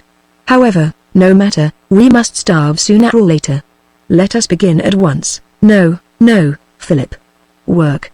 Let us break our fast come what may. Twit me no more then, said the weaver resuming his seat, or I throw the shuttle for the last time. I will not taunt you, said his wife in a kinder tone. I was wrong, I am sorry, but I am very ill. It is not for myself I speak, I want not to eat, I have no appetite, my lips are so very parched. But the children went supperless to bed, and they will wake soon. Mother, we ain't asleep, said the elder girl. No, we ain't asleep, mother, said her sister. We heard all that you said to father, and baby? He sleeps still. I shiver very much, said the mother. It's a cold day. Pray shut the window, Warner. I see the drops upon the pane. It is raining. I wonder if the persons below would lend us 1 block of coal. We have borrowed too often, said Warner. I wish there were no such thing as coal in the land, said his wife, and then the engines would not be able to work, and we should have our rights again. Amen, said Warner. Don't you think, Warner, said his wife, that you could sell that piece to some other person, and owe Barbara for the money he advanced? No, said her husband, shaking his head. I'll go straight, and let your children starve, said his wife, when you could get 5 or 6 shillings at once. But so it always was with you. Why did not you go to the machines years ago like other men and so get used to them? I should have been supplanted by this time, said Warner, by a girl or a woman. It would have been just as bad. Why, there was your friend Walter Gerard, he was the same as you, and yet now he gets £2 a week, at least I have often heard you say so. Walter Gerard is a man of great parts, said Warner, and might have been a master himself by this time had he cared. And why did he not? He had no wife and children, said Warner. He was not so blessed. The baby woke and began to cry. Ah, my child, exclaimed the mother. That wicked Harriet. Here, Amelia, I have a morsel of crust here. I saved it yesterday for baby. Moisten it in water, and tie it up in this piece of calico. He will suck it. It will keep him quiet. I can bear anything but his cry. I shall have finished my job by noon, said Warner, and then, please God, we shall break our fast. It is yet 2 hours to noon, said his wife. And Barbara always keeps you so long. I cannot bear that, Barbara. I dare say he will not advance you money again, as you did not bring the job home on Saturday night. If I were you, Philip, I would go and sell the piece unfinished at once to one of the cheap shops. I have gone straight all my life, said Warner. And much good it has done you, said his wife. My poor Amelia. How she shivers. I think the sun never touches this house. It is indeed a most wretched place. It will not annoy you long, Mary, said her husband. I can pay no more rent, and I only wonder they have not been here already to take the week. And where are we to go? Said the wife. To a place which certainly the sun never touches, said her husband, with a kind of malice in his misery. To a cellar. Oh! Why was I ever born? Exclaimed his wife. And yet I was so happy once. And it is not our fault. I cannot make it out, Warner, why you should not get £2 a week like Walter Gerard. Bah! Said the husband. You said he had no family, continued his wife. I thought he had a daughter, but she is no burthen to him. The sister of Mr. Trafford is the superior of the convent here, and she took Sybil when her mother died, and brought her up. Oh! Then she is a nun? Not yet. But I dare say it will end in it. Well, I think I would even sooner starve, said his wife, than my children should be nuns. At this moment there was a knocking at the door. Warner descended from his loom and opened it. Lives Philip Warner here? Inquired a clear voice of peculiar sweetness. My name is Warner, I come from Walter Gerard, continued the voice. Your letter reached him only last night. The girl at whose house your daughter left it has quitted this week past Mr. Trafford's factory. Pray enter. And there entered Sybil. Chapter 14. Your wife is ill, said Sybil. Very, replied Warner's wife. Our daughter has behaved infamously to us. She has quitted us without saying by your leave or with your leave. And her wages were almost the only thing left to us, for Philip is not like Walter Gerard, you see. He cannot earn £2 a week, though why he cannot I never could understand. Hush, hush, wife, said Warner. I apprehend to Gerard's daughter? Just so. Ah. This is good and kind. This is like old times, for Walter Gerard was my friend, when I was not exactly as I am now. He tells me so. He sent a messenger to me last night to visit you this morning. Your letter reached him only yesterday. Harriet was to give it to Caroline, said the wife. That's the girl who has done all the mischief and inveigled her away. And she has left Trafford's works, has she? Then I will be bound she and Harriet are keeping house together. You suffer? Said Sybil, moving to the bedside of the woman. Give me your hand, she added in a soft sweet tone. 'Tis hot, I feel very cold, said the woman. Warner would have the window open, till the rain came in. And you, I fear, are wet, said Warner, addressing Sybil, and interrupting his wife, very slightly. And you have no fire. Ah. I have brought some things for you, but not fuel. If he would only ask the person downstairs, said his wife, for a block of coal, I tell him. Neighbors could hardly refuse, but he never will do anything. He says he has asked too often. I will ask, said Sybil. But first, I have a companion without, she added, who bears a basket for you. Come in, Harold. The baby began to cry the moment a large dog entered the room, a young bloodhound of the ancient breed, such as are now found but in a few old halls and granges in the north of England. Sybil untied the basket, and gave a piece of sugar to the screaming infant. Her glance was sweeter even than her remedy. The infant stared at her with his large blue eyes, for an instant astonished, and then he smiled. Oh, beautiful child, exclaimed Sybil, and she took the babe up from the mattress and embraced it. You are an angel from heaven, exclaimed the mother, and you may well say beautiful. And only to think of that infamous girl, Harriet, to desert us all in this way. Sybil drew forth the contents of the convent basket, and called Warner's attention to them. Now, she said, arrange all this as I tell you, and I will go downstairs and speak to them below as you wish. Harold rested there, and the dog laid himself down in the remotest corner. And is that Gerard's daughter? Said the weaver's wife. Only think what it is to gain £2 a week, and bring up your daughters in that way instead of such shameless hussies as our Harriet. But with such wages one can do anything. What have you there, Warner? Is that tea? Oh, I should like some tea. I do think tea would do me some good. I have quite a longing for it. Run down, Warner, and ask them to let us have a kettle of hot water. It is better than all the fire in the world. Amelia, my dear, do you see what they have sent us? Plenty to eat. Tell Maria all about it. You are good girls, you will never be like that infamous Harriet. When you earn wages you will give them to your poor mother and baby, won't you? Yes, mother, said Amelia, and father, too, said Maria, and father, too, said the wife. He has been a very good father to you all, and I never can understand why one who works so hard should earn so little, but I believe it is the fault of those machines. The police ought to put them down, and then everybody would be comfortable." Sybil and Warner entered. The fire was lit, the tea made, the meal partaken. An air of comfort, even of enjoyment, was diffused over this chamber, but a few minutes back so desolate and unhappy. "Well," said the wife, raising herself a little up in her bed, "I feel as if that dish of tea had saved my life. Amelia, have you had any tea? And Maria? You see what it is to be good girls, the Lord will never desert you. The day is fast coming when that Harriet will know what the want of a dish of tea is, with all her fine wages. And I am sure," she added, addressing Sybil, "what we all owe to you is not to be told.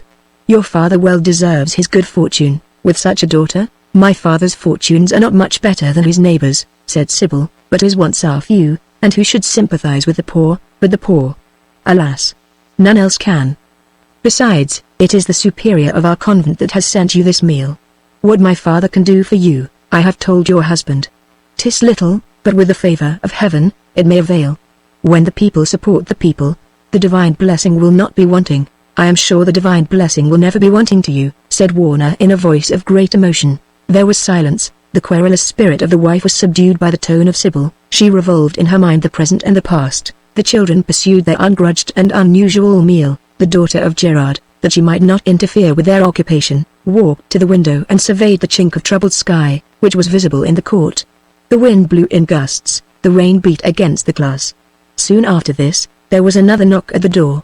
Harold started from his repose, and growled. Warner rose, and saying, "They have come for the rent. Thank God, I am ready," advanced and opened the door. Two men offered with courtesy to enter. "We are strangers," said he who took the lead, "but would not be such. I speak to Warner, my name, and I am your spiritual pastor, if to be the vicar of Mowbray entitles me to that description. Mr. Estilis, the same. One of the most valued of my flock, and the most influential person in this district, has been speaking much of you to me this morning. You are working for him. He did not hear of you on Saturday night. He feared you were ill. Mr. Barber spoke to me of your distress, as well as of your good character. I came to express to you my respect and my sympathy, and to offer you my assistance. You are most good, sir, and Mr. Barber too, and indeed, an hour ago, we were in as great straits." "And are now, sir," exclaimed his wife interrupting him. "I have been in this bed a week, and may never rise from it again. The children have no clothes, they are pawned, everything is pawned. This morning we had neither fuel, nor food. And we thought you had come for the rent which we cannot pay. If it had not been for a dish of tea which was charitably given me this morning by a person almost as poor as ourselves, that is to say, they live by labor, though their wages are much higher, as high as £2 a week, though how that can be I never shall understand, when my husband is working 12 hours a day, and gaining only a penny an hour. If it had not been for this I should have been a corpse, and yet he says we were in straits, merely because Walter Gerard's daughter, who I willingly grant is an angel from heaven for all the good she has done us, has stepped into our aid. But the poor supporting the poor, as she well says, what good can come from that?" During this abolition, Mr. Estilis had surveyed the apartment and recognized Sybil. "Sister," he said when the wife of Warner had ceased, "this is not the first time we have met under the roof of sorrow." Sybil bent in silence, and moved as if she were about to retire. The wind and rain came dashing against the window. The companion of Mr. Estilis, who was clad in a rough greatcoat, and was shaking the wet off an oilskin hat known by the name of a southwester, advanced and said to her, "It is but a squall, but a very severe one. I would recommend you to stay for a few minutes." She received this remark with courtesy but did not reply. "I think," continued the companion of Mr. Estilis, "that this is not the first time also that we have met."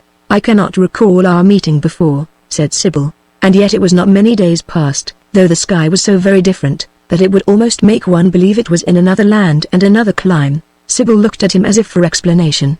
"It was at Marney Abbey," said the companion of Mr. Estilis. "I was there, and I remember, when about to rejoin my companions, they were not alone, and you disappeared, very suddenly I thought, for I left the ruins almost at the same moment as your friends, yet I never saw any of you again. We took our course, a very rugged one, you perhaps pursued a more even way. Was it your first visit to Marney?" "My first and my last.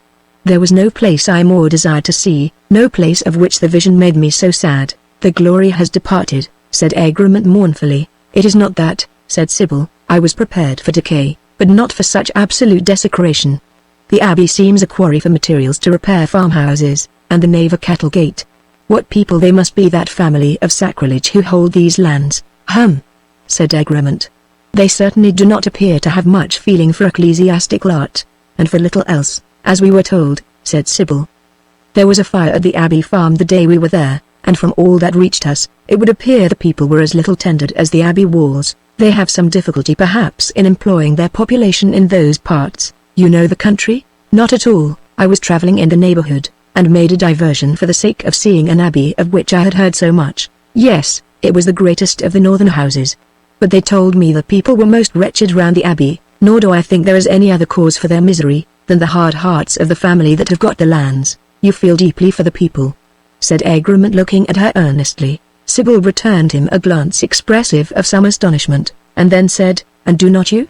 Your presence here assures me of it. I humbly follow one who would comfort the unhappy. The charity of Mistress Tillis is known to all, and you too are a ministering angel. There is no merit in my conduct, for there is no sacrifice.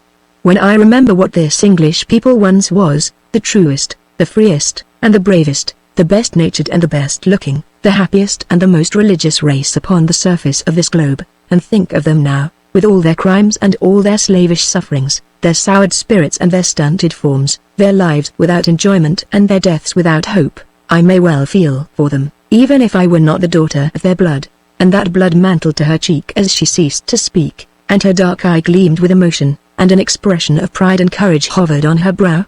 Egremont caught her glance and withdrew his own. His heart was troubled. Tillis, who had been in conference with the weaver, left him and went to the bedside of his wife.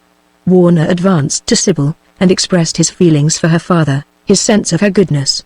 She, observing that the squall seemed to have ceased, bade him farewell, and calling Harold, quitted the chamber. Chapter 15.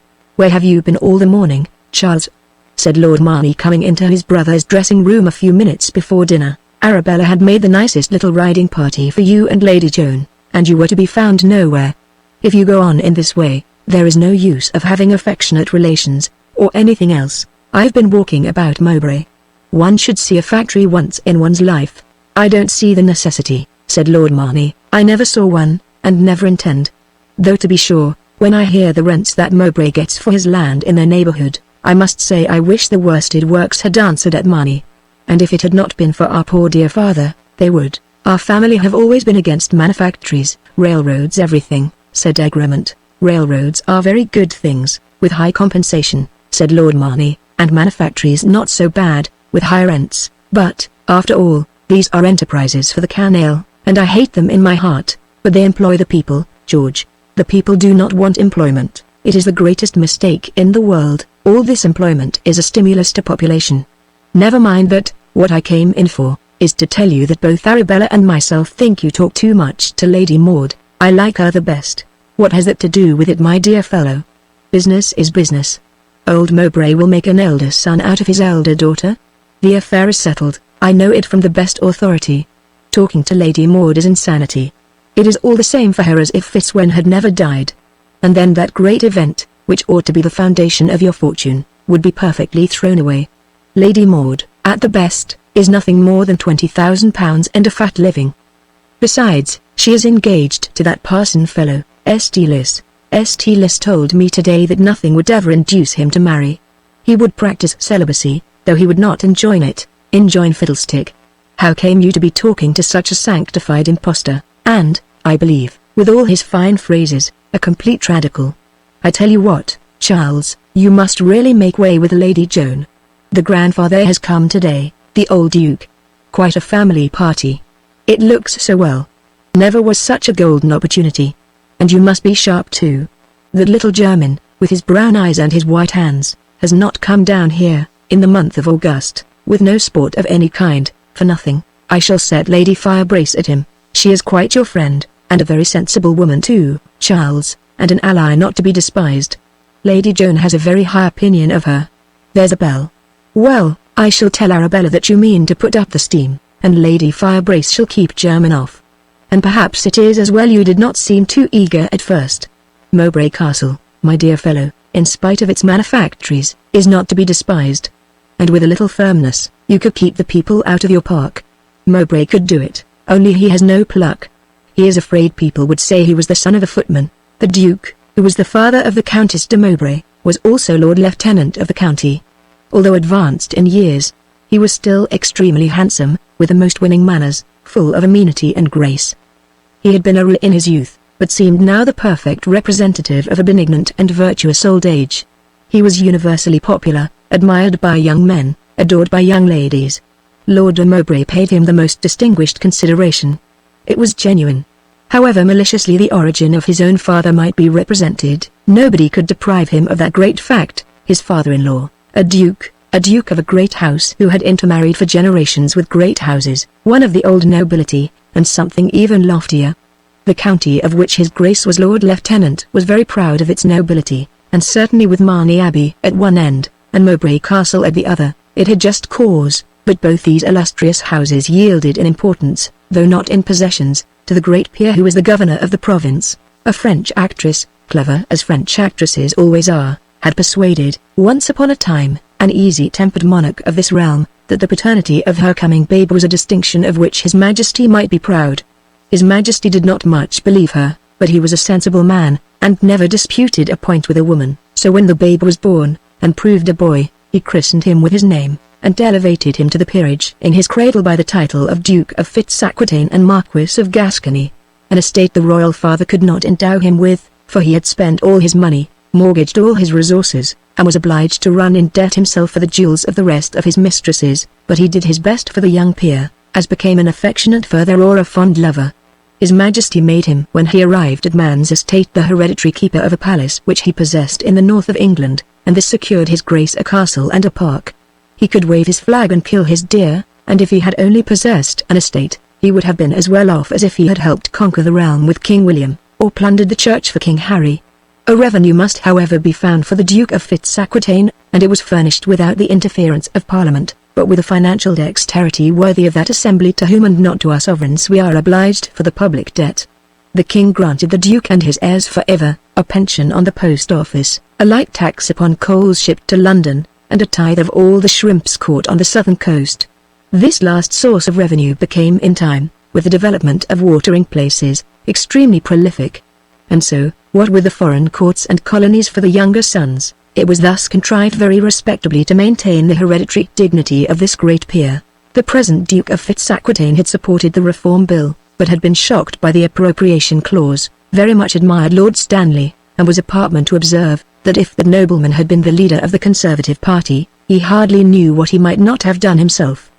But the Duke was an old Whig, had lived with old Whigs all his life, feared revolution, but still more the necessity of taking his name out of Brooks, where he had looked in every day or night since he came of age.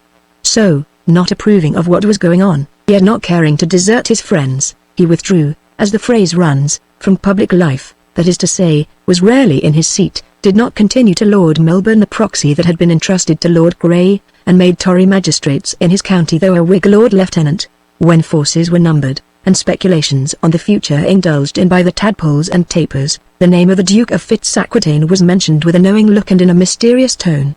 Nothing more was necessary between Tadpole and Taper, but, if some hack in stata pupillari happened to be present at the conference, and the gentle novice greedy for party tattle, and full of admiring reverence for the two great hierophants of petty mysteries before him, ventured to intimate his anxiety for initiation, the secret was entrusted to him, that all was right there, that his grace only watched his opportunity, that he was heartily sick of the present men, indeed, would have gone over with Lord Stanley in 1835, had he not had a fit of the gout, which prevented him from coming up from the north, and though to be sure his son and brother did vote against the Speaker, still that was a mistake. If a letter had been sent, which was not written, they would have voted the other way, and perhaps Sir Robert might have been in at the present moment.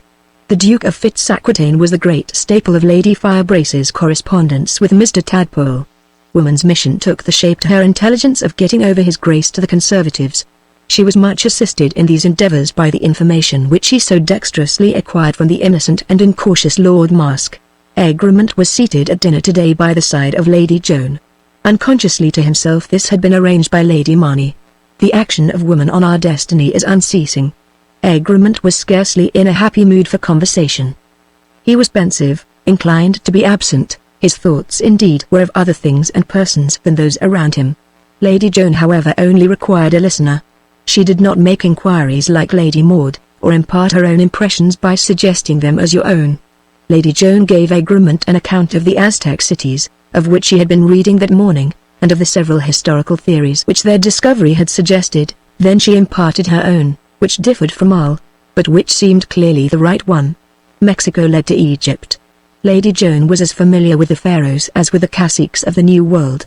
The phonetic system was dispatched by the way.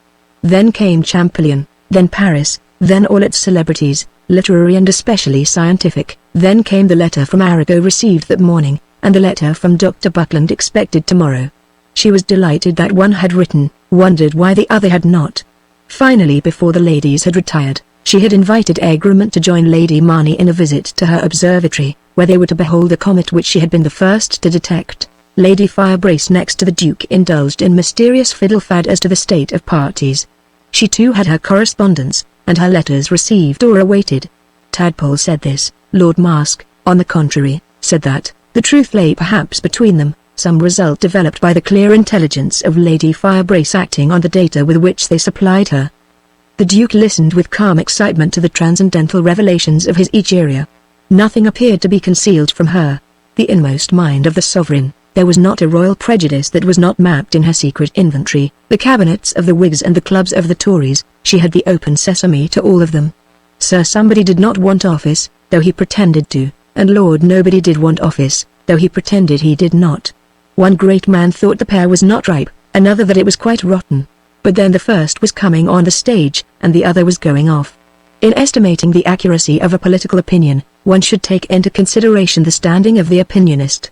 At the right moment, and when she was sure she was not overheard, Lady Firebrace played her trump card, the pack having been previously cut by Mr. Tadpole. And who do you think Sir Robert would send to Ireland? And she looked up in the face of the Duke of Fitzaquitaine. I suppose the person he sent before, said his Grace. Lady Firebrace shook her head. Lord Haddington will not go to Ireland again, replied her ladyship, mysteriously, mark me. And Lord de Grey does not like to go, and if he did, there are objections. And the Duke of Northumberland, he will not go. And who else is there? We must have a nobleman of the highest rank for Ireland, one who has not mixed himself up with Irish questions, who has always been in old days for emancipation, a conservative, not an Orangeman. You understand. That is the person Sir Robert will send, and whom Sir Robert wants. He will have some difficulty in finding such a person, said the Duke. If, indeed, the blundering affair of 1834 had not occurred, and things had taken their legitimate course, and we had seen a man like Lord Stanley for instance at the head of affairs, or leading a great party, why then indeed your friends the Conservatives, for every sensible man must be a Conservative, in the right sense of the word, would have stood in a very different position, but now, and his Grace shook his head, Sir Robert will never consent to form a government again without Lord Stanley, said Lady Firebrace. Perhaps not, said the Duke. Do you know whose name I have heard mentioned in a certain quarter as the person Sir Robert would wish to see in Ireland? Continued Lady Firebrace. His Grace lent his ear. The Duke of Fitzaquitaine, said Lady Firebrace. Quite impossible, said the Duke. I am no party man. If I be anything, I am a supporter of the government. True it is I do not like the way they are going on, and I disapprove of all their measures. But we must stand by our friends, Lady Firebrace. To be sure, if the country were in danger, and the Queen personally appealed to one, and the Conservative Party were really a Conservative Party, and not an old crazy faction vamped up and whitewashed into decency, one might pause and consider. But I am free to confess I must see things in a very different condition to what they are at present before I could be called upon to take that step. I must see men like Lord Stanley. I know what you are going to say, my dear Duke of Fitzaquitaine. I tell you again, Lord Stanley is with us, heart and soul, and before long I feel persuaded I shall see your Grace in the castle of Dublin. I am too old, at least, I am afraid so, said the Duke of Fitzaquitaine, with a relenting smile. Chapter 16. About 3 miles before it reaches the town, the river Mau undulates through a plain. The scene, though not very picturesque, has a glad and sparkling character. A stone bridge unites the opposite banks by 3 arches of good proportion. The land about consists of meads of a vivid color, or vegetable gardens to supply the neighboring population, and whose various hues give life and lightness to the level ground. The immediate boundaries of the plain on either side are chiefly woods, above the crest of which in one direction expands the brown bosom of a moor. The few cottages which are sprinkled about this scene being built of stone, and on an ample scale, contribute to the idea of comfort and plenty which, with a serene sky and on a soft summer day, the traveller willingly associates with it. Such was the sky and season in which Egremont emerged on this scene a few days after the incidents recorded in our last chapter. He had been fishing in the park of Mowbray, and had followed the rivulet through many windings until, quitting the enclosed domain, it had forced its way through some craggy underwood at the bottom of the hilly moors we have noticed, and finally entering the plain, lost itself in the waters of the greater stream. Good sport had not awaited Egremont. Truth to say, his rod had played in a very careless hand. He had taken it, though an adept in the craft when in the mood, rather as an excuse to be alone, than a means to be amused. There are seasons in life when solitude is a necessity, and such a one had now descended on the spirit of the brother of Lord Marney. The form of Sybil Gerard was stamped upon his brain. It blended with all thoughts, it haunted every object. Who was this girl, unlike all women whom he had yet encountered, who spoke with such sweet seriousness of things of such vast import, but which had never crossed his mind, and with a kind of mournful majesty bewailed the degradation of her race? The daughter of the lowly, yet proud of her birth. Not a noble lady in the land who could boast a mien more complete, and none of them thus gifted, who possessed with all the fascinating simplicity that pervaded every gesture and accent of the daughter of Gerard. Yes, the daughter of Gerard, the daughter of a workman at a manufactory. It had not been difficult, after the departure of Sybil, to extract this information from the garrulous wife of the weaver. And that Father he was not unknown to Egremont. His proud form and generous countenance were still fresh in the mind's eye of our friend. Not less so his thoughtful speech, full of knowledge and meditation and earnest feeling. How much that he had spoken still echoed in the heart, and rung in the brooding ear of Egremont. And his friend, too, that pale man with those glittering eyes, who without affectation, without pedantry, with artlessness on the contrary and a degree of earnest singleness, had glanced like a master of philosophy at the loftiest principles of political science, was he too a workman? And are these then the people? If so, thought Egremont, would that I lived more among them. Compared with their converse, the tattle of our saloons has in it something humiliating. It is not merely that it is deficient in warmth, and depth, and breadth, that it is always discussing persons instead of principles, and cloaking its want of thought in mimetic dogmas and its want of feeling in superficial raillery. It is not merely that it has neither imagination, nor fancy, nor sentiment, nor feeling, nor knowledge to recommend it, but it appears to me, even as regards manner and expression, inferior in refinement and phraseology, in short, trivial, uninteresting, stupid, really vulgar. It seemed to Egremont that, from the day he met these persons in the Abbey ruins, the horizon of his experience had insensibly expanded. More than that, there were streaks of light breaking in the distance, which already gave a new aspect to much that was known, and which perhaps was ultimately destined to reveal much that was now utterly obscure. He could not resist the conviction that from the time in question, his sympathies had become more lively and more extended, that a masculine impulse had been given to his mind, that he was inclined to view public questions in a tone very different to that in which he had surveyed them a few weeks back, when on the hustings of his borough. Revolving these things, he emerged, as we have stated, into the plain of the Mow, and guiding his path by the course of the river, he arrived at the bridge which a fancy tempted him to cross. In its centre, was a man gazing on the waters below and leaning over the parapet. His footstep roused the loiterer, who looked round, and Egremont saw that it was Walter Gerard. Gerard returned his salute, and said, "Early hours on Saturday afternoon make us all saunterers," and then, as their way was the same, they walked on together. It seemed that Gerard's cottage was near at hand, and having inquired after Egremont's sport, and receiving for a reply a present of a brace of trout, the only one, by the by, that was in Egremont's basket, he could scarcely do less than invite his companion to rest himself. "There is my home," said Gerard, pointing to a cottage recently built, and in a pleasing style. Its materials were of a fawn-coloured stone, common in the Mowbray quarries. A scarlet creeper clustered round one side of its ample porch. Its windows were large, mullioned, and neatly latticed. It stood in the midst of a garden of no mean dimensions, but every bed and nook of which teemed with cultivation. Flowers and vegetables both abounded, while an orchard rich with promise of many fruits, ripe pears and famous pippins of the north and plums of every shape and hue, screened the dwelling from that wind against which the woods that formed its background were no protection. "And you are well lodged. Your garden does you honor." "I'll be honest enough to own I have no claim to the credit," said Gerard. "I am but a lazy chiel." They entered the cottage, where a hale old woman greeted them. "She is too old to be my wife," and too young to be my mother," said Gerard smiling, "but she is a good creature, and has looked after me many a long day. Come, dame," he said, "thou'lt bring us a cup of tea, 'tis a good evening beverage," he added, turning to Egremont. "And what I ever take at this time. And if you care to light a pipe, you will find a companion."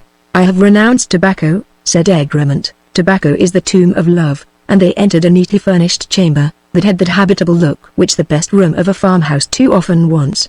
Instead of the cast-off furniture of other establishments, at the same time dingy and tawdry, mock rosewood chairs and tarnished mahogany tables, there was an oaken table, some cottage chairs made of beech wood, and a Dutch clock. But what surprised Egremont was the appearance of several shelves well lined with volumes. Their contents too on closer inspection were very remarkable. They indicated a student of a high order. Egremont read the titles of works which he only knew by fame, but which treated of the loftiest and the most subtle questions of social and political philosophy. As he was throwing his eye over them, his companion said, "Ah, I see you think me as great a scholar as I am a gardener, but with as little justice. These hooks are not mine, to whomsoever they belong," said Egremont. "If we are to judge from his collection, he has a tolerably strong head." Said Gerard, "the world will hear of him yet, though he was only a workman, and the son of the workman. He has not been at your schools and your colleges, but he can write his mother tongue, as Shakespeare and Kite wrote it, and you must do that, if you wish to influence the people." "And might I ask his name?" said Egremont. "Stephen Morley, my friend." "The person I saw with you at Marney Abbey?" "The same." "And he lives with you?" "Why, we kept house together, if you could call it so." "Stephen does not give much trouble in that way. He only drinks water and only eats herbs and fruits." "He is the gardener," added Gerard, smiling. "I don't know how we shall fare when he leaves me." "And is he going to leave you?" "Why, in a manner he has gone. He has taken a cottage about a quarter of a mile up the dale, and only left his books here, because he is going into Shire in a day or two, on some business, that maybe will take him a week or so. The books are safer here you see for the present, for Stephen lives alone, and is a good deal away, for he edits a paper at Mowbray, and that must be looked after. He is to be my gardener still. I promised him that." "Well done, dame," said Gerard, as the old woman entered. "I hope for the honor of the house a good brew. Now comrade, sit down. It will do good after your long stroll. You should eat your own trout if you would wait." "By no means. You will miss your friend, I should think." "We shall see a good deal of him, I doubt not, what with the garden and neighborhood and so on. Besides, in a manner, he is master of his own time. His work is not like ours, and though the pull on the brain is sometimes great, I have often wished I had a talent that way. It's a drear life to do the same thing every day at the same hour. But I never could express my ideas except with my tongue, and there I feel tolerably at home. It will be a pity to see this room without these books," said Egremont, encouraging conversation on domestic subjects. "So it will," said Gerard. "I have got very few of my own. But my daughter will be able to fill the shelves in time, I warrant." "Your daughter, she is coming to live with you?" "Yes, that is the reason why Stephen quits us. He only remained here until Sybil could keep my house, and that happy day is at hand." "That is a great compensation for the loss of your friend," said Egremont. "And yet she talks of flitting," said Gerard, in a rather melancholy tone. "She hankers after the cloister. She has passed a still, sweet life in the convent here. The superior is the sister of my employer and a very saint on earth, and Sybil knows nothing of the real world except its sufferings. No matter," he added more cheerfully, "I would not have her take the veil rashly, but if I lose her it may be for the best. For the married life of a woman of our class in the present condition of our country is a lease of woe," he added shaking his head. "Slaves, and the slaves of slaves? Even woman's spirit cannot stand against it, and it can bear against more than he can. Master, your daughter is not made for the common cares of life," said Egremont. "We'll not talk of them," said Gerard. "Sybil has an English heart, and that's not easily broken. And you, comrade, you are a traveller in these parts, eh?" "A kind of traveller, something in the way of your friend Morley connected with the press, indeed." "A reporter, eh? I thought you had something about you a little more knowing than we provincials." "Yes, a reporter. They want information in London as to the real state of the country, and this time of the year, Parliament not sitting I understand, a flying commission and a summer tour. Well, I often wish I were a penman, but I never could do it. I'll read any day as long as you like, but that writing, I could never manage. My friend Morley is a powerful hand at it. His journal circulates a good deal about here, and if, as I often tell him, he would only sink his high-flying philosophy and stick to old English politics, he might make a property of it. You'll like to know him, much. And what first took you to the press, if I may ask? Why, my father was a gentleman, said Egremont in a hesitating tone, and I was a younger son. Ah, said Gerard, that is as bad as being a woman. I had no patrimony, continued Egremont, and I was obliged to work. I had no head, I believe, for the law. The church was not exactly in my way, and as for the army, how was I to advance without money or connections? I had had some education, and so I thought I would turn it to account. Wisely done. You are one of the working classes, and will enlist, I hope, in the great struggle against the drones. The natural friends of the people are younger sons, though they are generally enlisted against us.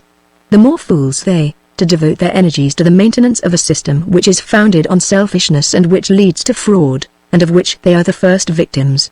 But every man thinks he will be an exception, and yet, said Egremont, a great family routed in the land, has been deemed to be an element of political strength. I'll tell you what, said Gerard, there is a great family in this country and rooted in it, of which we have heard much less than they deserved, but of which I suspect we shall hear very soon enough to make us all think a bit. In this county, in this county and every other one, I mean the people. Ah, said Egremont, that family has existed for a long time, but it has taken to increase rapidly of late. My friend, how may I call you? They call me Franklin, a good English name of a good English class that has disappeared. Well, Mr. Franklin, be sure of this, that the population returns of this country are very instructive reading. I can conceive so. I became a man when the bad times were beginning, said Gerard. I have passed through many doleful years. I was a Franklin's son myself, and we had lived on this island at least no worse for a longer time than I care to recollect, as little as what I am now. But that's nothing, I am not thinking of myself. I am prosperous in a fashion, it is the serfs I live among of whom I am thinking. Well, I have heard, in the course of the years, of some specifics for this constant degradation of the people, something or some person that was to put all right, and for my part, I was not unready to support any proposal or follow any leader. There was reform, and there was paper money, and no machinery, and 1,000 other remedies, and there were demagogues of all kinds, some as had as myself, and some with blood in their veins almost as costly as flows in those of our great neighbor here, Earl de Mowbray, and I have always heard that was very choice, but I will frankly own to you, I never had much faith in any of these proposals or proposers, but they were a change, and that is something. But I have been persuaded of late that there is something going on in this country of more efficacy, a remedial power, as I believe, and irresistible, but whether remedial or not, at any rate a power that will mar all or cure all. You apprehend me? I speak of the annual arrival of more than 300,000 strangers in this island. How will you feed them? How will you clothe them? How will you house them? They have given up butcher's meat, must they give up bread? And as for raiment and shelter, the rags of the kingdom are exhausted and your sinks and cellars already swarm like rabbit warrens. 'Tis an awful consideration, said Egremont musing. Awful, said Gerard, 'tis the most solemn thing since the deluge. What kingdom can stand against it? Why, go to your history, you are a scholar, and see the fall of the great Roman Empire. What was that? Every now and then, there came 200,000 or 300,000 strangers out of the forests and crossed the mountains and rivers. They come to us every year and in greater numbers. What are your invasions of the barbarous nations, your Goths and Visigoths, your Lombards and Huns, to our population returns? Part 3, Chapter 1. The last rays of the sun, contending with clouds of smoke that drifted across the country, partially illumined a peculiar landscape, far as the eye could reach, and the region was level, except where a range of limestone hills formed its distant limit. A wilderness of cottages or tenements that were hardly entitled to a higher name, were scattered for many miles over the land, some detached, some connected in little rows, some clustering in groups, yet rarely forming continuous streets, but interspersed with blazing furnaces, heaps of burning coal, and piles of smouldering ironstone, while forges and engine chimneys roared and puffed in all directions, and indicated the frequent presence of the mouth of the mine and the bank of the coal pit. Notwithstanding the whole country might be compared to a vast rabbit warren, it was nevertheless intersected with canals crossing each other at various levels, and though the subterranean operations were prosecuted with so much avidity that it was not uncommon to observe whole rows of houses awry, from the shifting and hollow nature of the land, still, intermingled with heaps of mineral refuse or of metallic dross, patches of the surface might here and there be recognized, covered, as if in mockery, with grass and corn, looking very much like those gentlemen's sons that we used to read of in our youth, stolen by the chimney sweeps and giving some intimations of their breeding beneath their grimy livery. But a tree or a shrub such an existence was unknown in this dingy rather than dreary region. It was the twilight hour, the hour at which in southern climes the peasant kneels before the sunset image of the blessed Hebrew maiden, when caravans halt in their long course over vast deserts, and the turbaned traveller bending in the sand, pays his homage to the sacred stone and the sacred city, the hour, not less holy, that announces the cessation of English toil, and sends forth the miner and the collier to breathe the air of earth, and gaze on the light of heaven. They come forth. The mine delivers its gang and the pit its bondsman, the forge is silent and the engine is still. The plain is covered with a swarming multitude, bands of stalwart men, broad-chested and muscular, wet with toil, and black as the children of the tropics, troops of youth alas. Of both sexes, through neither their raiment nor their language indicates the difference, all are clad in male attire, and oaths that men might shudder at, issue from lips born to breathe words of sweetness. Yet these are to be some other mothers of England. But can we wonder at the hideous coarseness of their language when we remember the savage rudeness of their lives? Naked to the waist, an iron chain fastened to a belt of leather runs between their legs, clad in canvas trousers, while on hands and feet an English girl, for 12, sometimes for 16 hours a day, hauls and hurries tubs of coals up subterranean roads, dark, precipitous, and plashy, circumstances that seem to have escaped the notice of the Society for the Abolition of Negro Slavery. Those worthy gentlemen too appear to have been singularly unconscious of the sufferings of the little trappers, which was remarkable, as many of them were in their own employ. See too these emerge from the bowels of the earth. Infants of 4 and 5 years of age, many of them girls, pretty and still soft and timid, entrusted with the fulfillment of most responsible duties, and the nature of which entails on them the necessity of being the earliest to enter the mine and the latest to leave it. Their labor indeed is not severe, for that would be impossible, but it is passed in darkness and in solitude. They endure punishment which philosophical philanthropy has invented for the direst criminals, and which those criminals deem more terrible than the death for which it is substituted. Hour after hour elapses, and all that reminds the infant trappers of the world they have quitted and that which they have joined, is the passage of the coal wagons for which they open the air doors of the galleries, and on keeping which doors constantly closed, except at this moment of passage, the safety of the mine and the lives of the persons employed in it entirely depend. Sir Joshua, a man of genius and a courtly artist, struck by the seraphic countenance of Lady Alice Gordon, when a child of very tender years, painted the celestial visage in various attitudes on the same canvas, and styled the group of heavenly faces guardian angels. We would say to some great master of the pencil, Mr. Landseer or Mr. Etty, go thou to the little trappers and do likewise. A small party of miners approached a house of more pretension than the generality of the dwellings, and announcing its character by a very flagrant sign of the rising Sunday, they entered it as men accustomed, and were greeted with smiles and many civil words from the lady at the bar, who inquired very cheerfully what the gentleman would have. They soon found themselves seated in the tap, and, though it was not entirely unoccupied, in their accustomed places, for there seemed a general understanding that they enjoyed a prescriptive right, with hunches of white bread in their black hands, and grinning with their sable countenances and ivory teeth, they really looked like a gang of negroes at a revel. The cups of ale circulated, the pipes were lighted, the preliminary puffs achieved. There was at length silence, when he who seemed their leader and who filled a sort of president's seat, took his pipe from his mouth, and then uttering the first complete sentence that had yet been expressed aloud, thus delivered himself: "The fact is we are tommied to death." "You never spoke a truer word, Master Nixon," said one of his companions. "It's gospel, every word of it," said another. "And the point is," continued Master Nixon, "what are we for to do?" Surely," said a collier. "That's the marrow." Agreed several. "There it is. The question is," said Nixon, looking round with a magisterial air, "what is wages? I say, 'tain't sugar, 'tain't tea, 'tain't bacon. I don't think it's candles, but of this I be sure, 'tain't waistcoats." Here there was a general groan. "Comrades," continued Nixon, "you know what has happened. You know as how Juggins applied for his balance after his Tommy book was paid up, and that incarnate nigger Diggs has made him take 2 waistcoats. Now the question rises, what is a collier to do with waistcoats? Pawn am I supposed to Diggs' son-in-law, next door to his father's shop, and sell the ticket for 6pence? Now there's the question. Keep to the question. The question is waistcoats and Tommy, first waistcoats and then Tommy. "I have been making £1 a week these 2 months past," said another, "but as I'm a sinner saved, I have never seen the young queen's picture yet. And I have been obliged to pay the doctor for my poor wife in Tommy, said another. Doctor, I said, says I blush to do it, but all I have got is Tommy, and what shall it be? Bacon or cheese? Cheese at 10p a pound, says he, which I buy for my servants at 6p. Never mind, says he, for he is a thorough Christian, I'll take the Tommy as I find it. Juggins has got his rent to pay and is afeard of the bums, said Nixon, and he has got 2 waistcoats.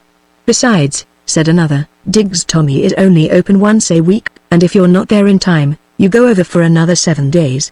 And it's such a distance, and he keeps a body the such a time it's always a day's work for my poor woman, she can't do nothing after it, what with the waiting and the standing and the cussing of Master Joseph Diggs, for he do swear at the women, when they rush in for the first turn, most fearful, they do say he's a shocking little dog, Master Joseph is very violent, but there is no one like old Diggs for grabbing a bit of one's wages. He do so love it. And then he says you never need be at no loss for nothing, you can find everything under my roof. I should like to know who is to mend our shoes. Has Gaffer Diggs a cobbler's stall, or sell us a penn'orth of potatoes, said another. Or a ha'porth of milk? No, and so to get them one is obliged to go and sell some Tommy, and much one gets for it. Bacon at 9p a pound at Diggs, which you may get at a huckster's for 6p, and therefore the huckster can't be expected to give you more than 4p halfpenny, by which token the Tommy in our field just cuts our wages atween the navel. And that's as true as if you heard it in church, Master Waghorn. This Diggs seems to be an oppressor of the people, said a voice from a distant corner of the room. Master Nixon looked around, smoked, puffed, and then said, I should think he were, as bloody a hearted butty as ever jingled. But what business has a butty to keep a shop? Inquired the stranger. The law touches him. I should like to know who would touch the law, said Nixon, not I for one. Them Tommy shops is very delicate things, they won't stand no handling, I can tell you that, but he cannot force you to take goods, said the stranger, he must pay you in current coin of the realm, if you demand it. They only pay us once in 5 weeks, said a collier, and how is a man to live meanwhile? And suppose we were to make shift for a month or 5 weeks, and have all our money coming, and have no Tommy out of the shop, what would the butty say to me? He would say, do you want a note this time? And if I was to say no, then he would say, you've no call to go down to work any more here. And that's what I call forsaken. Said another collier, ask for the young queen's picture, and you would soon have to put your shirt on, and go up the shaft. It's them long reckonings that force us to the Tommy shops, said another collier, and if a butty turns you away because you won't take no Tommy, you're a marked man in every field about. 1. There's worse things as Tommy, said a collier who had hitherto been silent, and that's these here butties. What's going on in the pit is known only to God Almighty and the colliers. I have been a consistent Methodist for many years, strive to do well, and all the harm I have ever done to the butties was to tell them that their deeds would not stand on the day of judgment. They are deeds of darkness surely, for many's the morn we work for nothing, by one excuse or another, and many's the good stint that they undermeasure. And many's the cup of their ale that you must drink before they will give you any work. If the Queen would do something for us poor men, it would be a blessed job. There ain't no black tyrant on this earth like a butty, surely, said a collier, and there's no redress for poor men. But why do not you state your grievances to the landlords and lessees, said the stranger. I take it you be a stranger in these parts, sir, said Master Nixon, following up this remark by a most enormous puff. He was the oracle of his circle, and there was silence whenever he was inclined to address them, which was not too often, though when he spoke, his words, as his followers often observed, were a regular 10-yard call. I take it you be a stranger in these parts, sir, or else you would know that it's as easy for a miner to speak to a mainmaster, as it is for me to pick coal with this here clay. Sir, there's a gulf between em. I went into the pit when I was 5-year-old, and I count 40 year in the service come Martinmas, and a very good age, sir, for a man what does his work, and I knows what I'm speaking about. In 40 year, sir, a man sees a pretty deal, especially when he don't move out of the same spot and keeps his tension. I've been at play, sir, several times in 40 year, and have seen as great stick-outs as ever happened in this country. I've seen the people at play for weeks together, and so clammed that I never tasted nothing but a potato and a little salt for more than a fortnight. Talk of Tommy, that was hard fare, but we were holding out for our rights, and that's sauce for any gander. And I'll tell you what, sir, that I never knew the people play yet, but if a word had passed between them and the main masters aforehand, it might not have been settled. But you can't get at them anyway. Atween the poor man and the gentleman there never was no connection, and that's the vital mischief of this country. It's a very true word, Master Nixon, and by this token that when we went to play in -28, and the masters said they would meet us, what did they do but walk about the ground and speak to the butties? The butties has their ear. We never want no soldiers here if the masters would speak with the men, but the sight of a pitman is pison to a gentleman, and if we go up to speak with them, they always run away. It's the butties, said Nixon. There was no Tommy. The people will never have their rights, said the stranger, until they learn their power. Suppose instead of sticking out and playing, 50 of your families were to live under one roof. You would live better than you live now, you would feed more fully, and be lodged and clothed more comfortably, and you might save half the amount of your wages. You would become capitalists. You might yourselves hire your mines and pits from the owners, and pay them a better rent than they now obtain, and yet yourselves gain more and work less. Sir, said Mr. Nixon, taking his pipe from his mouth, and sending forth a volume of smoke, you speak like a book. It is the principle of association, said the stranger, the want of the age. Sir, said Mr. Nixon, this here age wants a great deal, but what it principally wants is to have its wages paid in the current coin of the realm. Soon after this there were symptoms of empty mugs and exhausted pipes, and the party began to stir. The stranger, addressing Nixon, inquired of him what was their present distance from Wogate. Wogate, exclaimed Mr. Nixon with an unconscious air. The gentleman means Hell House Yard, said one of his companions. I'm at home, said Mr. Nixon, but 'tis the first time I ever heard Hell House Yard called Wogate. It's called so in geography, said Juggins, but you ain't going to Hell House Yard this time of night, said Mr. Nixon. I'd as soon think of going down the pit with the windlass turned by Lushy Bob. Tain't a journey for Christians, said Juggins. They're a very queer lot even in sunshine, said another. And how far is it? Asked the stranger. I walked there once in 3 hours, said a collier, but that was to the wake. If you want to see Deville's Carnal, there's your time of day. They're no less than heathens, I'd be sure. I'd be sorry to see even our Butty among them, for he is a sort of a Christian when he has taken a glass of ale. Chapter 2. 2 days after the visit of Egremont to the cottage of Walter Gerard, the visit of the Marney family to Mowbray terminated, and they returned to the Abbey. There is something mournful in the breaking up of an agreeable party, and few are the roofs in which one has sojourned, which are quitted without some feeling of depression. The sudden cessation of all those sources of excitement which pervade a gay and well-arranged mansion in the country, unstrings the nervous system. For a week or so, we have done nothing which was not agreeable, and heard nothing which was not pleasant.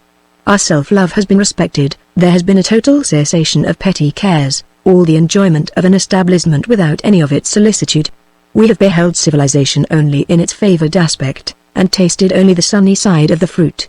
Sometimes there are associations with our visit of a still sweeter and softer character, but on these we need not dwell, glances that cannot be forgotten, and tones that linger in the ear, sentiment that subdues the soul, and flirtation that agitates the fancy.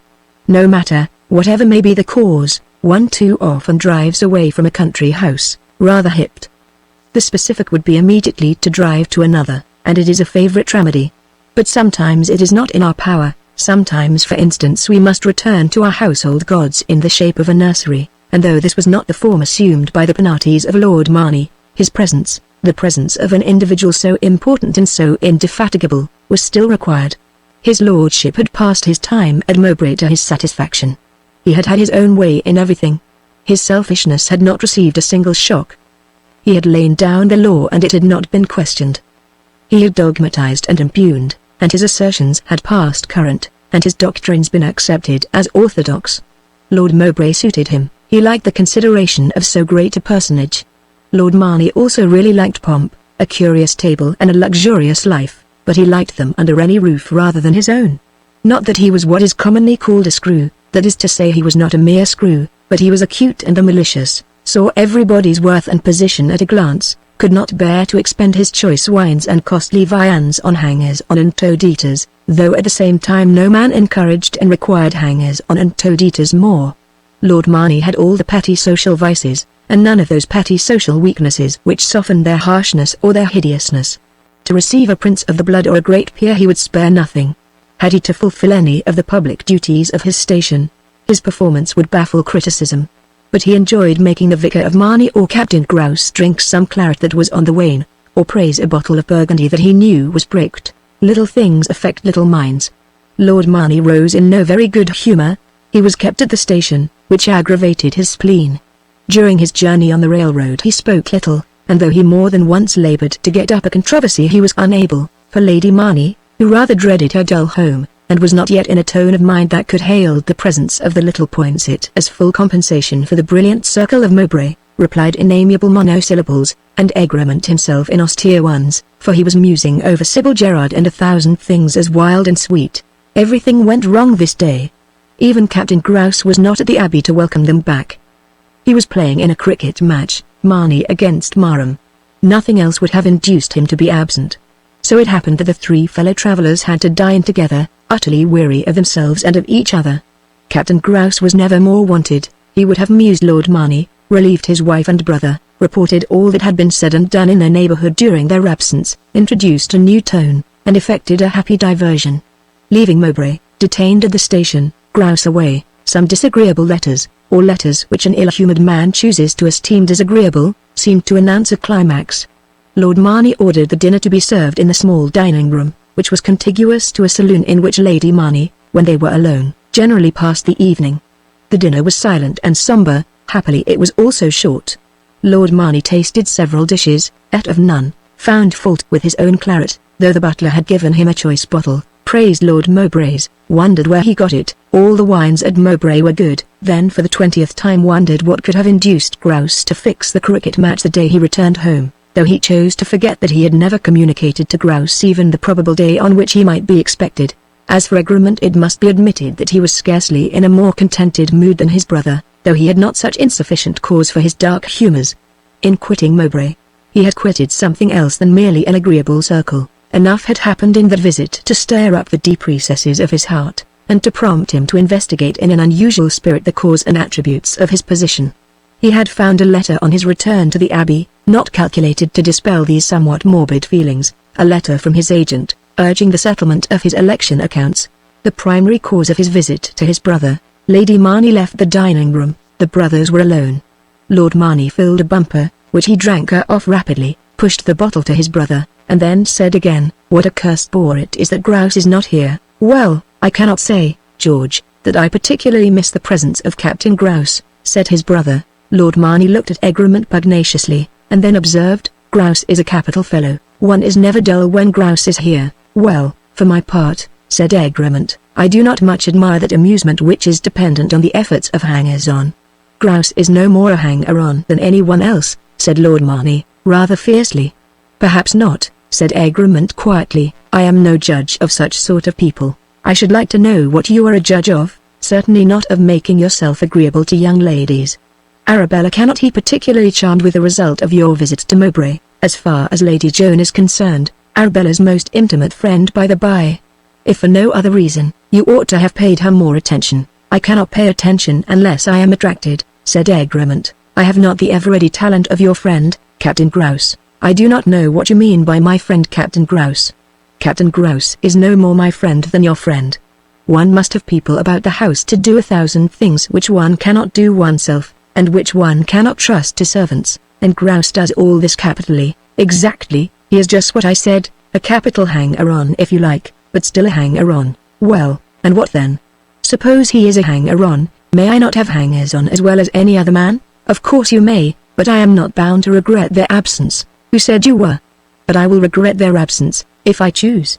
And I regret the absence of Grouse, regret it very much, and if he did happen to be inextricably engaged in this unfortunate match, I say, and you may contradict me if you please, that he ought to have taken care that Slimsy dined here, to tell me all that had happened." "I am very glad he omitted to do so," said Egremont. "I prefer Grouse to Slimsy." "I dare say you do," said Lord Marnie, filling his glass and looking very black. "You would like, I have no doubt, to see a fine gentleman saint, like your friend Mr. St. Lys, at Marnie, preaching in cottages, filling the people with discontent, lecturing me about low wages, soliciting plots of grounds for new churches, and inveigling Arabella into subscriptions to painted windows. I certainly should like to see a man like Aubrey St. Lys at Marnie," said Egremont quietly, but rather doggedly, "and if he were here, I would soon see who should be master," said Lord Marnie. "I would not succumb like Mowbray.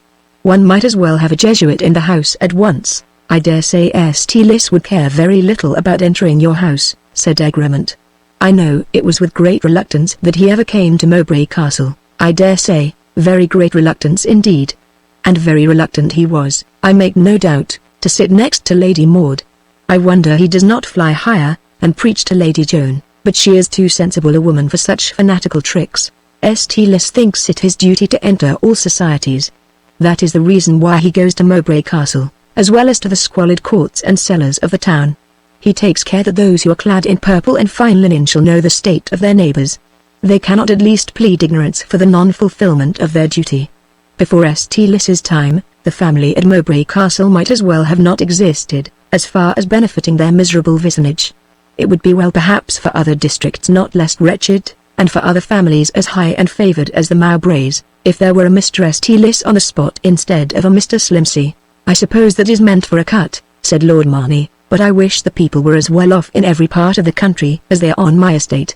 They get here their 8 shillings a week, always at least 7, and every hand is at this moment in employ, except a parcel of scoundrels who prefer wood stealing and poaching, and who would prefer wood stealing and poaching if you gave them double the wages.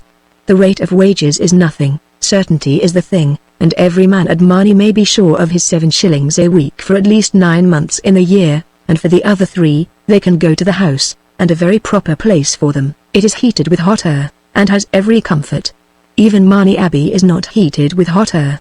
I have often thought of it. It makes me mad sometimes to think of those lazy, pampered menials passing their lives with their backs to a great roaring fire, but I am afraid of the flues. I wonder, talking of fires, that you are not more afraid of burning ricks, said Egremont. It's an infernal lie, said Lord Marney, very violently. What is? Said Egremont. That there is any incendiarism in this neighbourhood. Why, there was a fire the day after I came. That had nothing to do with wages, it was an accident. I examined into it myself. So did Grouse, so did Slimsey. I sent them about everywhere. I told them I was sure the fire was purely accidental, and to go and see about it, and they came back and agreed that it was purely accidental. I dare say they did, said Egremont. But no one has discovered the accident. For my part, I believe it was spontaneous combustion, said Lord Marney. That is a satisfactory solution, said Egremont. But for my part, the fire being a fact, and it being painfully notorious that the people of Marney, well, sir, the people of Marney, said his lordship fiercely, are without question the most miserable population in the county. Did Mr. St. Lys tell you that? Interrupted Lord Marney, white with rage. No, not Mr. Lys, but one better acquainted with the neighbourhood. I'll know your informant's name, said Lord Marney with energy. My informant was a woman, said Egremont. Lady Maud, I suppose, second hand from Mr. St. Lys. The informant was a woman, and one of the people, said Egremont. Some poachers drab. I don't care what women say, high or low, they always exaggerate. The misery of a family who live upon 7 or even 8 shillings a week can scarcely be exaggerated. What should you know about it? Did you ever live on 7 or 8 shillings a week? What can you know about the people who pass your time at London clubs or in fine country houses? I suppose you want the people to live as they do at a house dinner at Boodle's.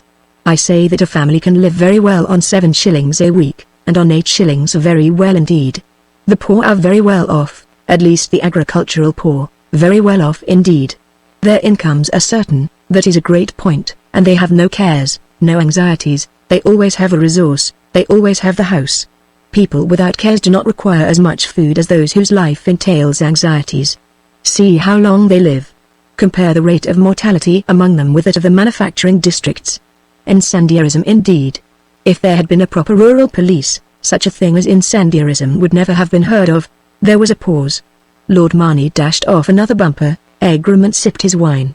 At length he said, "This argument made me forget the principal reason, George, why I am glad that we are alone together today. I am sorry to bore you, but I am bored myself deucedly. I find a letter from my agent. These election accounts must be settled." "Why, I thought they were settled." "How do you mean?" "I thought my mother had given you £1,000, no doubt of that, but that was long ago disposed of, in my opinion quite enough for a seat in these times.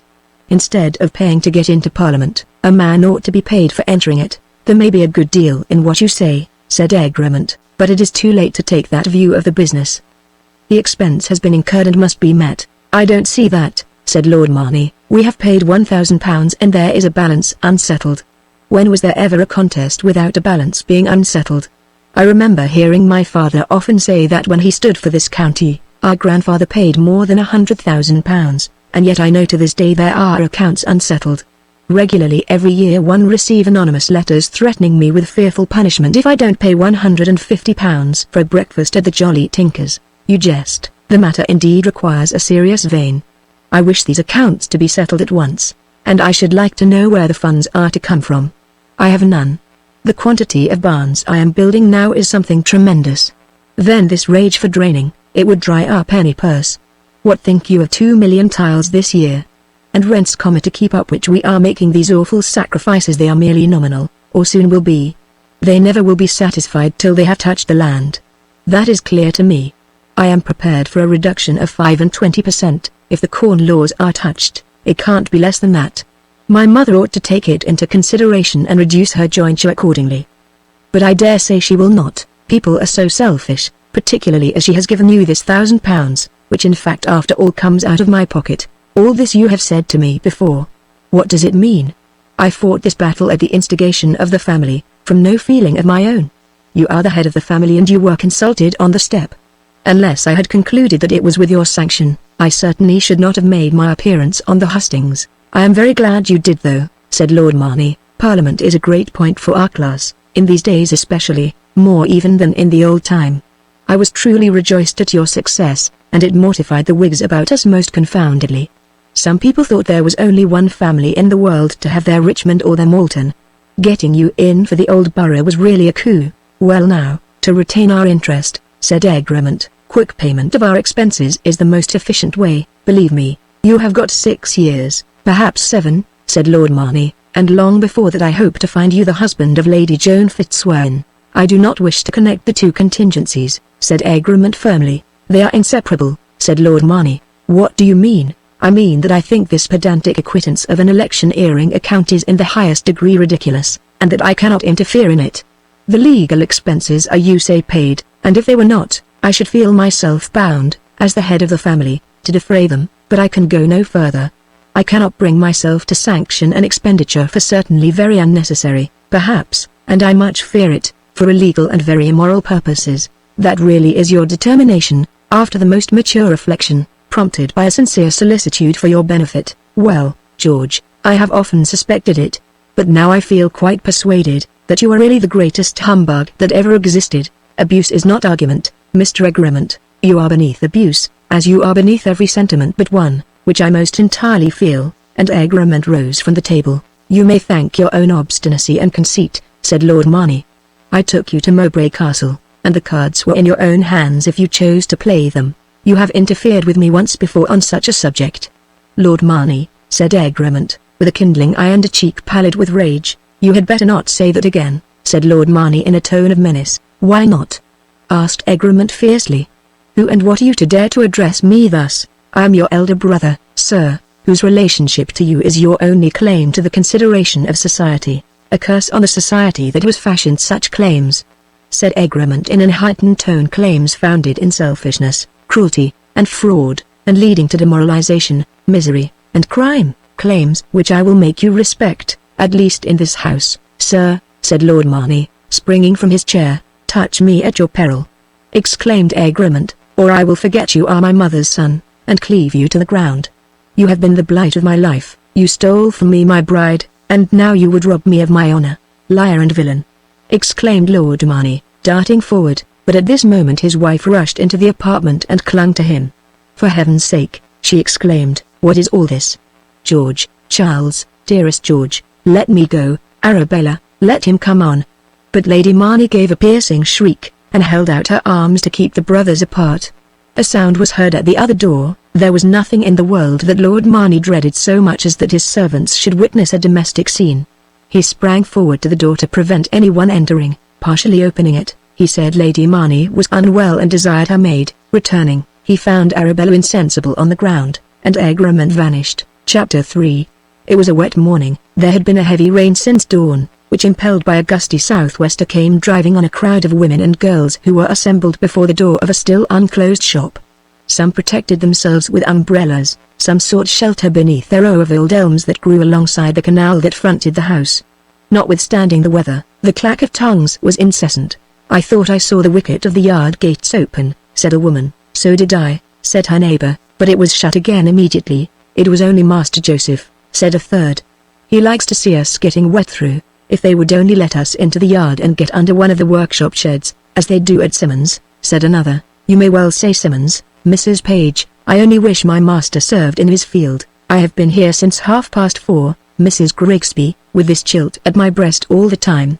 It's 3 miles for me here, and the same back, and unless I get the first turn, how are my poor boys to find their dinner ready when they come out of the pit?" "A very true word, Mrs. Page, and by this token, that last Thursday I was here by 11:30, certainly a forenoon, having only called at my mother-in-law's in the way, and it was 8 o'clock before I got home." "Ah, it's cruel work, is the tommy shop. How do ye do, neighbor Prance?"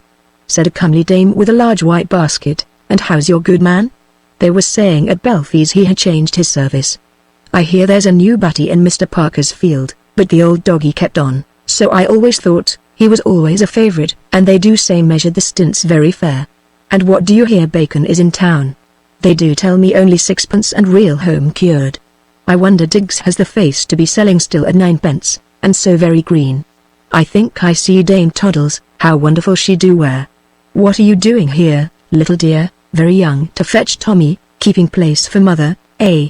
That's a good girl, she'd do well to be here soon, for I think the strike's on 8. Diggs is sticking it on yellow soap very terrible. What do you think, Car? The doors are going to open. No, a false alarm. How fare you, neighbor?" said a pale young woman carrying an infant to the comely dame. "Here's an awful crowd, surely. The women will be fighting and tearing to get in, I guess. I be much afeard." "Well, first come, first served, all the world over," said the comely dame. "And you must put a good heart on the business and tie your bonnet. I dare guess there are not much less than 200 here. It's Grand Tommy Day, you know. And for my part, one don't care so much for a good squeege. One sees so many faces one knows. The cheese here at 6pence is pretty tidy," said a crone to her companion, "but you make it as good in town for 4pence. "What I complain is the weights," replied her companion. "I weighed my pound of butter bought last Tommy Day, and it was 2 penny pieces too light." "Indeed. I have been, in my time, to all the shops about here, for the lads or their father, but never knew Tommy so bad as this. I have 2 children at home ill from their flour. I have been very poorly myself. One is used to a little white clay, but when they lay it on thick, it's very grave." "Are your girls in the pit?" "No, we strive to keep them out, and my man has gone scores of days on bread and water for that purpose, and if we were not forced to take so much Tommy, one might manage, but Tommy will beat anything. Health first, and honesty afterwards, that's my say." "Well, for my part," said the crone, "meets my grievance. All the best bits go to the butties, and the pieces with bone in are chopped off for the colliers' wives." "Dame, when will the door open?" asked a very little pale-faced boy. "I have been here all this morn, and never broke my fast. And what do you want, chilt?" "I want a loaf for mother, but I don't feel I shall ever get home again. I'm all in a way so dizzy." "Liza Gray," said a woman with black beady eyes and a red nose, speaking in a sharp voice and rushing up to a pretty slatternly woman in a straw bonnet with a dirty fine ribbon, and a babe at her breast. "You know the person I'm looking for." "Well, Mrs. Mullins, and how do you do?" she replied, in a sweet sawney tone. "How do you do, indeed? How are people to do in these bad times? They is indeed hard, Mrs. Mullins. If you could see my Tommy book. How I wish I knew figures. Made up as of last Thursday night by that little devil, Master Joe Diggs. He has stuck it in here and stuck it in there, till it makes one all of a maze. I'm sure I never had the things, and my man is out of all patience, and says I can no more keep house than a natural born." "My man is wanting to see your man," said Mrs. Mullins, with a flashing eye, "and you know what about." "And very natural, too," said Liza Gray, "but how are we to pay the money we owe him, with such a Tommy book as this, good neighbor Mullins? We're as poor as our neighbors, Mrs. Gray, and if we are not paid, we must borrow. It's a scarlet shame to go to the spout because money lent to a friend is not to be found. You had it in your need, Liza Gray, and we want it in our need, and have it I will." "Liza Gray, hush, hush," said Liza Gray, "don't wake the little un, for she is very fretful. I will have the 5 shillings, or I will have as good," said Mrs. Mullins. "Hush, hush, neighbor, now, I'll tell you you shall have it, but yet a little time. This is great Tommy Day, and settles our reckoning for 5 weeks, but my man may have a draw after tomorrow. and he shall draw 5 shillings, and give you half. And the other half? Said Mrs. Mullins. Ah. The other half, said Liza Gray, with a sigh. Well, then we shall have a death in our family soon. This poor babe can't struggle on much longer. It belongs to 2 burial clubs. That will be £3 from each, and after the drink and the funeral, there will be enough to pay all our debts and put us all square. The doors of Mr. Diggs' Tommy shop opened. The rush was like the advance into the pit of a theatre when the drama existed, pushing, squeezing, fighting, tearing, shrieking. On a high seat, guarded by rails from all contact, sate Mr. Diggs Sr., with a bland smile on his sanctified countenance, a pen behind his ear, and recommending his constrained customers in honeyed tones to be patient and orderly. Behind the substantial counter, which was an impregnable fortification, was his popular son, Master Joseph, a short, ill-favoured cur, with a spirit of vulgar oppression and malicious mischief stamped on his visage.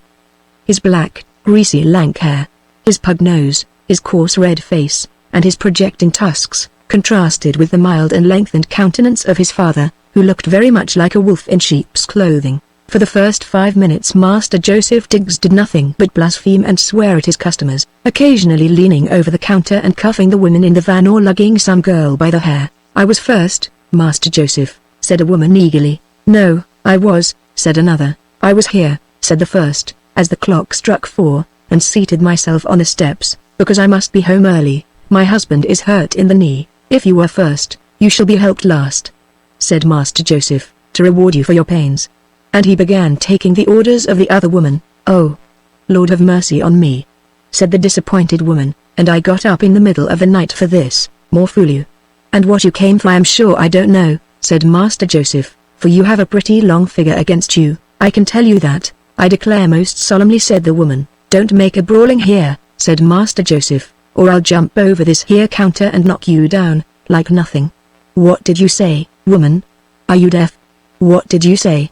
How much best tea do you want? I don't want any, sir. You never want best tea. You must take 3 ounces of best tea, or you shan't have nothing. If you say another word, I'll put you down for. You tall gal, what's your name? You keep back there, or I'll fetch you such a cut as'll keep you at home till next reckoning. Cuss you, you old fool, do you think I am to be kept all day while you are mumbling here? Who's pushing on there? I see you, Mrs. Page. Won't there be a black mark against you? Oh, it's Mrs. Prance, is it? Father, put down Mrs. Prance for a peck of flour. I'll have order here. You think the last bacon a little too fat? Oh, you do, ma'am, do you? I'll take care you shan't complain in future. I likes to please my customers. There's a very nice flitch hanging up in the engine room. The men wanted some rust for the machinery. You shall have a slice of that, and we'll say 10 pence a pound, high-dried, and very lean. Will that satisfy you? Order there, order, you cussed women, order, or I'll be among you. And if I just do jump over this here counter, won't I let fly right and left? Speak out, you I doubt. Do you think I can hear your muttering in this Babel? Cuss them, I'll keep them quiet. And so he took up a yard measure, and leaning over the counter, hit right and left. Oh, you little monster, exclaimed a woman, you have put out my baby's eye. There was a murmur, almost a groan. Whose baby's hurt? Asked Master Joseph in a softened tone. Mine, sir, said an indignant voice. Mary Church. Oh, Mary Church, is it? Said the malicious imp. Then I'll put Mary Church down for half a pound of best arrowroot. That's the finest thing in the world for bubbies, and will cure you of bringing your cussed monkeys here, as if you all thought our shop was a infant school. Where's your book, Susan Travers? Left at home. Then you may go and fetch it. No books, no Tommy. You are Jones's wife, are you? Ticket for 3 and 6pence out of 18 shillings wages. Is this the only ticket you have brought? There's your money, and you may tell your husband he need not take his coat off again to go down our shaft. He must think us cussed fools. Tell him I hope he has got plenty of money to travel into Wales, for he won't have no work in England again, or my name ain't Diggs. Who's pushing there? I'll be among you. I'll close the shop. If I do get hold of some of you cussed women, you shan't forget it. If anybody will tell me who is pushing there, they shall have their bacon for 7 pence. Will nobody have bacon for 7 pence? League together, eh? Then everybody shall have their bacon for 10 pence. 2 can play at that. Push again, and I'll be among you, said the infuriated little tyrant. But the waving of the multitude, impatient, and annoyed by the weather, was not to be stilled. The movement could not be regulated. The shop was in commotion, and Master Joseph Diggs, losing all patience, jumped on the counter, and amid the shrieks of the women, sprang into the crowd. 2 women fainted, others cried for their bonnets, others bemoaned their aprons. Nothing however deterred Diggs, who kicked and cuffed and cursed in every quarter, and gave none. At last there was a general scream of horror, and a cry of "A boy killed." The senior Diggs, who, from his eminence, had hitherto viewed the scene with unruffled complacency, who, in fact, derived from these not unusual exhibitions the same agreeable excitement which a Roman emperor might have received from the combats of the circus, began to think that affairs were growing serious, and rose to counsel order and enforce amiable dispositions. Even Master Joseph was quelled by that mild voice which would have become Augustus. It appeared to be quite true that a boy was dead. It was the little boy who, sent to get a loaf for his mother, had complained before the shop was opened of his fainting energies. He had fallen in the fray, and it was thought, to use the phrase of the comely dame who tried to rescue him, that he was quite smothered. They carried him out of the shop, the perspiration poured off him, he had no pulse. He had no friends there. "I'll stand by the body," said the comely dame, "though I lose my turn." At this moment, Stephen Morley, for the reader has doubtless discovered that the stranger who held colloquy with the colliers was the friend of Walter Gerard, arrived at the tommy shop, which was about halfway between the house where he had passed the night and Walgate. He stopped, inquired, and being a man of science and some skill, decided, after examining the poor boy, that life was not extinct. Taking the elder Diggs aside, he said, "I am the editor of the Mowbray Phalanx. I will not speak to you before these people, but I tell you fairly you and your son have been represented to me as oppressors of the people. Will it be my lot to report this death and comment on it? I trust not. There is yet time and hope." "What is to be done, sir?" inquired the alarmed Mr. Diggs, a fellow creature in this condition. "Don't talk but act," said Morley. "There is no time to be lost. The boy must be taken upstairs and put to bed, a warm bed, in one of your best rooms, with every comfort.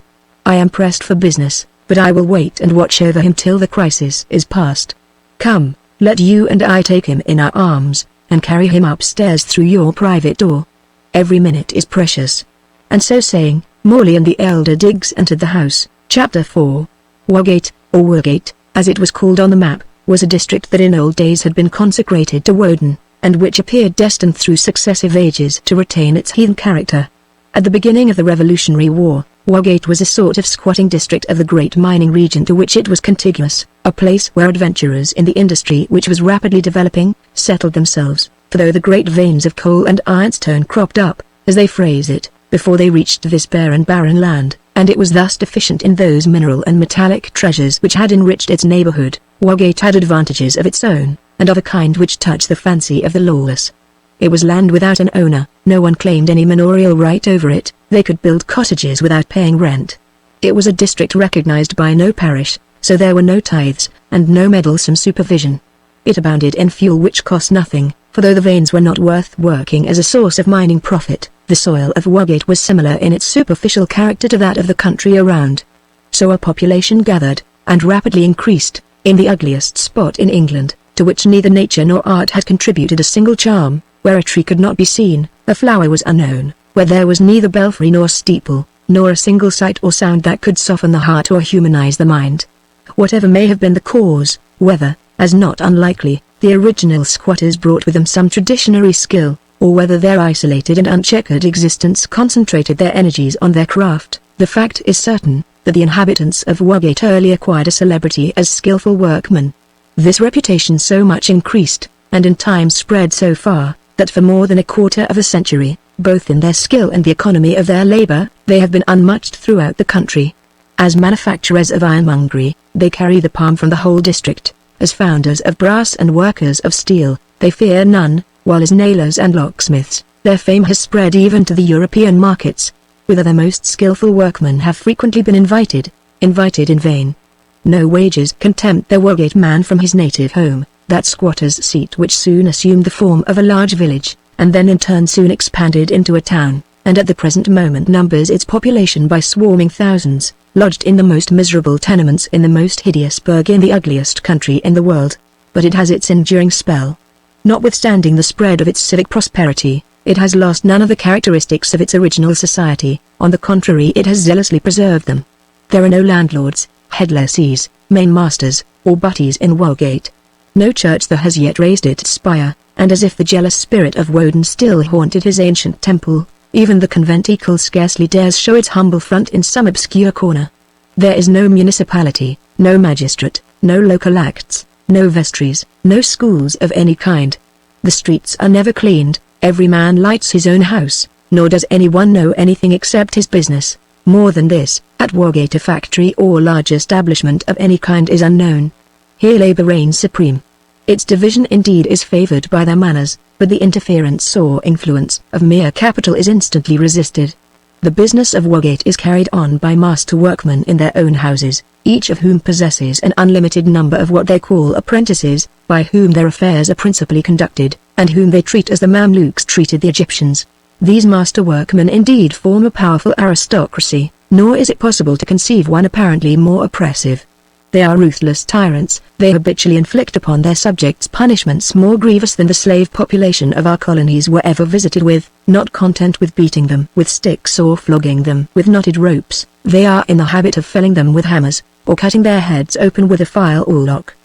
The most usual punishment however, or rather stimulus to increase exertion, is to pull an apprentice's ears till they run with blood. These youths too are worked for 16 and even 20 hours a day. They are often sold by one master to another, they are fed on carrion, and they sleep in lofts or cellars, yet whether it be that they are hardened by brutality, and really unconscious of their degradation and unusual sufferings, or whether they are supported by the belief that their date to be masters and oppressors will surely arrive, the aristocracy of Walgate is by no means so unpopular as the aristocracy of most other places. In the first place it is a real aristocracy, it is privileged, but it does something for its privileges. It is distinguished from the main body not merely by name. It is the most knowing class at Walgate, it possesses indeed in its way complete knowledge, and it imparts in its manner a certain quantity of it to those whom it guides. Thus it is an aristocracy that leads, and therefore a fact. Moreover the social system of Walgate is not an unvarying course of infinite toil. Their plan is to work hard, but not always. They seldom exceed 4 days of labor in the week. On Sunday the masters begin to drink. For the apprentices there is dog fighting without any stint. On Monday and Tuesday the whole population of Walgate is drunk, of all stations, ages, and sexes, even babes, who should be at the breast, for they are drammed with Godfrey's cordial.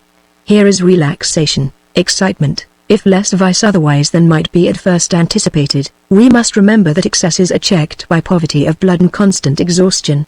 Scanty food and hard labor are in their way, if not exactly moralists, a tolerably good police.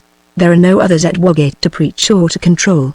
It is not that the people are immoral, for immorality implies some forethought, or ignorant, for ignorance is relative, but they are animals, unconscious, their minds are blank, and their worst actions only the impulse of a gross or savage instinct. There are many in this town who are ignorant of their very names, very few who can spell them. It is rare that you meet with a young person who knows his own age, rarer to find the boy who has seen a book, or the girl who has seen a flower. Ask them the name of their sovereign, and they will give you an unmeaning stare. Ask them the name of their religion, and they will laugh. Who rules them on earth, or who can save them in heaven, are alike mysteries to them. Such was the population with whom Morley was about to mingle. Walgate had the appearance of a vast squalid suburb. As you advanced, leaving behind you long lines of little dingy tenements, with infants lying about the road, you expected every moment to emerge into some streets and encounter buildings bearing some correspondence in their size and comfort to the considerable population swarming and busied around you. Nothing of the kind.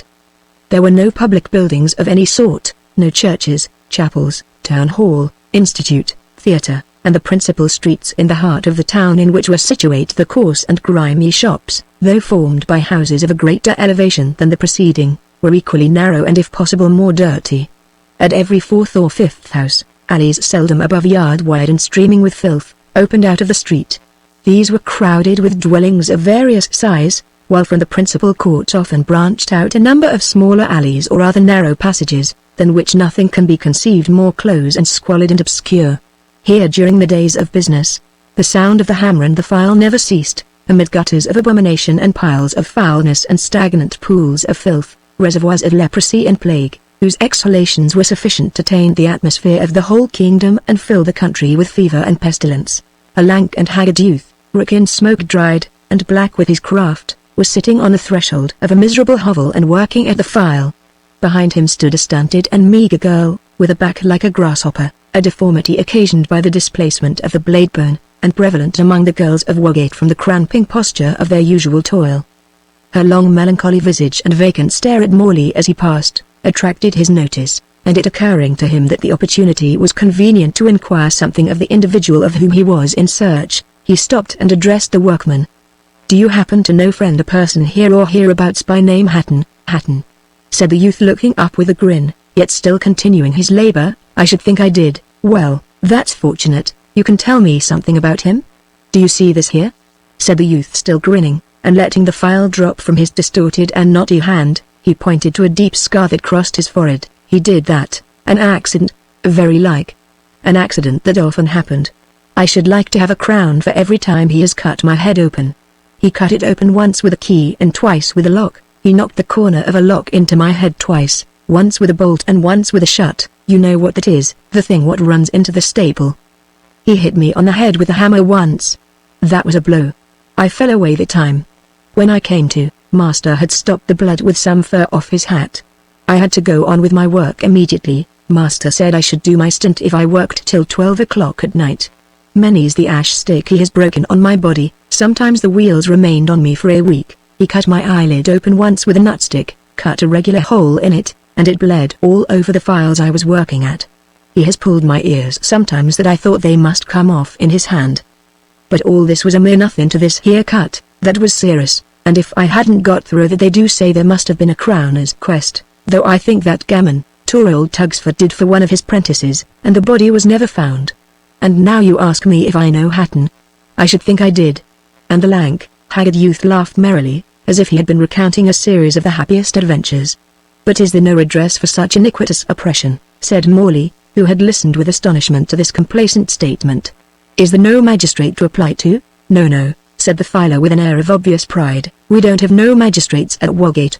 We've got a constable, and there was a prentice who 'cause his master laid it on, only with a seat rod, went over to Ramborough and got a warrant. He fetched the summons himself and give it to the constable, but he never served it. That's why there has a constable here." "I am sorry," said Morley, "that I have affairs with such a wretch as this Hatton. You'll find him a very hearty sort of man," said the filer, "if he don't hap to be in drink. He's a little robust just then, but take him all in all for a master, you may go further and fare worse." "What? This monster? Lord bless you, it's his way, that's all. We be a queer set here. But he has his pints. Give him a lock to make, and you won't have your box picked. He's very liberal too in the wittles. Never had horse flesh the whole time I was with him. They has nothing else at Tugsford's. Never had no sick cow except when meat was very dear. He always put his face against stillborn calves. He used to say he liked his boys to have meat what was born alive and killed alive. By which token there never was any sheep what had bust in the head sold in our court. And then sometimes he would give us a treat of fish, when it had been 4 or 5 days in town and not sold. No, give the devil his due, say I. There never was no want for anything at meals with the bishop, except time to eat them in. And why do you call him the bishop? That's his name and authority, for he's the governor here over all of us. And it has always been so that Wogate has been governed by a bishop, because as we have no church, we will have his good. And by this token that this day se'night, the day my time was up, he married me to this here young lady. She is of the Baptist school religion, and wanted us to be tied by her clergyman, but all the lads that served their time with me were married by the bishop, and many a more, and I saw no call to do no otherwise. So he sprinkled some salt over a gridiron, read our further backwards, and wrote our name in a book, and we were spliced, but I didn't do it rashly, did I, Saki?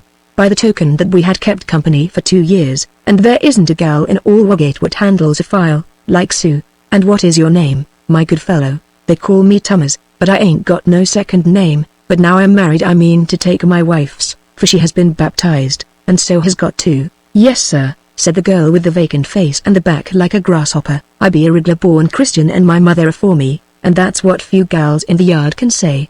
Thomas will take to it himself when work is slack, and he believes now in our Lord and Saviour Pontius Pilate who was crucified to save our sins, and in Moses, Goliath, and the rest of the apostles." "Ah, me," thought Morley, and could not they spare one missionary from Tahiti for their fellow countrymen at Wogate? Chapter 5. The summer twilight had faded into sweet night, The young and star-attended moon glittered like a sickle in the deep purple sky. Of all the luminous host, Hesperus alone was visible, and a breeze, that bore the last embrace of the flowers by the sun, moved languidly and fitfully over the still and odorous earth. The moonbeam fell upon the roof and garden of Gerard. It suffused the cottage with its brilliant light, except where the dark depth of the embowered porch defied its entry. All around the beds of flowers and herbs spread sparkling and defined. You could trace the minutest walk, almost distinguish every leaf. Now and then there came a breath, and the sweet peas murmured in their sleep, or the roses rustled, as if they were afraid they were about to be roused from their lightsome dreams. Farther on the fruit trees caught the splendor of the night, and looked like a troop of sultanas taking their gardened air, when the eye of man could not profane them, and laden with jewels. There were apples that rivaled rubies, pears of topaz tint, a whole paraphernalia of plums, some purple as the amethyst, others blue and brilliant as the sapphire, an emerald here, and now a golden drop that gleamed like the yellow diamond of Genghis Khan. Within was the scene less fair? A single lamp shed over the chamber a soft and sufficient light. The library of Stephen Morley had been removed, but the place of his volumes had been partly supplied, for the shelves were far from being empty. Their contents were of no ordinary character, many volumes of devotion, some of church history, one or two on ecclesiastical art, several works of our elder dramatists, some good reprints of our chronicles, and many folios of church music, which last indeed amounted to a remarkable collection.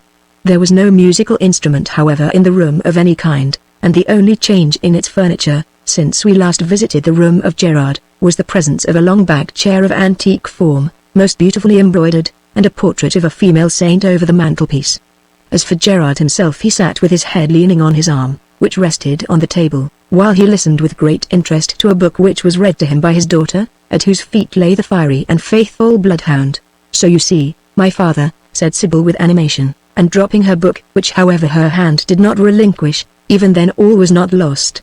The stout earl retired beyond the Trent, and years and reigns elapsed before this part of the island accepted their laws and customs. "I see," said her father, "and yet I cannot help wishing that Harold here." The hound, hearing his name, suddenly rose and looked at Gerard, who smiling, patted him and said, "We were not talking of thee, good sir, but of thy great namesake. But ne'er mind, a live dog they say is worth a dead king." "Ah!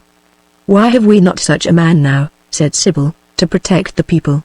Were I a prince I know no career that I should deem so great." "But Stephen says no," said Gerard. "He says that these great men have never made use of us but as tools, and that the people never can have their rights until they produce competent champions from their own order." "But then Stephen does not want to recall the past," said Sybil with a kind of sigh. "He wishes to create the future." "The past is a dream," said Gerard. "And what is the future?" inquired Sybil. "Alack! I know not, but I often wish the Battle of Hastings were to be fought over again and I was going to have a hand in it." "Ah! My father," said Sybil with a mournful smile, "there is ever your fatal specific of physical force. Even Stephen is against physical force, with all his odd fancies." "All very true," said Gerard smiling with good nature. "But all the same, when I was coming home a few days ago, and stopped a while on the bridge and chanced to see myself in the stream, I could not help fancying that my Maker had fashioned these limbs rather to hold a lance or draw a bow, than to supervise a shuttle or a spindle. Yet with the shuttle and the spindle we may redeem our race," said Sybil with animation, "if we could only form the minds that move those peaceful weapons." "Oh, my father, I will believe that moral power is irresistible, or where are we to look for hope?" Gerard shook his head with his habitual sweet good-tempered smile. "Ah," said he, "what can we do? They have got the land, and the land governs the people. The Norman knew that, Sybil, as you just read.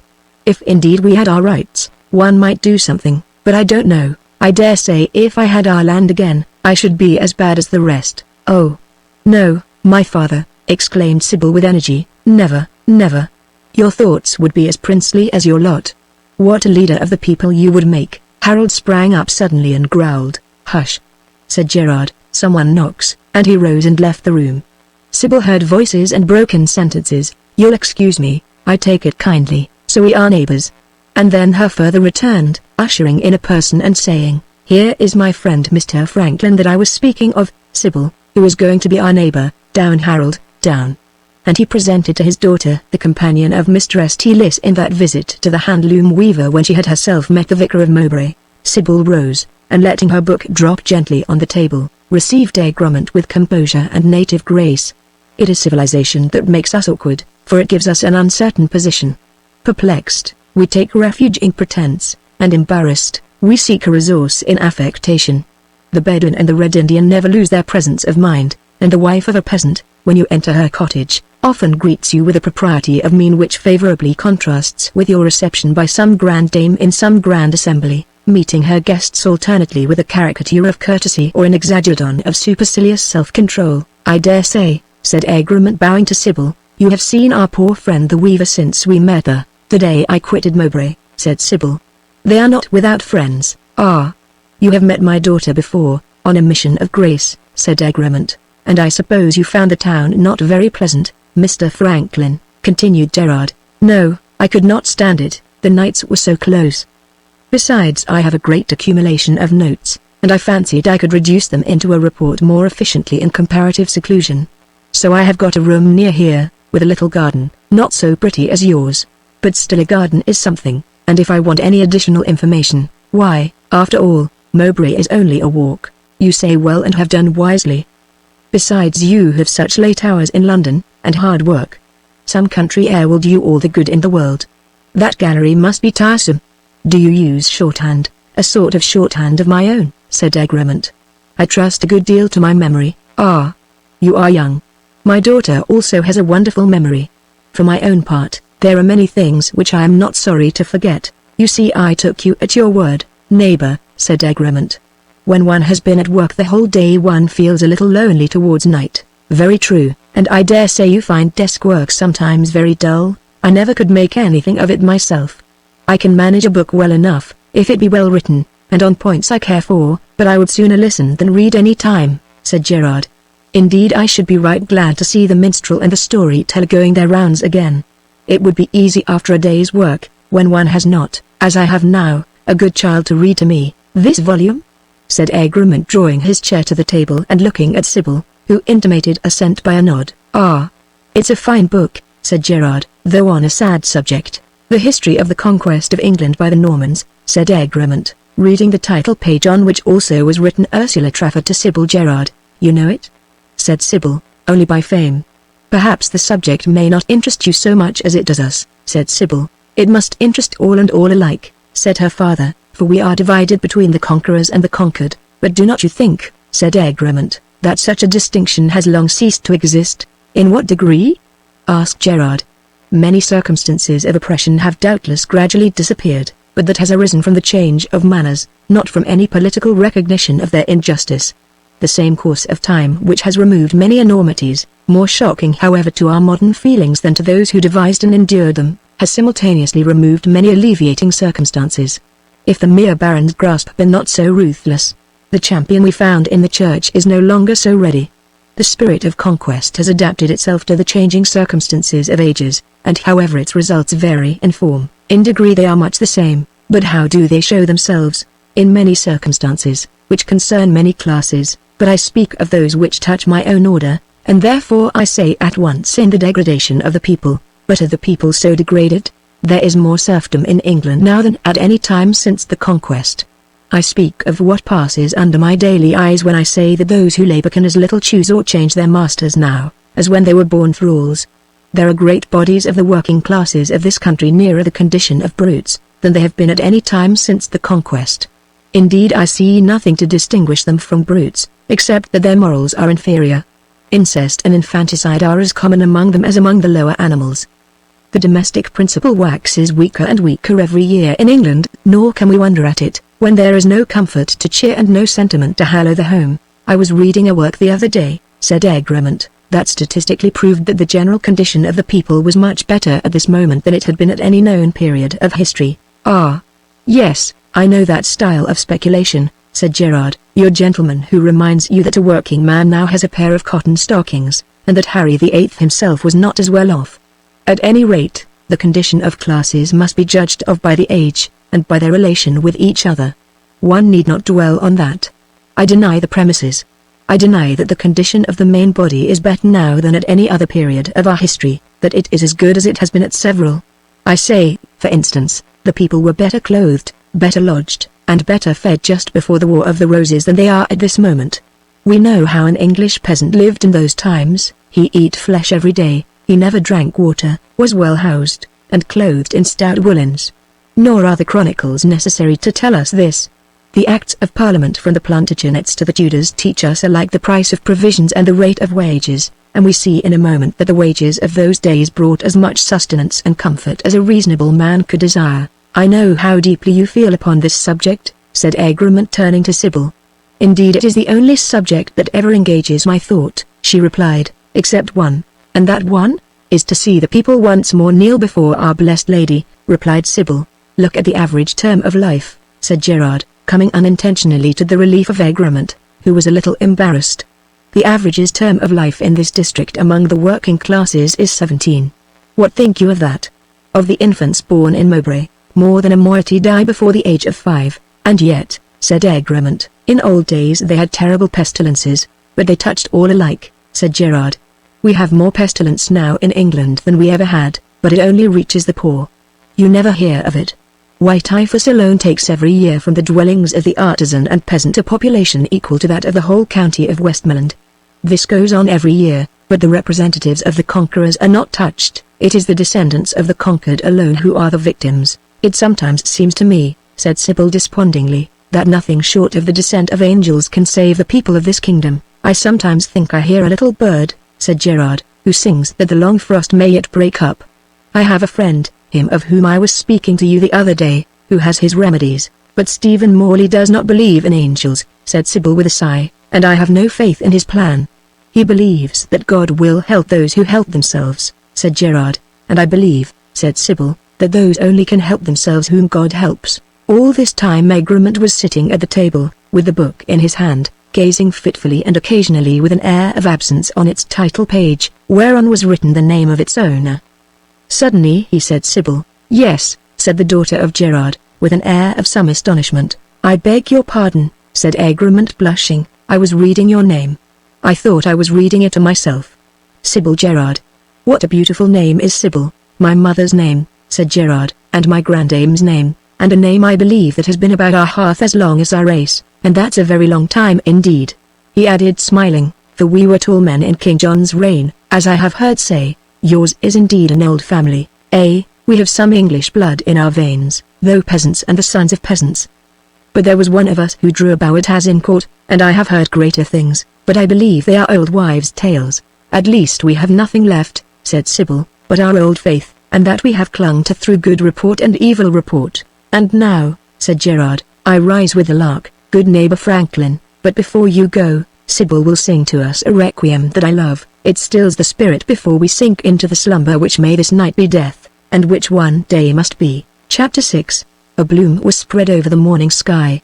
A soft golden light bathed with its fresh beam the bosom of the valley, except where a delicate haze, rather than a mist, still partially lingered over the river, which yet occasionally gleamed and sparkled in the sunshine.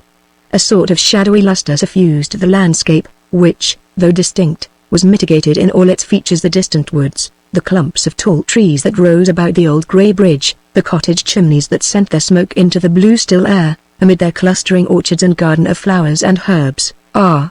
What is there so fresh and joyous as a summer morn? That springtime of the day, when the brain is bright, and the heart is brave. The season of daring and of hope, the renovating hour, came forth from his cottage room the brother of Lord Marney, to feel the vigorous bliss of life amid sunshiny gardens and the voices of bees and birds. "Ah! This is delicious," he felt. "This is existence. Thank God I am here, that I have quitted forever that formal and heartless Marney. Were it not for my mother, I would remain Mr. Franklin forever. Would I were indeed a journalist, provided I always had a mission to the Vale of Mowbray. Or anything, so that I were ever here. As companions, independent of everything else, they are superior to any that I have been used to. Why do these persons interest me? They feel and they think, two habits that have quite gone out of fashion, if ever they existed, among my friends. And that polish of manners, that studied and factitious refinement, which is to compensate for the heartlessness or the stupidity we are doomed to, is my host of last night deficient in that refinement. If he do want our conventional discipline, he has a native breeding which far excels it. I observe no word or action which is not prompted by that fine feeling which is the sure source of good taste. This Gerard appears to me a real genuine man, full of knowledge worked out by his own head, with large yet wholesome sympathies, and a deuced deal better educated than Lord de Mowbray or my brother, and they do occasionally turn over a book, which is not the habit of our set. And his daughter Ray. His daughter? There is something almost sublime about that young girl, yet strangely sweet withal. A tone so lofty combined with such simplicity is very rare. For there is no affectation of enthusiasm about her, nothing exaggerated, nothing rhapsodical. Her dark eyes and lustrous face, and the solemn sweetness of her thrilling voice, they haunt me. They have haunted me from the first moment I encountered her like a spirit amid the ruins of our abbey. And I am one of the family of sacrilege. If she knew that. And I am one of the conquering class she denounces. If also she knew that. Ah! There is much to know. Above all, the future. Away. The tree of knowledge is the tree of death. I will have no thought that is not as bright and lovely as this morn. He went forth from his little garden, and strolled along the road in the direction of the cottage of Gerard, which was about 3/4 of a mile distant. You might see almost as far, the sunshiny road a little winding and rising a very slight ascent. The cottage itself was hid by its trees. While Egremont was still musing of one who lived under that roof, he beheld in the distance Sybil. She was springing along with a quick and airy step. Her black dress displayed her undulating and elastic figure. Her little foot bounded from the earth with a merry air.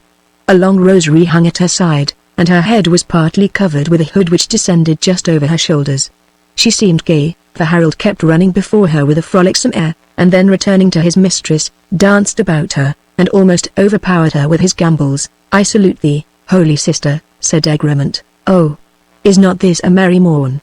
she exclaimed with a bright and happy face. "I feel it as you. And whither do you go?" "I go to the convent. I pay my first visit to our superior since I left them, not very long ago," said Egremont, with a smile, and turning with her. "It seems so," said Sybil. They walked on together, Sybil glad as the hour, noticing 1,000 cheerful sights, speaking to her dog in her ringing voice, as he gamboled before them, or seized her garments in his mouth, and ever and anon bounded away and then returned, looking up in his mistress' face to inquire whether he had been wanted in his absence. "What a pity it is that your father's way each morning lies up the valley," said Egremont. "He would be your companion to Mowbray." "Ah! But I am so happy that he has not to work in a town," said Sybil. "He is not made to be cooped up in a hot factory in a smoky street. At least he labors among the woods and waters. And the Traffords are such good people. So kind to him and to all. You love your father very much." She looked at him a little surprised, and then her sweet serious face broke into a smile and she said, "And is that strange?" "I think not," said Egremont. "I am inclined to love him myself." "Ah! You win my heart," said Sybil, "when you praise him. I think that is the real reason why I like Stephen, for otherwise he is always saying something with which I cannot agree, which I disapprove, and yet he is so good to my father." "You speak of Mr. Morley." "Oh! We don't call him Mr.," said Sybil slightly laughing. "I mean Stephen Morley," said Egremont recalling his position, "whom I met in Marney Abbey. He is very clever, is he not? He is a great writer and a great student, and what he is he has made himself." "I hear too that you follow the same pursuit," said Sybil, "but I am not a great writer or a great student," said Egremont. "Whatever you be, I trust," said Sybil, in a more serious tone, "that you will never employ the talents that God has given you against the people." "I have come here to learn something of their condition," said Egremont. "That is not to be done in a great city like London. We all of us live too much in a circle. You will assist me, I am sure," added Egremont. "Your spirit will animate me. You told me last night that there was no other subject, except one, which ever occupied your thoughts." "Yes," said Sybil, "I have lived under 2 roofs, only 2 roofs, and each has given me a great idea, the convent and the cottage. One has taught me the degradation of my faith, the other of my race. You should not wonder, therefore, that my heart is concentrated on the church and the people. But there are other ideas," said Egremont, "that might equally be entitled to your thought." "I feel these are enough," said Sybil, "too great, as it is, for my brain." Chapter 7. At the end of a court in Wargate, of rather larger dimensions than usual in that town, was a high and many-windowed house, of several stories in height, which had been added to it at intervals. It was in a most dilapidated state, the principal part occupied as a nail workshop, where a great number of heavy iron machines were working in every room on each floor, the building itself in so shattered a condition that every part of it creaked and vibrated with their motion. The flooring was so broken that in many places one could look down through the gaping and rotten planks, while the upper floors from time to time had been shored up with props. This was the palace of the Bishop of Walgate, and here with his arms bare and black, he worked at those locks, which defied any skeleton key that was not made by himself. He was a short, thick-set man, powerfully made, with brawny arms disproportionately short even for his height, and with a countenance, as far as one could judge of a face so disfigured by his grimy toil, rather brutal than savage. His choice apprentices, full of admiration and terror, worked about him, lank and haggard youths, who never for an instant dared to raise their dingy faces and lacklustre eyes from their ceaseless labor. On each side of their master, seated on a stool higher than the rest, was an urchin of not more than 4 or 5 years of age, serious and demure, and as if proud of his eminent position, or working incessantly at his little file. These were 2 sons of the bishop. "Now boys," said the bishop, in a hoarse, harsh voice, "steady, there, steady. There's a file what don't sing, can't deceive my ear, I know all their voices. Don't let me find that out, or I won't walk into him, won't I? Ain't you lucky boys, to have regular work like this, and the best of prog? It weren't my lot, I can tell you that. Give me that shut, you there, scrubby nose, can't you move? Look sharp, or I won't move you, won't I? Steady, steady. All right. That's music. Where will you hear music like 20 files all working at once? You ought to be happy boys, oughtn't you? Won't there be a treat of fish after this, that's all? Halloa, there, you red-haired varmint, what are you looking after? 3 boys looking about them, what's all this? Won't I be among you?" And he sprang forward and seized the luckless ears of the first apprentice he could get hold of, and wrung them till the blood spouted forth. "Please, Bishop," sang out the boy, "it weren't my fault. Here's a man what wants you, who wants me," said the bishop, looking round, and he caught the figure of Morley who had just entered the shop. "Well, what's your will?" "Locks or nails?" "Neither," said Morley, "I wish to see a man named Hatton." "Well, you see a man named Hatton," said the bishop, "and now what do you want of him?" "I should like to say a word to you alone," said Morley. "I should like to know who is to finish this lock, and to look after my boys. If it's an order, let us have it at once." "It is not an order," said Morley. "Then I don't want to hear nothing about it," said the bishop. "It's about family matters," said Morley. "Ah," said Hatton, eagerly. "What, do you come from him?" "It may be," said Morley. Upon this the bishop, looking up to the ceiling of the room in which there were several large chinks, began calling out lustily to some unseen person above, and immediately was replied to in a shrill voice of objurgation, demanding in peremptory words, interlarded with many oaths, what he wanted. His reply called down his unseen correspondent, who soon entered his workshop. It was the awful presence of Mrs. Hatton, a tall, bearded virago, with a file in her hand, for that seemed the distinctive arm of the house, and eyes flashing with unbridled power. "Look after the boys," said Hatton, "for I have business." "Won't I?" said Mrs. Hatton, and a thrill of terror pervaded the assembly. All the files moved in regular melody, no one dared to raise his face, even her 2 young children looked still more serious and demure. Not that any being present flattered himself for an instant that the most sedulous attention on his part could prevent an outbreak. All that each aspired to, and wildly hoped, was that he might not be the victim singled out to have his head cut open, or his eye knocked out, or his ears half pulled off by the being who was the terror not only of the workshop, but of Walgate itself, their bishop's gentle wife. In the meantime, that worthy, taking Morley into a room where there were no machines at work except those made of iron, said, "Well, what have you brought me?" "In the first place," said Morley, "I would speak to you of your brother." "I concluded that," said Hatton, "when you spoke of family matters bringing you here. He is the only relation I have in this world, and therefore it must be of him." "It is of him," said Morley. "Has he sent anything?" Said Morley, who was by nature a diplomatist, and instantly comprehended his position, being himself pumped when he came to pump, but he resolved not to precipitate the affair. "How late is it since you heard from him?" he asked. "Why, I suppose you know," said Hatton. "I heard as usual." "From his usual place?" inquired Morley. "I wish you would tell me where that is," said Hatton, eagerly. "Why, he writes to you, blank letters, never had a line except once, and that is more than 12 years ago. He sends me a £20 note every Christmas, and that is all I know about him." "Then he is rich, and well-to-do in the world?" said Morley. "Why, don't you know?" said Hatton. "I thought you came from him." "I came about him.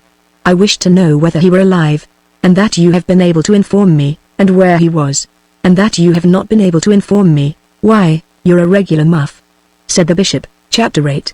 A few days after his morning walk with Sybil, it was agreed that Egremont should visit Mr. Trafford's factory, which he had expressed a great desire to inspect.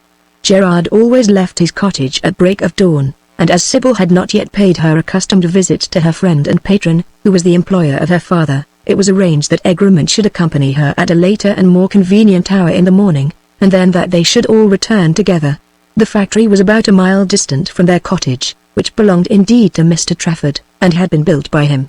He was the younger son of a family that had for centuries been planted in the land, but who, not satisfied with the factitious consideration with which society compensates the junior members of a territorial house for their entailed poverty, had availed himself of some opportunities that offered themselves, and had devoted his energies to those new sources of wealth that were unknown to his ancestors. His operations at first had been extremely limited, like his fortunes, but with a small capital, though his profits were not considerable. He at least gained experience. With gentle blood in his veins, and old English feelings, he imbibed, at an early period of his career, a correct conception of the relations which should subsist between the employer and the employed. He felt that between them there should be other ties than the payment and the receipt of wages.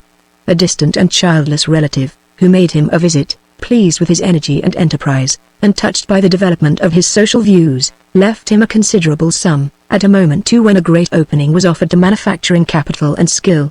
Trafford, schooled in rigid fortunes, and formed by struggle, if not by adversity, was ripe for the occasion, and equal to it. He became very opulent, and he lost no time in carrying into life and being the plans which he had brooded over in the years when his good thoughts were limited to dreams. On the banks of his native Mau he had built a factory which was now one of the marvels of the district, one might almost say, of the country, a single room, spreading over nearly 2 acres, and holding more than 2,000 work people. The roof of groined arches, lighted by ventilating domes at the height of 18 feet, was supported by hollow cast iron columns, through which the drainage of the roof was effected. The height of the ordinary rooms in which the work people in manufactories are engaged is not more than from 9 to 11 feet, and these are built in stories. The heat and effluvia of the lower rooms communicated to those above, and the difficulty of ventilation insurmountable. At Mr. Trafford's, by an ingenious process, not unlike that which is practiced in the House of Commons, the ventilation was also carried on from below, so that the whole building was kept at a steady temperature, and little susceptible to atmospheric influence. The physical advantages of thus carrying on the whole work in one chamber are great, in the improved health of the people, the security against dangerous accidents for women and youth, and the reduced fatigue resulting from not having to ascend and descend and carry materials to the higher rooms. But the moral advantages resulting from superior inspection and general observation are not less important. The child works under the eye of the parent under that of the superior workman. The inspector or employer at a glance can behold all. When the workpeople of Mr. Trafford left his factory they were not forgotten. Deeply had he pondered on the influence of the employer on the health and content of his workpeople. He knew well that the domestic virtues are dependent on the existence of a home, and one of his first efforts had been to build a village where every family might be well lodged. Though he was the principal proprietor, and proud of that character, he nevertheless encouraged his workmen to purchase the fee. There were some who had saved sufficient money to effect this, proud of their house and their little garden, and of the horticultural society, where its produce permitted them to be annual competitors.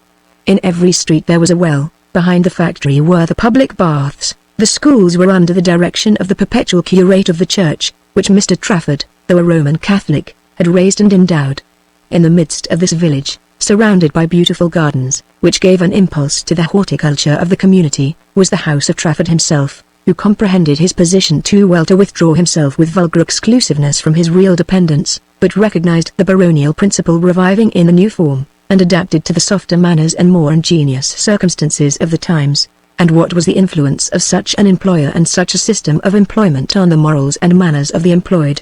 Great, infinitely beneficial. The connection of a laborer with his place of work, whether agricultural or manufacturing, is itself a vast advantage. Proximity to the employer brings cleanliness and order, because it brings observation and encouragement. In the settlement of Trafford crime was positively unknown, and offences were very slight. There was not a single person in the village of a reprobate character. The men were well clad. The women had a blooming cheek. Drunkenness was unknown, while the moral condition of the softer sex was proportionately elevated. The vast form of the spreading factory, the roofs and gardens of the village, The Tudor chimneys of the House of Trafford, the spire of the Gothic church, with the sparkling river and the sylvan hackground, came rather suddenly on the sight of Egremont. They were indeed in the pretty village street before he was aware he was about to enter it.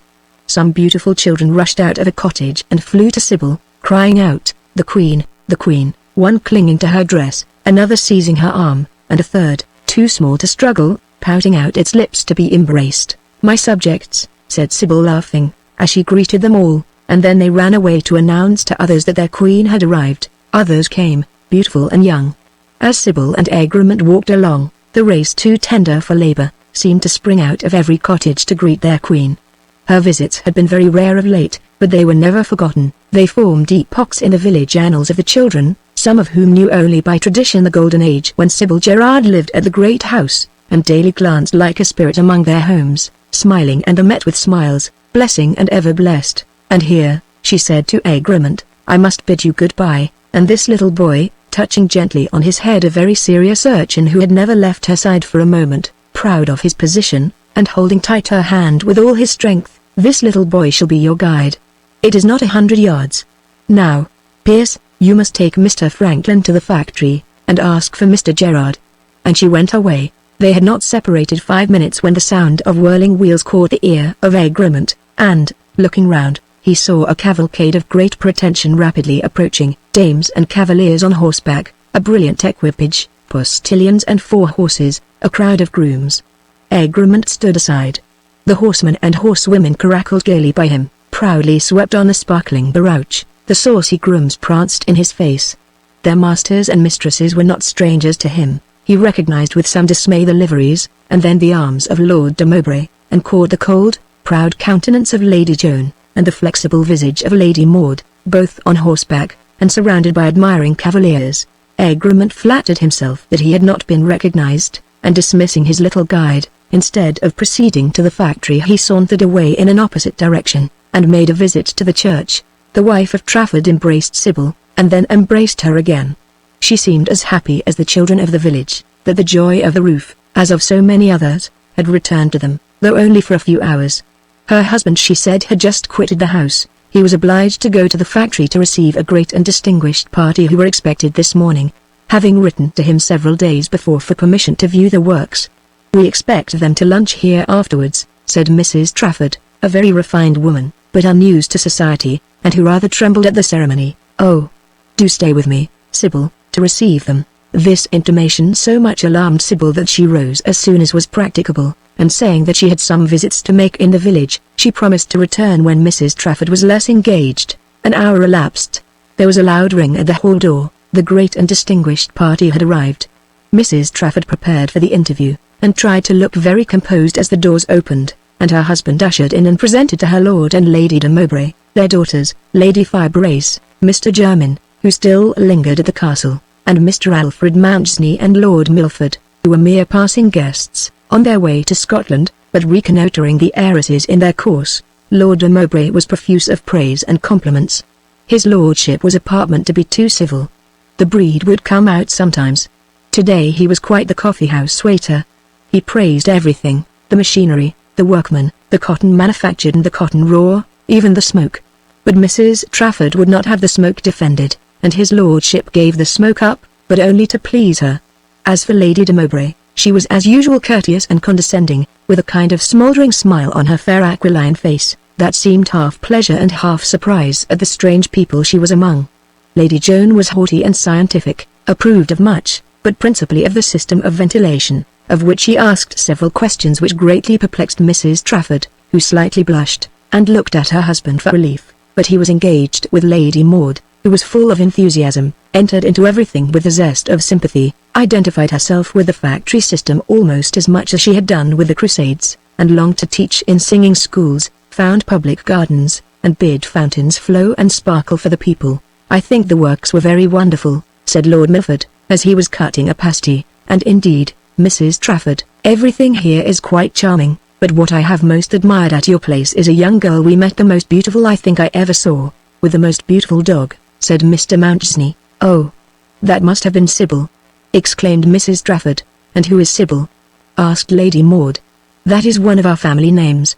We all thought her quite beautiful. She is a child of the house," said Mrs. Trafford, or rather was, for I am sorry to say she has long quitted us. Is she a nun? Asked Lord Milford, for her vestments had a conventual air. She has just left your convent at Mowbray, said Mr. Trafford, addressing his answer to Lady Maud, and rather against her will. She clings to the dress she was accustomed to wear, and now she resides with you? No, I should be very happy if she did. I might almost say she was brought up under this roof. She lives now with her father, and who is so fortunate as to be her father? Inquired Mr. Mountney. Her father is the inspector of my works, the person who accompanied us over them this morning. What? That handsome man I so much admired, said Lady Maud, so very aristocratic looking.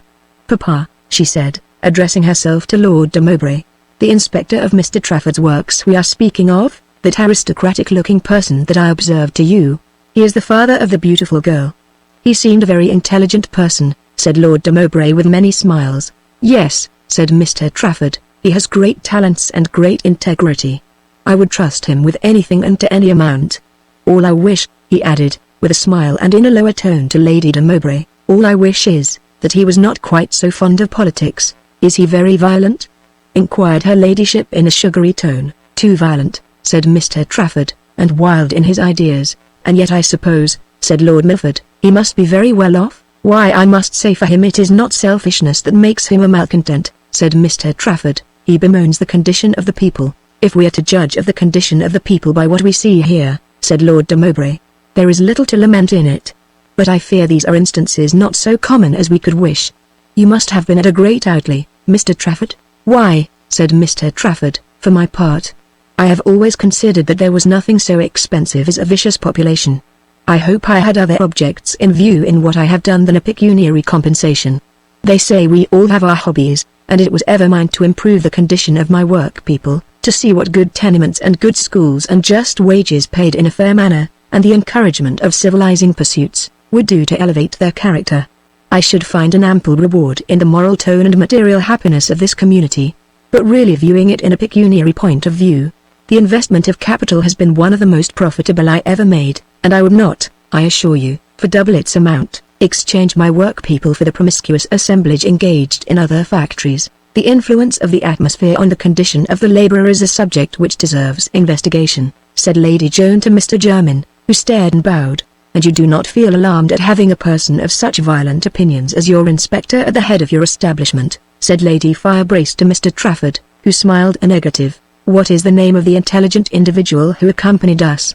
Inquired Lord de Mowbray. His name is Gerard, said Mr. Trafford. I believe a common name in these parts, said Lord de Mowbray looking a little confused. Not very, said Mr. Trafford. 'Tis an old name and the stock has spread, but all Gerards claim a common lineage I believe, and my inspector has gentle blood, they say, in his veins. He looks as if he had, said Lady Maud. All persons with good names affect good blood, said Lord de Mowbray, and then turning to Mrs. Trafford he overwhelmed her with elaborate courtesies of phrase, praised everything again, first generally and then in detail, the factory, which he seemed to prefer to his castle, the house, which he seemed to prefer even to the factory, the gardens, from which he anticipated even greater gratification than from the house. And this led to an expression of a hope that he would visit them. And so in due time the luncheon was achieved. Mrs. Trafford looked at her guests. There was a rustling and a stir, and everybody was to go and see the gardens that Lord de Mowbray had so much praised. I am all for looking after the beautiful nun, said Mr. Mountney to Lord Milford. I think I shall ask the respectable manufacturer to introduce me to her, replied his lordship. In the meantime Meg had joined Gerard at the factory. You should have come sooner, said Gerard, and then you might have gone round with the fine folks. We have had a grand party here from the castle, so I perceived, said Egremont, and withdrew. Ah, they were not in your way, eh? He said in a mocking smile. Well, they were very condescending, at least for such great people. An Earl de Mowbray, I suppose he came over with William the Conqueror. Mr. Trafford makes a show of the place, and it amuses their visitors, I dare say. Like anything else that's strange.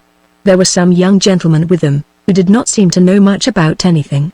I thought I had a right to be amused too, and I must say I liked very much to see one of them looking at the machinery through his eyeglass. There was one very venturesome chap. I thought he was going to catch hold of the flywheel, but I gave him a spin which I believed saved his life, though he did rather stare. He was a lord. They are great heiresses, his daughters, they say at Mowbray, said Egremont. I dare say, said Gerard. "A year ago this Earl had a son and only son, and then his daughters were not great heiresses. But the son died and now it's their turn. And perhaps someday it will be somebody else's turn. If you want to understand the ups and downs of life, there's nothing like the parchments of an estate. Now master, now man. He who served in the hall that now lords in it, and very often the base-born change their liveries for coronets, while gentle blood has nothing left but dreams, Master Franklin? It seems you know the history of this Lord de Mowbray. Why, a man learns a good many things in his time, and living in these parts, there are few secrets of the notables. He has had the title to his broad acres questioned before this time, my friend, indeed. Yes, I could not help thinking of that today, said Gerard, when he questioned me with his mincing voice and pulled the wool with his cursed white hands and showed it to his dame, who touched it with her little finger, and his daughters who tossed their heads like peahens. Lady Joan and Lady Maud. Lady Joan and Lady Maud, repeated Gerard in a voice of bitter sarcasm.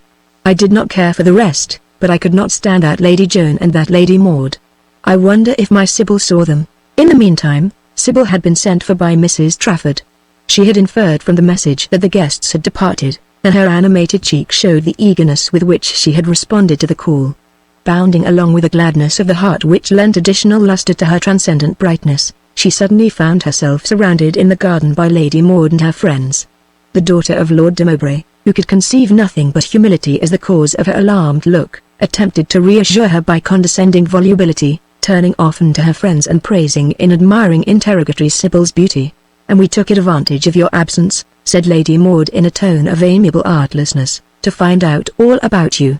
And what a pity we did not know you when you were at the convent, because then you might have been constantly at the castle. Indeed, I should have insisted on it. But still, I hear we are neighbors. You must promise to pay me a visit. You must indeed. Is not she beautiful? She added in a lower but still distinct voice to her friend. Do you know, I think there is so much beauty among the lower order. Mr. Mountney and Lord Milford poured forth several insipid compliments, accompanied with some speaking looks which they flattered themselves could not be misconstrued.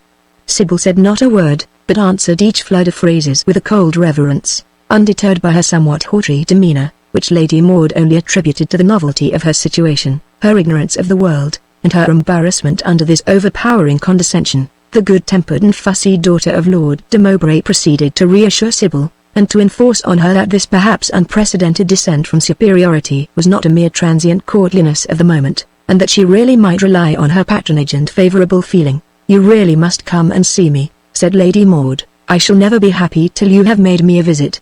Where do you live? I will come and fetch you myself in the carriage. Now let us fix a day at once. Let me see, this is Saturday. What say you to next Monday? I thank you, said Sybil, very gravely, but I never quit my home. What a darling! Exclaimed Lady Maud, looking round at her friends. Is not she? I know exactly what you feel. But really you shall not be the least embarrassed. It may feel strange at first, to be sure, but then I shall be there, and do you know I look upon you quite as my protégé, said Sybil. I live with my father. What a dear! Said Lady Maud, looking round to Lord Milford. Is not she naive, and are you the guardian of these beautiful flowers? Said Mr. Mountney. Sybil signified a negative, and added Mrs. Trafford is very proud of them. You must see the flowers at Mowbray Castle, said Lady Maud. They are unprecedented, are they not, Lord Milford? You know you said the other day that they were almost equal to Mrs. Lawrence's. I am charmed to find you are fond of flowers, continued Lady Maud. You will be so delighted with Mowbray. Ah, Mamma is calling us. Now fix shall it be Monday? Indeed, said Sybil. I never leave my home. I am one of the lower order, and live only among the lower order. I am here today merely for a few hours to pay an act of homage to a benefactor. Well, I shall come and fetch you, said Maud, covering her surprise and mortification by a jaunty air that would not confess defeat. And so shall I, said Mr. Mountney. And so shall I, whispered Lord Milford, lingering a little behind.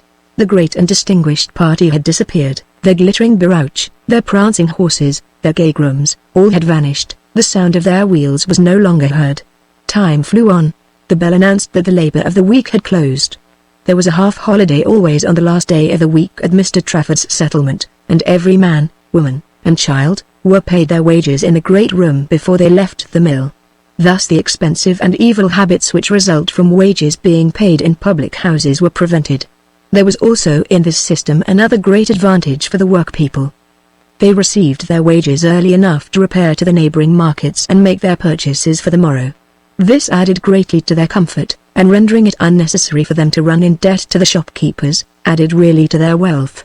Mr. Trafford thought that next to the amount of wages, the most important consideration was the method in which wages are paid, and those of our readers who may have read or can recall the sketches, neither colored nor exaggerated, which we have given in the early part of this volume of the very different manner in which the working classes may receive the remuneration for their toil, will probably agree with a sensible and virtuous master of Walter Gerard. He, accompanied by his daughter and Egremont, is now on his way home. A soft summer afternoon. The mild beam still gilding the tranquil scene, a river, green meads full of kine, woods vocal with the joyous song of the thrush and the blackbird, and in the distance, the lofty breast of the purple moor, still blazing in the sun, fair sights and renovating sounds after a day of labor passed in walls and amid the ceaseless and monotonous clang of the spindle and the loom. So Gerard felt it, as he stretched his great limbs in the air and inhaled its perfumed volume. "Ah! I was made for this, Sybil," he exclaimed, "but never mind, my child, never mind, tell me more of your fine visitors." Egremont found the walk too short. Fortunately from the undulation of the vale, they could not see the cottage until within 100 yards of it. When they were in sight, a man came forth from the garden to greet them. Sybil gave an exclamation of pleasure. It was Morley. Chapter 9. Morley greeted Gerard and his daughter with great warmth, and then looked at Egremont.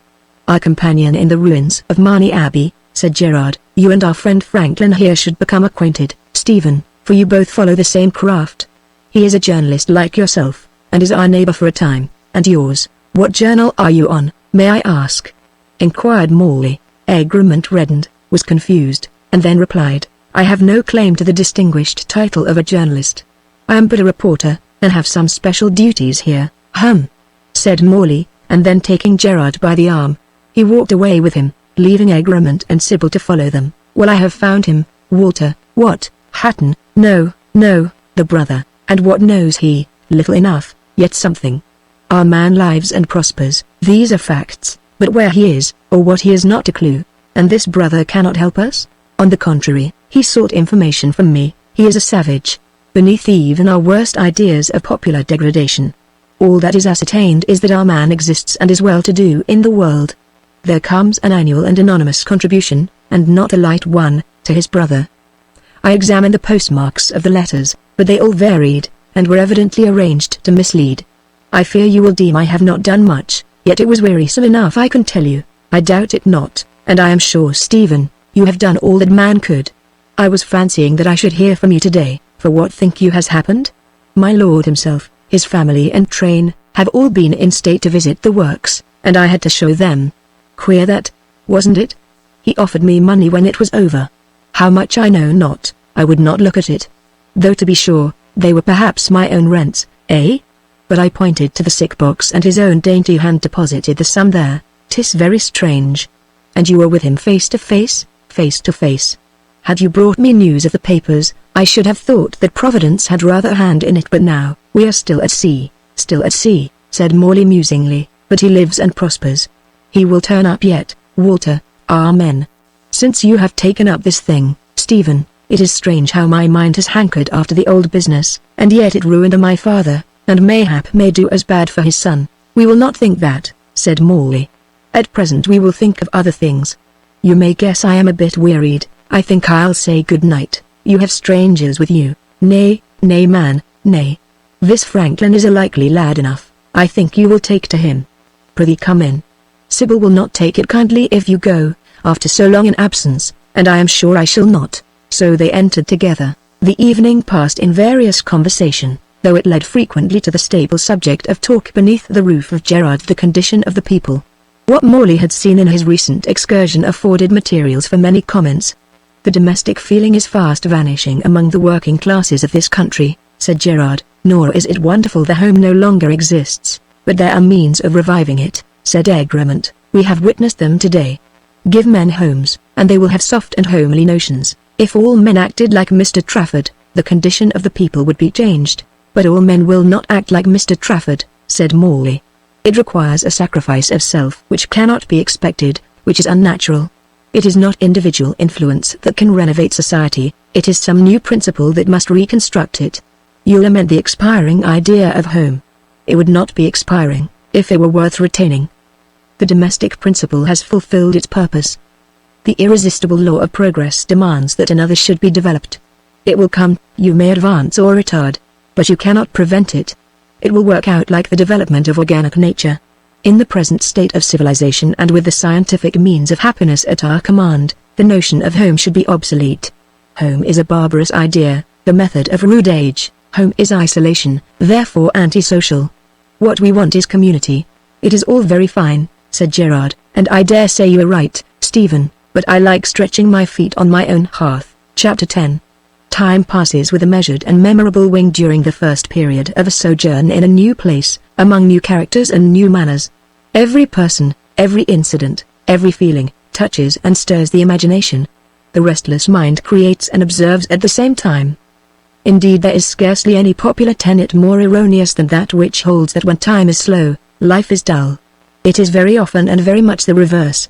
If we look back on those passages of our life which dwell most upon the memory, they are brief periods full of action and novel sensation. Egremont found this so during the first days of his new residence in Mowerdale.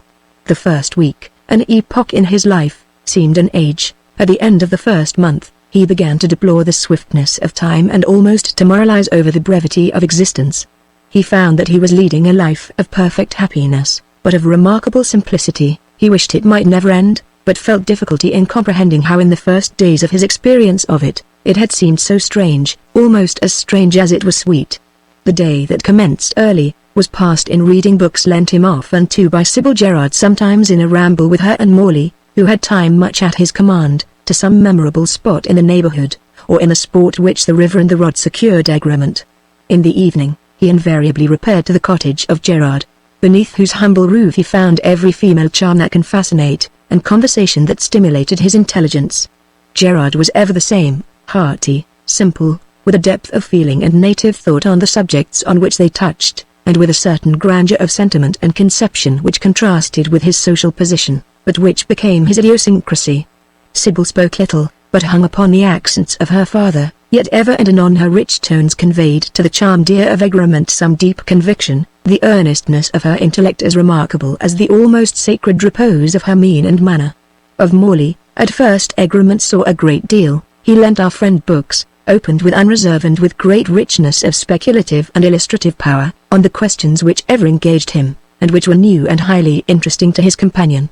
But as time advanced, whether the occupations of Morley increased, and the calls on his hours left him fewer occasions for the indulgence of social intercourse, Egremont saw him seldom, except at Gerard's cottage, where generally he might be found in the course of the week, and their rambles together had entirely ceased.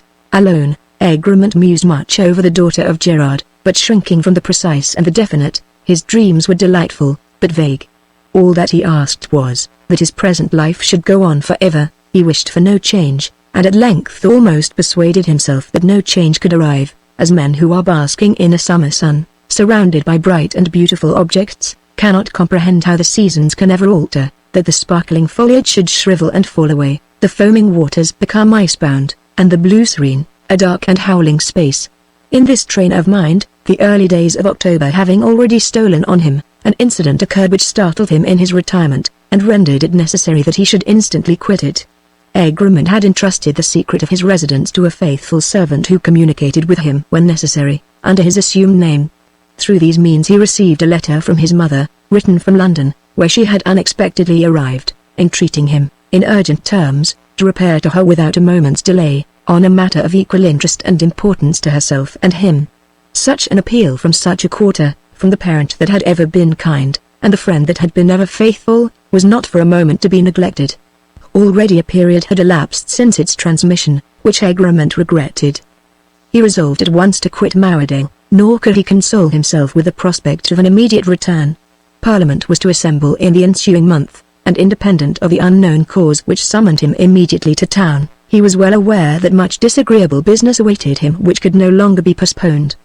He had determined not to take his seat unless the expenses of his contest were previously discharged, and despairing of his brother's aid, and shrinking from trespassing any further on his mother's resources, the future looked gloomy enough. Indeed, nothing but the frequent presence and the constant influence of Sybil had driven from his mind the ignoble melancholy which, relieved by no pensive fancy, is the invariable attendant to pecuniary embarrassment, and now he was to leave her. The event, rather the catastrophe, which under any circumstances, could not be long postponed, was to be precipitated. He strolled up to the cottage to bid her farewell and to leave kind words for her father. Sybil was not there. The old dame who kept their home informed him that Sybil was at the convent, but would return in the evening. It was impossible to quit Mowdle without seeing Sybil, equally impossible to postpone his departure. But by travelling through the night, the lost hours might be regained, and Egremont made his arrangements, and awaited with anxiety and impatience the last evening. The evening, like his heart, was not serene. The soft air that had lingered so long with them, a summer visitant in an autumnal sky and loath to part, was no more present. A cold harsh wind, gradually rising, chilled the system and grated on the nerves. There was misery in its blast and depression in its moan. Egremont felt infinitely dispirited. The landscape around him that he had so often looked upon with love and joy, was dull and hard, the trees dingy, the leaden waters motionless, the distant hills rough and austere. Where was the translucent sky, once brilliant as his enamoured fancy, those bowery groves of aromatic fervour wherein he had loved to roam and muse, that river of swift and sparkling light that flowed and flashed like the current of his enchanted hours?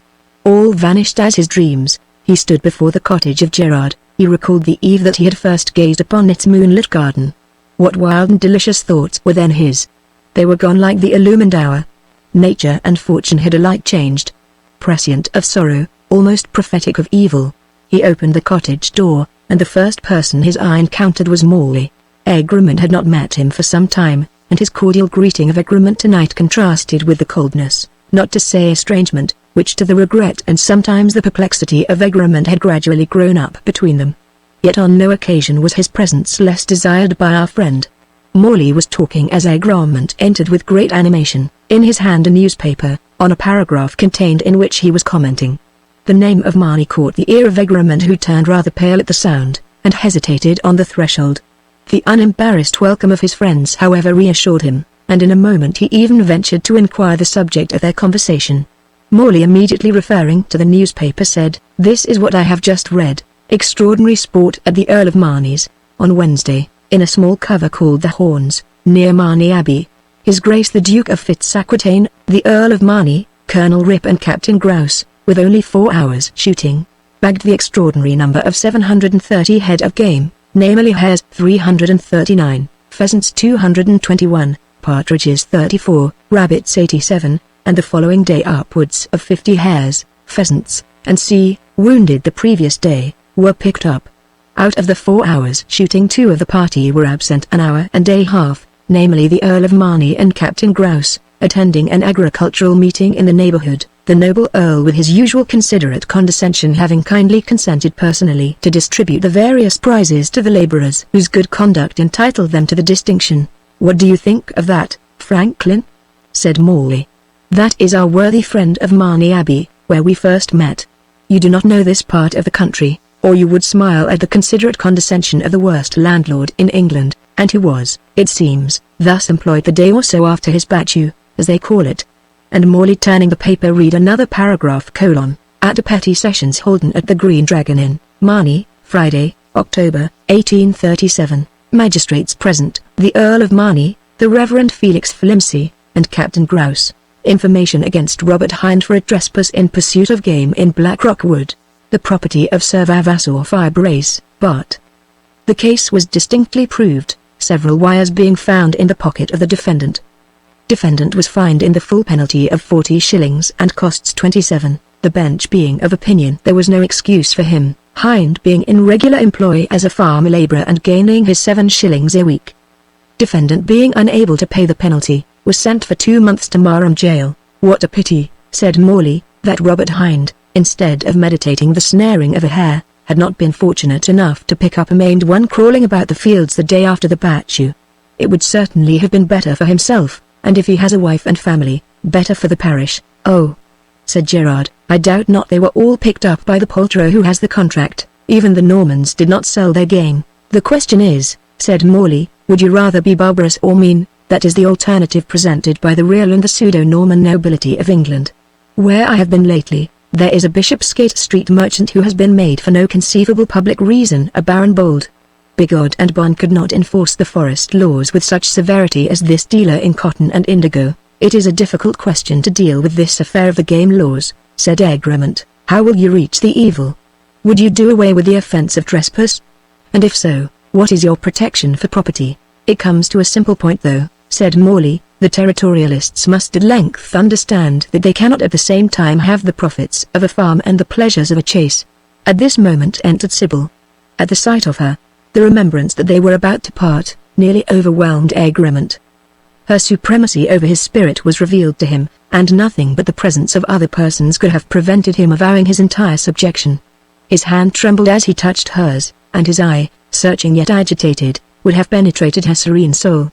Gerard and Morley, somewhat withdrawn, pursued their conversation, while Egremont, hanging over Sybil, attempted to summon courage to express to her his sad adieu. It was in vain.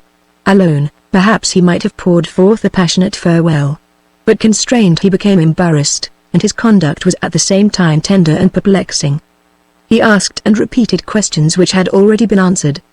His thoughts wandered from their conversation but not from her with whom he should have conversed. Once their eyes met, and Sybil observed his suffused with tears. Once he looked round and caught the glance of Morley, instantly withdrawn, but not easy to be forgotten. Shortly after this and earlier than his wont, Morley rose and wished them good night. He shook hands with Egremont and bade him farewell with some abruptness. Harold, who seemed half asleep, suddenly sprang from the side of his mistress and gave an agitated bark. Harold was never very friendly to Morley, who now tried to soothe him, but in vain. The dog looked fiercely at him and barked again, but the moment Morley had disappeared, Harold resumed his usual air of proud high-bred gentleness, and thrust his nose into the hand of Egremont, who patted him with fondness.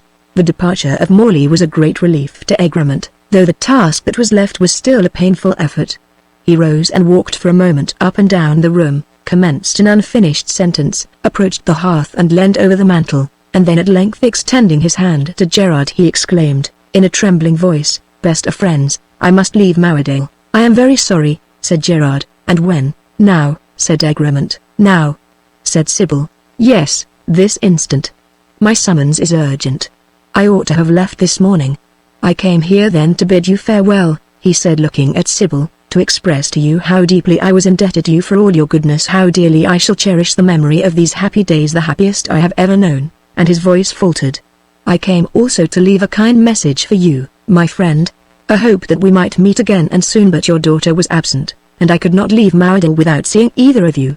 So I must contrive to get on through the night. Well, we lose a very pleasant neighbor," said Gerard. "We shall miss you, I doubt not, eh, Sybil?" But Sybil had turned away her head. She was leaning over and seemed to be caressing Harold and was silent.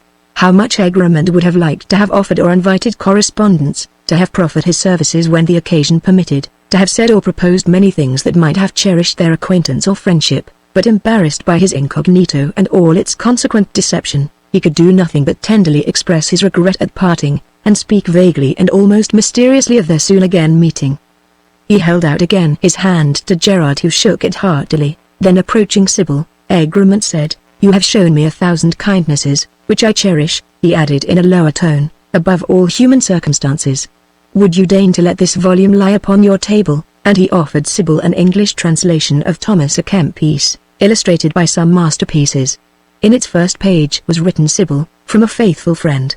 "I accept it," said Sybil with a trembling voice and rather pale, "in remembrance of a friend." She held forth her hand to Egremont, who retained it for an instant, and then bending very low, pressed it to his lips. As with an agitated heart, he hastily crossed the threshold of the cottage. Something seemed to hold him back.